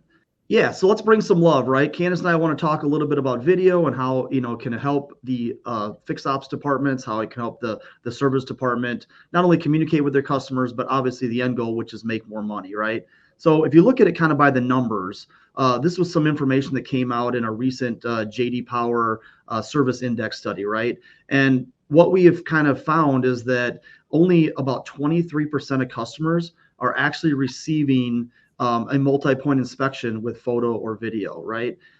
We know it's more time consuming to do that, but it definitely has significant payoff, and we'll show you that here in a little bit, especially for tire sales. We know that tire sales are a big focus for dealers as they kind of move into EVs and things like that. So we got to get in the tire business. Also, we know that customers who receive an MPI with a video or photo are actually approving that work at about a 51% clip, right? So in kind of looking at it without video, right? Without video, without photo, you're about 24%. So you're actually looking at about a double RO acceptance rate by just putting a little extra work into into that additional recommended services by using photo or video. People need to see it to believe it. And in order for people to believe it, they need to be able to believe it to approve it. So, this is kind of why video is definitely something that most dealerships should be looking at. And that's why Candace is going to talk a little bit about how to pick the right video tool. So with that, Candace, I'm going to turn it over to you and let you kind of talk a little bit about video, some of the challenges, and then give some insight on what you're seeing out there with our dealers. Excellent. Yes, thank you. So obviously we know that video is important when customers see their own vehicle up on the hoist and they receive that video. Like you said, they believe what they see, not necessarily what we tell them. It creates that trust and transparency for the dealership. When they're used to using a video, it helps to speed up productivity and efficiency in the service base. So who doesn't want that? It increases the sales, right? So that's what we want. Obviously, there's lots of issues around, getting your team to use it and things like that. So incorporating it into the process and doing it right so that it doesn't feel like a cumbersome process or something more that they have to do. So making sure that it's simple and easy to use is key. Training and management, obviously an ongoing effort, to be able to give great ideas, just to show them how to be efficient with video, I think is really important. But also, when you are creating videos, you want to know what your ROI is, and to be able to look at stats and be able to see how your video is influencing the sales and the time in which those videos are getting the approvals, I think is really important. When you're creating videos, obviously another challenge is the shop noise. So whether it be compressor noise or music or language, whatever it may be, how do you create a video that is effective, that we can get to a customer that is professional sounding as well. Compliance as well. So, if we're just creating videos on our phone, is that compliant or not? So you've got to look at that, how you're actually creating those videos and the deliverable to the customer to make sure that you are compliant. So obviously we have the option of using our own phone, and we will say that's not compliant. So we want to be TCPA compliant. So you need to look for a platform that will be TCPA compliant. That's going to give that customer the proper opting in and opting out. Now, obviously they're service customers, but still, we're still communicating with video and with texting. So we have to make sure that they do have that proper opting out available as well. Obviously, when we're using our own phone, there's no way to track, the communication, the videos. Has that customer watched that video? How many times have they watched that video? So that's something to think of as well. Technicians using their own phone. Oh my gosh, do they want to use up all their storage, be storing all of this information on their phone? Do they want to be handing out their own cell phone number? Absolutely not. So to be able to have a platform where, they're not doing that. Obviously you can't edit if you're just creating, from your mobile and just filming. There's no way of really editing that and without having to re-record. So time saving wise, you need to look at a platform where you can create, little mini clips, if you will. And obviously customers can't approve the work nor pay for it when we're just sending it from our own phone. So obviously, there's another option of walking that customer back into the service drive. Well, obviously we don't want to be doing that. There's that safety factor that comes into play, and it's just, it's not a compliant thing that we want to be doing anyway. And also, if the customer is not in the dealership as well, how do we get that information to the customer as well? So video is a way of doing that. With the sending videos through, other platforms. So when we send out a video, when we send out the MPI to our customer, oftentimes that video is buried deep in that communication. So there's the MPI, there's, messaging from the service advisor. Where's that video? It's lower down. It's not a priority. So we want to make sure that videos get out to the customer, that the message is in the video and then is backed up by the MPI and all other information, from the service advisor to the customer, so that first thing the customer sees is their own vehicle. And then from there, it makes them more likely to approve that work because they can see that right away. Working with the other tools as well, as we were saying, it's a larger platform, it's more expensive, and like we said, it gets buried there. So we don't often get that information out to that customer the way that we want to. So in a perfect world, we want a platform, like we said, easy to use, affordable, for the technicians to use, that anyone can use it, that you can use it on an Apple, an iPad, a tablet, anything like that in the service drive that they're comfortable using.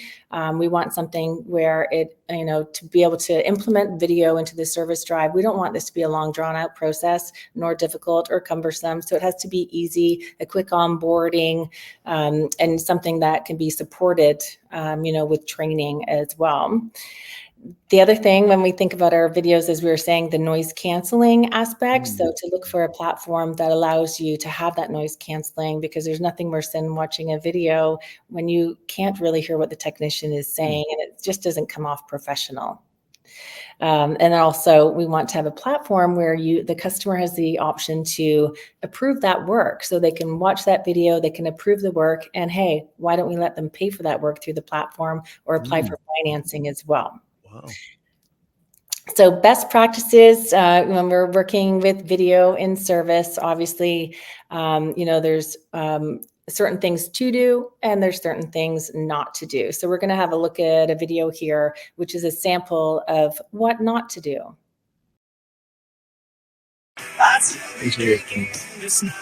Baby Johnson.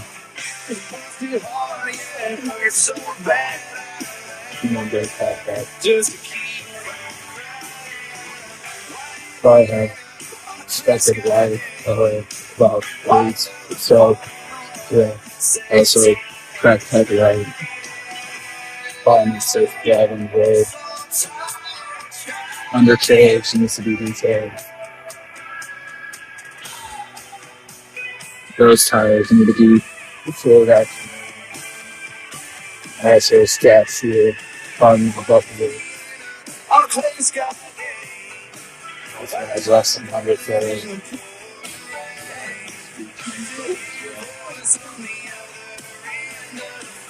Also,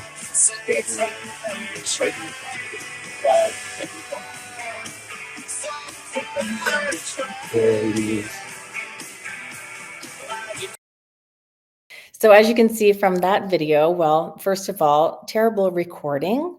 We can hardly understand what that technician is saying. It's quite mumbled. There's loud music in the background, so we can't really make out, what is about our vehicle and what is the song playing on the stereo there. And we can't really make out, it's a long continuous recording. There's nothing specific that is really spoken about that we can make out there. And it's just overall just a unprofessional. The lighting is poor, just doesn't make for a great video. Certainly something would not be approved by looking at that. I would be calling the service department and asking, what was that? So not a great example. So obviously when we are creating videos for in service, we want to introduce ourselves if we are comfortable, and we can, you can get to that. The more you get comfortable using video, it just takes practice, but to be able to introduce yourself, first of all, to be able to showcase exactly what needs to be done, to be able to create little mini clips so that you can go from one segment to the next, have it all edit together if you can, to be able to create that seamless professional type of video that's going out to a customer, to be able to have the ability to turn on a flashlight. So if you are, you're under the vehicle and there's tight areas to get into, to be able to turn that flashlight on seamlessly, to use the wide angle if needed, and things like that. And also to eliminate that background noise would be, something to definitely look for. So different types of videos that we can, when we think about the service drive, what types of videos do we want to be sending to our customers? So obviously confirmation, booking of appointments. So to be able to send out that video, let that customer know where they're going to be parking, where they would come in, who they're going to be greeted by, what to expect on that service department appointment. And also, when you think of that, there's often lots of construction that happens at dealerships as well when we're doing rebuilds. So how about, creating a video to let that person know where to park and perhaps where to come in if that happens to arise. We obviously want to create that to walk around of the service work, what needs to be done, going through that MPI, to be able to highlight all of those areas that, need attention. But hey, why not send a video of, you're doing a great job maintaining your vehicle, nothing is needed today. Customers love receiving that as well. Why not? And obviously intake, when we're bringing vehicles in, how about we create a walk around of that vehicle just before it goes in for service, so we have that for our record, so that when the vehicle has finished its service, we can do an outtake video, if you will, to show that the video or the vehicle is in the same condition as when it arrived on the exterior. So that's something to think about, to be able to keep that for your records as well, to be able to share with your customers. Thanking our customers obviously is very important. CSI, word of mouth goes a long way. And so why not, as the service manager or advisor, create that thank you. Thank you for servicing with us. We know how important it is to have those customers come back and service. So why not send a little thank you to them? And hey, while you're at it, why not link to perhaps Google or Dealer Rater, where a customer could leave a review for you? Think of those sorts of things as well. And then when we're thinking of our salespeople, so day of delivery, often, service isn't introduced. That's an often overlooked step. So why not create a video to introduce service, after you've sold that vehicle, to be able to demonstrate, where they would be going for their first service appointment and things like that. And then also from service over to sales. So if we've got our vehicles in the service drive, and hey, that customer might be better off getting into a new vehicle, why not send videos over to the sales department to be able to share that information to arm that salesperson as well? So communication between the two departments, which doesn't always happen, this is a great way of starting that dialogue and to have everybody work together. And so here we are, we're going to have a look at an intro to service, like we had said, to just demonstrate what that would look like. Hey, Brent, just wanted to say thank you again for doing business with me. I really appreciate it. Of course, if you have any referrals, send them my way. If you have any questions with regards to your vehicle, don't hesitate to reach back out to me. I can send any kind of video. Please look out. I'm going to send you some videos around your infotainment technology system. I know we didn't have enough time really during the delivery to go over in great detail, so I'll send those to you as a reminder. And just to remind you, when you come back for servicing, you go right through these doors that I'm about to show you. So from our main entrance, right through the doors, follow those cars right to the other side, and you'll see that building. That is the main service area, and you will see directions on where to come in and where to park as you are coming in. But you'll see when you pull in, services to the right, and of course you'll see me in sales to the left. Looking forward to speaking with you in future, and again, meeting any friends and family you may have to send my way. Thanks so much, and have a wonderful day. So as you can see, this is an introduction to service video, having that salesperson introduce where that customer is going to be going for their service appointment when they first come in. So a great way to just get more information out to that customer. Here we're going to watch a service walk around. So this is going to show you an ideal way of creating that video to be able to send to a customer. Hey Marion, how you doing? My name's Alex. I'm the technician looking after your 2020 Honda CR-V today. So I see we have a vehicle in for the oil change, the transmission fluid change, as well as the front and rear brake servicing. So I'm going to go ahead and take care of all that. Then also while the vehicle's on the hoist, do a multi-point inspection, make sure you're up to date on all your maintenance items and that components look and operate the way they're supposed to. So first off, taking a look at your engine air filter. As you can see, it's starting to get a little dirty and clogged inside here. So having a clogged air filter is going to reduce your fuel economy because something about airflow getting into your engine. So I'm going to recommend replacement of this one as well as the one in your cabin today. So I was inspecting your brake fluid, and I did notice that you have a bit of debris in this fluid here. You can see along the edge of the top of the lid here, and then also it is a little bit faint inside of the brake fluid there.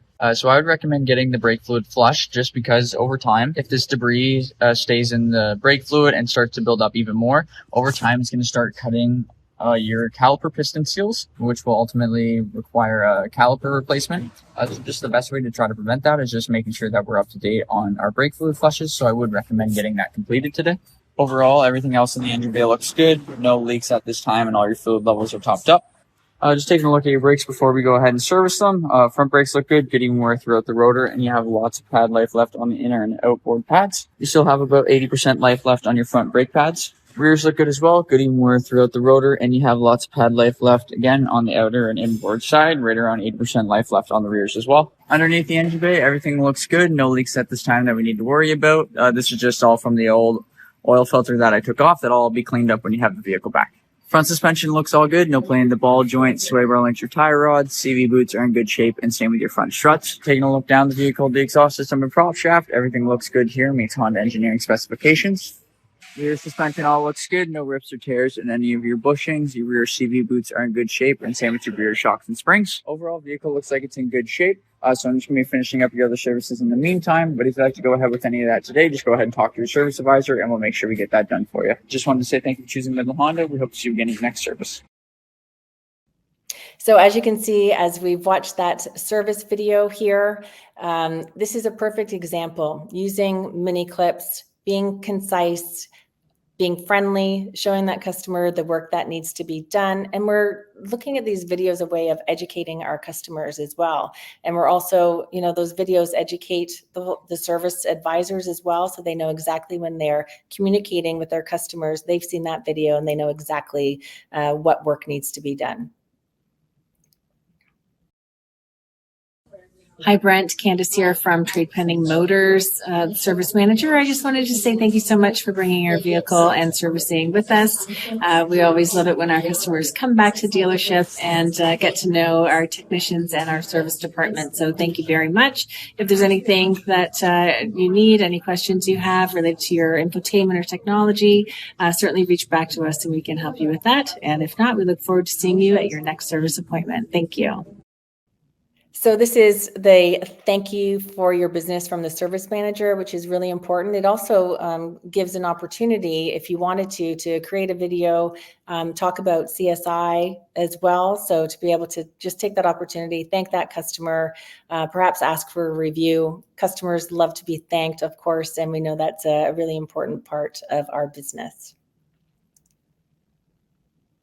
Awesome. Well, thank you, Candace. Appreciate all the great information about video, all the insights. That you did a great job, and I love the videos. Obviously, the more comfortable that the service team can feel, they know that these videos aren't professionally done. They're just the regular people just helping communicate to their customers. And so, if you're a dealership out there looking for video, obviously they have a lot of options. At Trade Pending, we've got a great video product for service. And who knows, maybe someday, Netflix will come out with their own show called Directors. And, we may give the fixed ops department a little more love. So you can see some three of our best, right, Ted, from the fixed ops roundtable could potentially star in that show. So these are all first string quarterbacks. Yes, I see that. Absolutely. Yeah. So We got to give the kicker some love. I learned that now. So yeah, got to give the kicker some love, and we got to give the fixed ops department a little love. So Ted, thanks so much for having us. Candace, great job, kind of showing the importance of video. We really appreciate the time. Candace, we've learned so much that video is now embedded into a lot of the things that we do in fixed operations, and certainly here to get those technicians out with the phones. You've talked to us a lot about compliance, doing it in the right way. And it's certainly, like you said, it wouldn't be compliant to walk out into the shop. But when we do it with the phones, make sure that we've got everything, our ducks in a row. And you're right. The customer is looking for an organic video.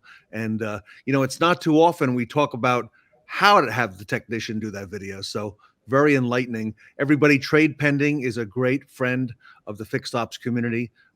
Fixed Ops Roundtable recognizes Trade Pending as a certified partner. We're very grateful to Owen and Candace and the team there. And if people want to learn more, Candace, what's the best place to take the next step for our audience? I see a URL scrolling at the bottom. Yes, so they can go on and request a demo, or they can reach out direct, cfry@tradepending.com to book that demo and just see what the options are. See what that digital MPI looks like and see what the tool has to offer. Absolutely. Trade Pending, everybody. Nobody better in our business, and great support as well. Thank you, Candace. Thank you, Owen. And on behalf of the Fixed Ops Roundtable, thank you for all that you and Trade Pending do for the industry. Thank you, Ted. Thank you. The team from Trade Pending here today with us at the Fixed Ops Roundtable. Service Offers, powered by Trade Pending, turns your website into a service marketing machine by simplifying the process of managing your dealership's service specials across all channels and your website. Dealers love this valuable resource for service customers because it adapts the service offers to your local weather automatically, bringing relevancy and sizzle to your service marketing. Customers can utilize our third-party financial partnership for an easy payment schedule, reducing declined and deferred services. It increases service business with a vehicle recall lookup while capturing the customer information and notifying your team. It interactively educates your customers about services while converting them into appointments with embedded call to action buttons. We focus on the schedule, click to call, save offer, and recall lookup CTAs to really drive your service appointments. With Service Offers, powered by Trade Pending, you'll be setting more appointments with happier, longer-lasting customers. the more inventory you have, the more turn you have, the better chance you're going to have the part. And you got to hit the lost sale key every time, right?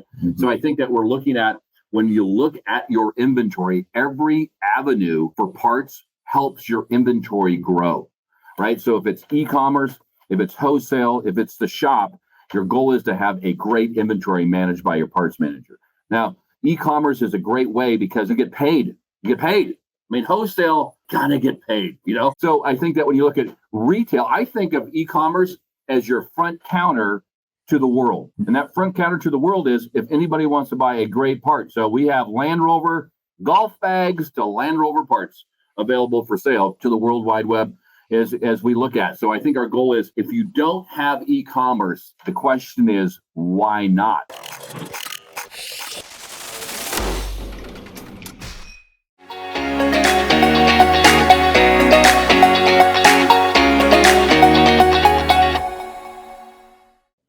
Take a ride with Revolution Parts Thought Leader Panel up next.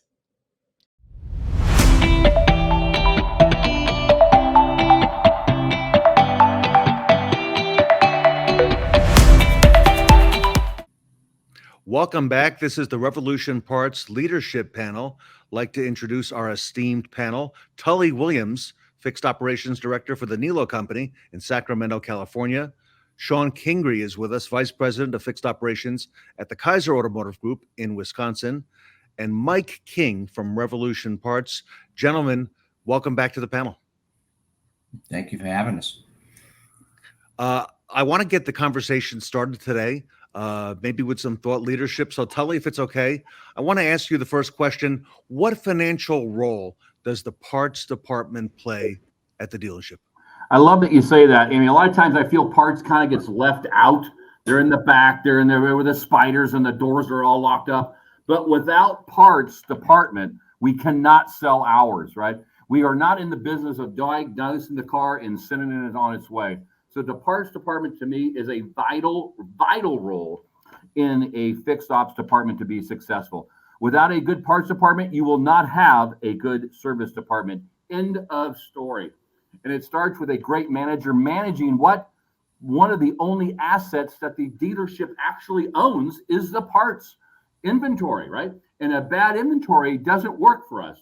A good inventory works for us. A great back counter people work for us. So how do we do that? We motivate the back counter people to be part of the fixed ops team. They have to be involved in what happens every day. They need to care about how many hours they sell, not who's paying for the freight, right? Their goal is, how do we get the part today? We pay all of our back counter people on the hours forecast. They are a crucial element to our fixed ops success. Without great parts people, without great parts inventory, there is no service department. As the parts department says, hours are sold because of parts. Parts sells hours. Tully, for those who don't know, in Sacramento, Nilo Company, I believe 102 years in business. Correct. What your mostly European franchises, what are they? Great. Thanks for asking. We have 10 rooftops, 2 BMWs, 2 Jag Land Rover, 2 Jag Lambert. We have 2 Porsches. We opened up our newest Porsche dealer. We're very excited about that. Acura, Volvo, Audi, and Volkswagen. Wow. Busy, you know, and the thing about when you look at those kind of, right, yes, we have a luxury brand. We're very blessed. But, you know, it's the same thing as if you had a Yugo dealership. It's all about customer service. And do you have the part in stock to sell whatever you're trying to sell? You know, and the thing is that is your inventory right so you can sell ours. If your inventory is not right, you're not going to sell ours. It is what it is. You can't order parts and be successful. You need to have a parts inventory. You need to have a good parts manager that works with the service manager. They are a team. Mm-hmm. It's not the parts and service. It is the fixed ops department. I hate talking about it's the parts department. It's the service department. It is the fixed ops department. The fixed ops department needs to work together. Shon Kingrey, I saw some numbers recently come out of your group at Kaiser Automotive Group for the first half of this year. Amazing growth, explosive growth hailed by the dealers there. And talk to us a little bit about the financial impact of parts on the dealership organization? It's funny, and to feed off of what Tully just said, without parts, we can't sell service, we can't sell hours. The hours per hour thing are it's old news. We're past all that, okay? It is all about fixed absorption. And we said last year, Ted, that if you don't know what fixed absorption is, you better learn it, okay? My focus in this group is fixed absorption. And as you said, in Q2, we'll finish $750,000 over last year in Q2 in 8 stores. And I'm the exact opposite of Tully, where he's all import, I'm all domestic. All right. And right now we know there's some domestics that are struggling, and we're still producing those numbers. We're producing those numbers in fixed operations. Why? Because we sell hours. Why? Because we have the right parts for the technician to hang on the car. In the end of the day, if you don't have the parts, you're not fixing the car. Because guys, we don't rebuild alternators anymore. Okay. We don't rebuild transmissions anymore. Chrysler or not, you're hanging units. That's what you're doing. Okay. And it's all about fixed absorption. And if you focus on the margins in parts, by the way, margins in parts, you'll get fixed absorption, because we don't reach, out of our 8 stores, 5 of them are over 100% fixed absorption. Over 100% fixed absorption in 5 of our stores. And all the other stores, the 3 that are not there, are over 80%, which is benchmark, okay? So we don't have anything below 80. Why? Because we hold parts margins. We make money on parts. Why? Because we have the parts on the shelf that's needed. And by the way, the OEM, they have 2 jobs: sell you cars, sell you parts. That's what they care about. That's what the OEM does. Sell you parts, sell you cars. Guys, they'll help you sell the parts if you listen to them. And by the way, they'll guarantee to return them. But again, if you have technicians saying, I need 10 of these parts, I'm getting it on my little Tully thing, I need this part. Well, then you talk to the technician and say, we haven't sold that part in 3 years. Maybe the technician's right, though. Maybe the system's not stocking it. You should stock it. To Tully's point, if you don't have the parts, you can't sell the hours. Mike, you've had a long and illustrious career in retail and brought some dealers into the modern age with parts, especially online parts. Your thoughts on the parts department? Well, I mean, to Tully and Shawn's point, fixed absorption is everything. And again, the guys in the parts room, with the mushrooms and the spiders and the cobwebs, they really don't get the notoriety or respect that they really do when it comes to the fixed ops team. If you don't have the part, you can't sell the hours. If you can't sell the hours, you can't cover the dealership's bare costs. And it puts the sales department in kind of a tough position, because now they've got to try and retain more gross, which makes them less competitive. If we can help cover the fixed cost operations of the rooftop, that puts the sales team in such a strong position to move cars when they need to move them. Because, like Shawn said, the manufacturer wants you to sell cars. It's hard to sell cars if you need to keep X number of dollars on every unit to pay the light bill. But if your fixed ops guys are doing that, now you don't have to worry. If you need to take a skinny deal to make something work, to get to that benchmark where, I needed to move 20 units of this particular model to hit a bonus with the manufacturer, it puts the sales team in a great position to do that. And it's not just moving parts through the service lane and billing hours, which of course is what we always want to do, but finding that extra avenue to move parts in the e-retail space and opening up your doors to out of your market customers that you would never see. Somebody living in Florida is certainly not going to walk through Tully's front door and look to buy a part, but they're out there looking for the parts he has in stock. So e-retail gives you yet that fifth avenue, if you want to call it. You've got your parts, your new car operations, your service, and a body shop and a wholesale. So if you can add another avenue of income to the parts operation and help again with that fixed absorption, then it's a home run. So Mike, let's talk about that. We're going to talk today about one of the ways that parts departments can experience growth. By the way, when the parts department is growing, how does that influence the dealership's overall growth? You spoke to some of that. Any more you want to add? Well, again, it depends on your method of growth. We always want to grow. I mean, you have to stay ahead of the curve or else you're behind the 8 ball. It's just as simple as that. So if you want to grow, you work hand in hand with the service manager. get those cars through the bays and get those hours billed. But you also need to grow outside of the service lane, because there are times where the economy tanks. People don't have as much money as they used to fix their car. The service lane slows up a little bit. You need money to come from someplace. So having wholesale is your other side, but growing wholesale is a cash hungry opportunity. You know, you got to put another guy on the road, another vehicle on the road, more inventory in stock, and more money on the street with receivable accounts. E-commerce is absolutely the opposite side of that. You get paid up front, so it's a cash forward business. You're getting paid to deliver the part instead of having to pay somebody to deliver the part. So it's a great way to continually expand that parts room so that we can help with the fixed operations coverage and not ask the dealer to continually write checks to do it. We can actually self-fund on the e-commerce side. Tully, you're a Revolution Parts e-commerce dealer group. Tell us about that a little bit. So, you know, we've selected, you know, our biggest store is our Jag Land Rover store, which is a unique store. I think that when you look at online parts, there's a lot of competition out there, and what makes you stand out, right? One is you have to have the parts in stock, right? What also does with, you know, when you look at wholesale and you look at e-commerce, is that helps also increase the size of your inventory and your movement of your inventory, your turn, right? The more inventory you have, the more turn you have, the better chance you're going to have the part. And you got to hit the lost sale key every time, right? Mm-hmm. So I think that we're looking at, when you look at your inventory, every avenue for parts helps your inventory grow, right? So if it's e-commerce, if it's wholesale, if it's the shop, your goal is to have a great inventory managed by your parts manager. Now, e-commerce is a great way because as Michael said, that e-commerce, you get paid. You get paid. I mean, wholesale, you gotta get paid, you know. So I think that when you look at retail, I think of e-commerce as your front counter to the world.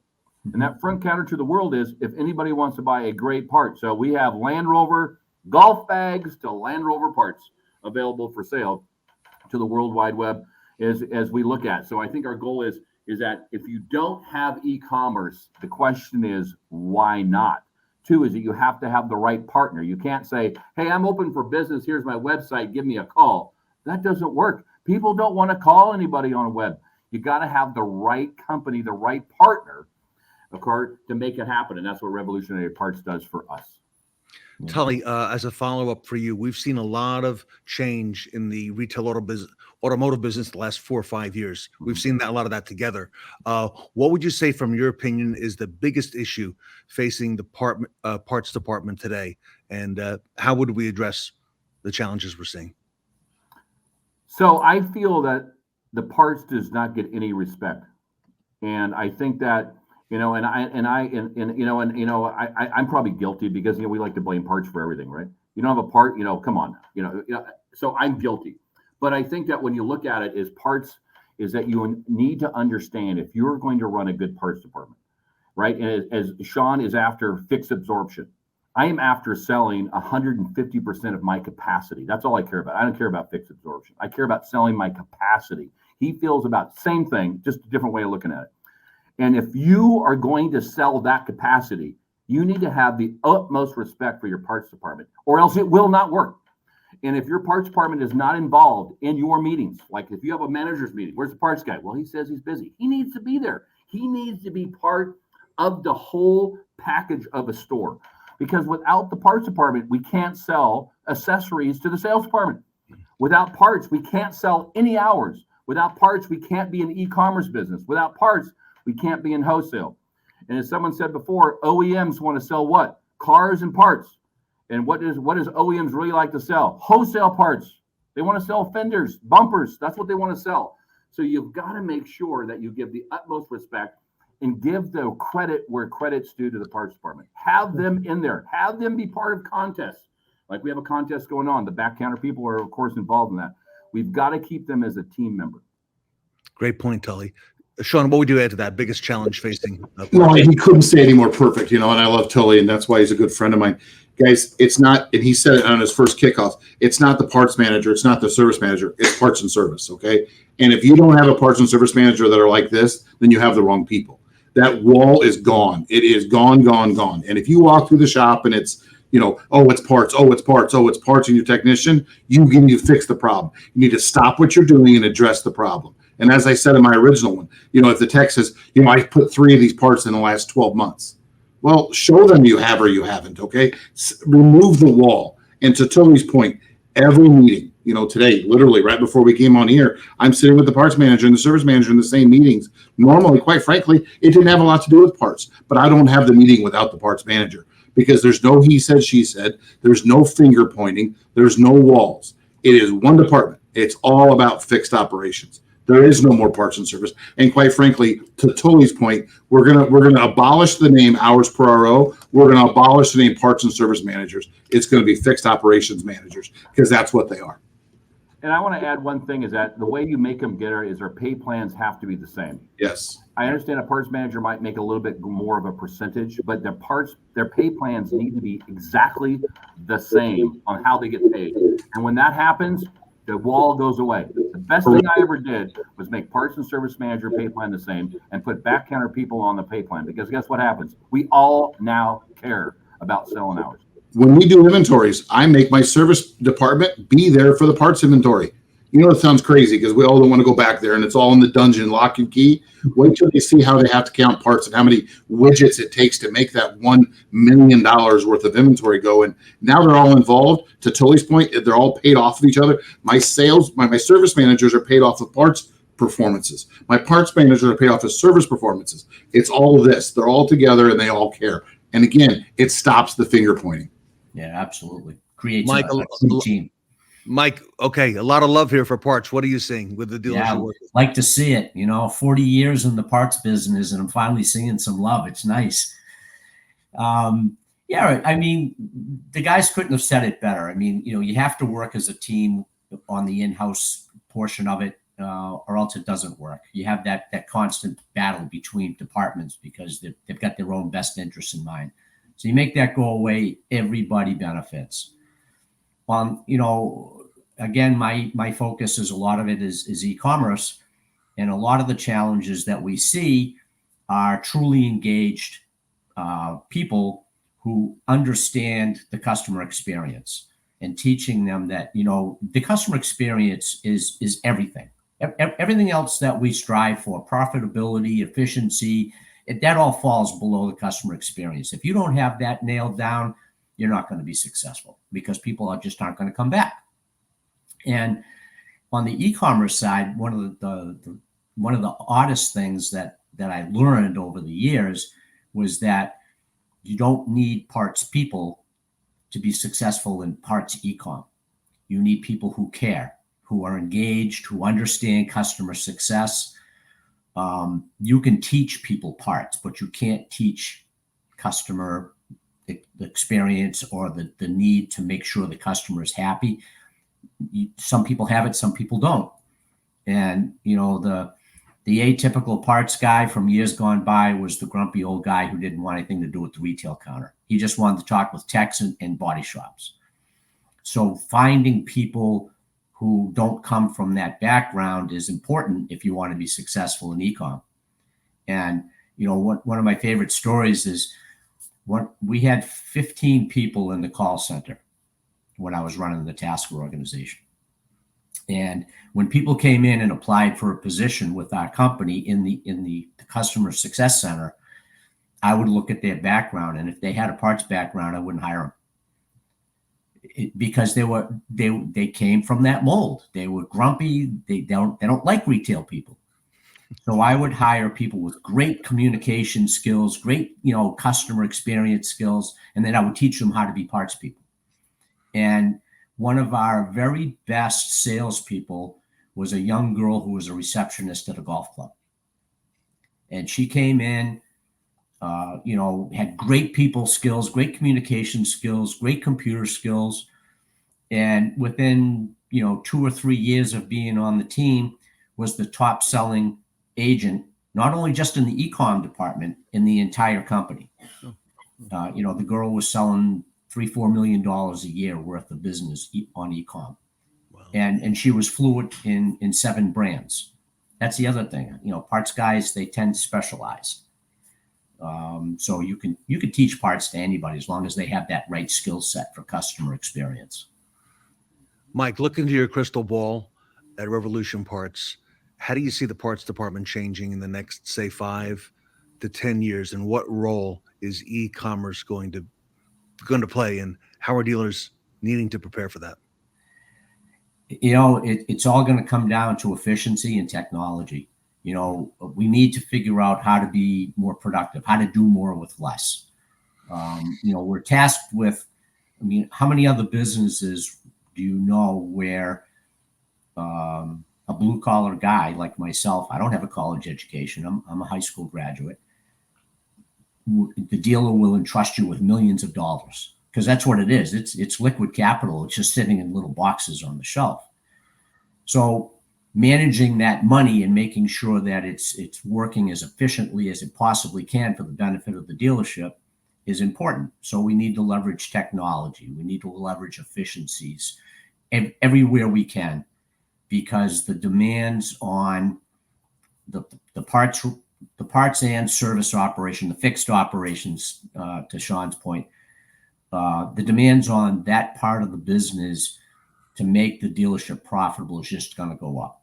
With EVs is going to slow down the pace through the service bay and the amount of parts we're able to sell. So we need to figure out how to sell more parts with less expense. I think that's really where it's going to be. And in the e-commerce world, again, the world is your oyster. And if you can leverage technology, you can leverage AI to do a lot of the heavy lifting so that you can reduce the headcount that it requires to sell something online, that's going to be, I think, the secret sauce that's going to make you successful. Tully, your thoughts, same question. Next 5 to 10 years, how is that parts business going to change? So I think a couple things is, one is that right now a lot of stores, they decide to look at their parts KPIs every year when they do their parts inventory, right? That's not the way to do it. You need to look at your parts inventory every month, right? We need to know what's old, what's new, what can we do, right? So to me, having KPIs or having monitoring your parts department is just as important as you do your service department, as you do your sales department. That being said, is that I also like to look at this. Look at Amazon. Amazon is an e-commerce department, and Amazon has destroyed all of the bookstores except for Barnes & Noble. Mm-hmm. And I look at parts department as a bookstore. And I look at a parts department as, when you look at it, when they need a part, they're not going to go and drive to the dealer and have no parking, right? Or it's around the back, find the door, and it's filthy dirty inside. And we have like a Beanie Baby sitting on the corner over there that we can sell them, right? Or a die-cast car, because that's what we used to do in the 80s. The whole goal is that they now can go to our front counter, which is on the World Wide Web, and then order the part, and we'll bring it to them or ship it to them. So I think that, are you going to adapt, or are you going to be like these poor bookstores that all failed, right? Mm-hmm. And our goal is that we want to be growing with what people want. We are in the people business, right? We are there to make them happy. And for us to sell parts is that if you're not in e-commerce, you will not have a front counter much longer. And Tully, you being a Revolution Parts customer, do they walk you through that? I know you mentioned Amazon. They've got Amazon and they've got eBay and more. Correct. So the goal is, here's the thing, is that if you're going to get in the e-commerce business, you got to have parts resolution, because if you don't, you're not going to be in the business. You're going to be like, I got a website that nobody visits. Okay, that doesn't work, right? You've got to have a spot where people come to it, or else it's not worth it, right? So Parts Revolution makes it easy for a store to get into that business, to be in the 21st century parts business, front counter, right? And if you don't have a great partner like Parts Revolution, it's not going to happen. It won't happen. You will not get any success. Well, nobody wants to buy your parts. That's because nobody knows you're open, right? Parts Revolution tells everybody we are open for business 24/7, 365. Shawn, your thoughts on the next 5, maybe 10 years in parts? Well, Michael mentioned it first, because you look at Tully and I, to my point originally, he's in Highlines and I'm in domestics, okay? Tully is heavy into EV. Guys in the Midwest, EVs don't work. You have to change where your business model is, okay? As crazy as it is, our e-commerce, We're into engines and transmissions because there's an OEM program that worked. Guys, we're making great margins selling engines and transmissions on e-commerce. We never see the client. We don't see it, and they come and pick up the part.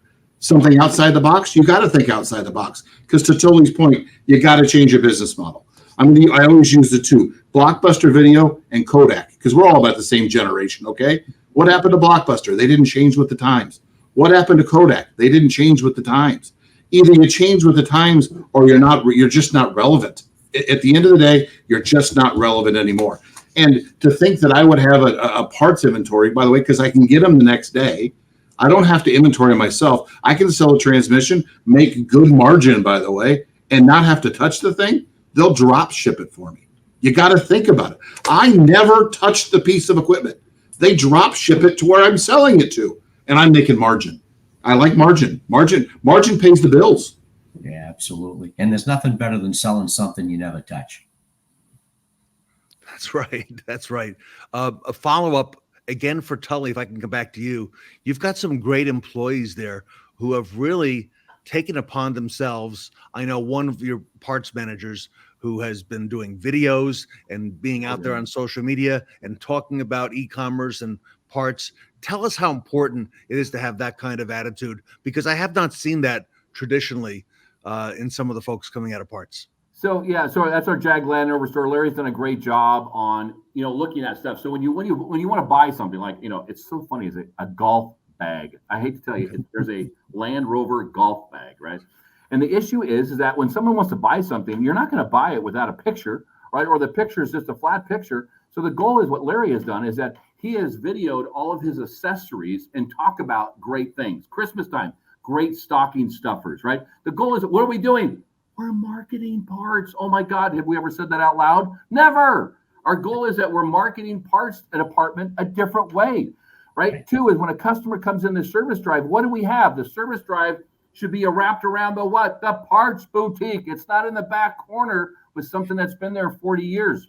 The goal is that we want to have it set up where everybody's there. So then he says, hey, what is that? What is that watch? Because Porsche sells watches, right? Well, here's a QR code. Take a picture of it. Take a picture of the QR code and watch the video of it. We're more happy to sell it to you or ship it to you, right? Think outside the box when you have people in the driveway, and then you have an issue where do we have videos for them? So if they want to buy a golf bag or they buy a water pump, they get to see what they're buying. And when we buy a water pump, what else comes along with the water pump? This is where Parts Revolution helps you. I need the gasket. I need the coolant. I need a. That's what we want to make sure, because what we don't want is that, I got the water pump, but now I did this. Why didn't you tell me that? Because they're going to blame us. Mm-hmm. You have to make sure that you have customer service in e-commerce. That's a huge deal. And to Michael, to Tully's point, other industries with these photographs, these pictures, the restaurant industry, the food industry, taking pictures. Mike, that's happening now. You're doing that. You're working with dealers who have those photo booths and taking pictures of what? Parts to put them online. Absolutely. Pictures of parts sell parts. Mechanical drawings won't sell anything.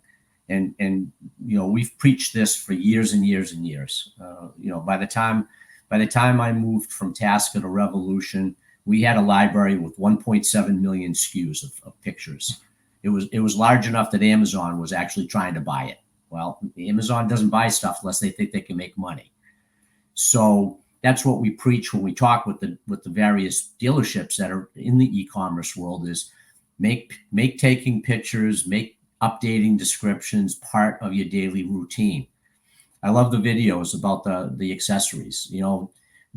We didn't do videos of accessories, but we did do a lot of how-to videos. I would spend a Saturday with a tech, and we'd put a truck in the bay, and we would do front brakes, rear brakes, front shocks, rear shocks, mirrors, door handles, and we could get a dozen videos out of a day. And those, I can't tell you how valuable stuff like that is for giving customers that level of comfort that they're buying from the right people.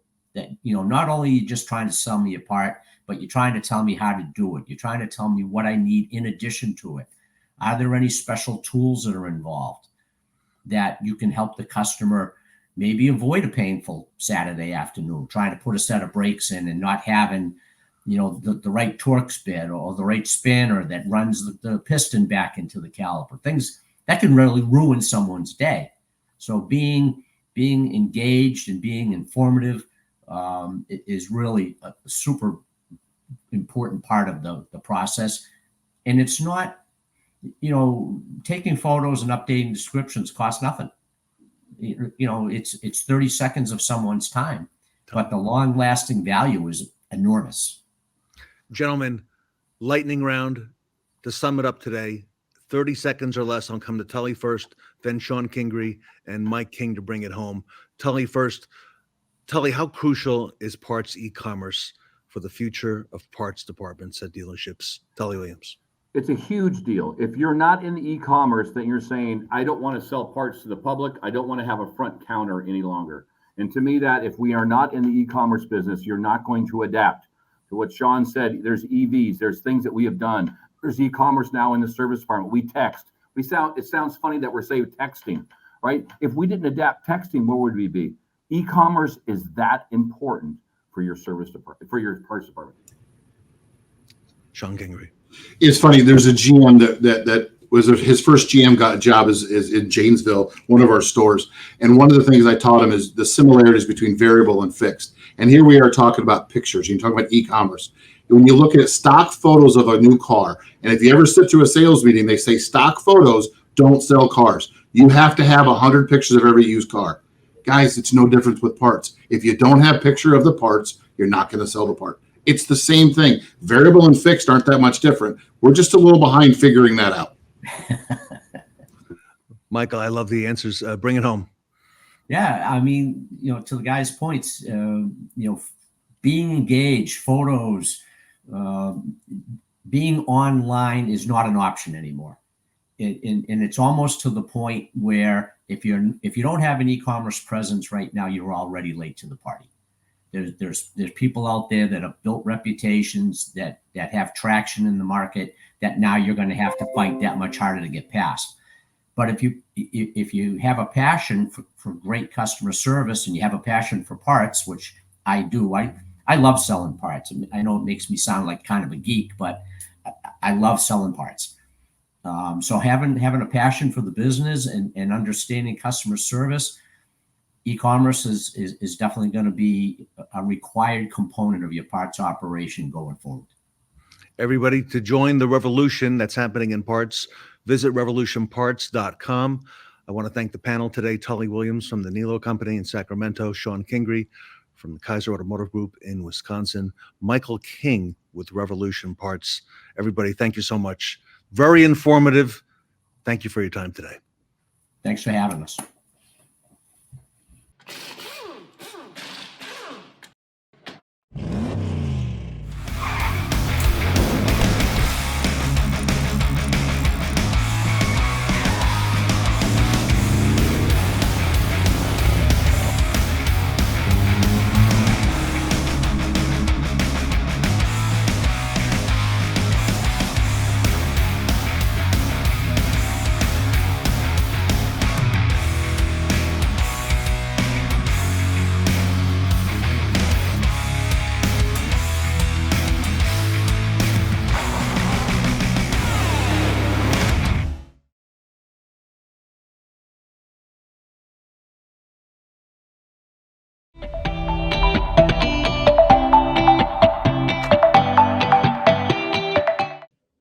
As the sun sets on the first day of the Summer Palooza event, make sure to vote for our Best Practice Awards that will be announced at the end of the event.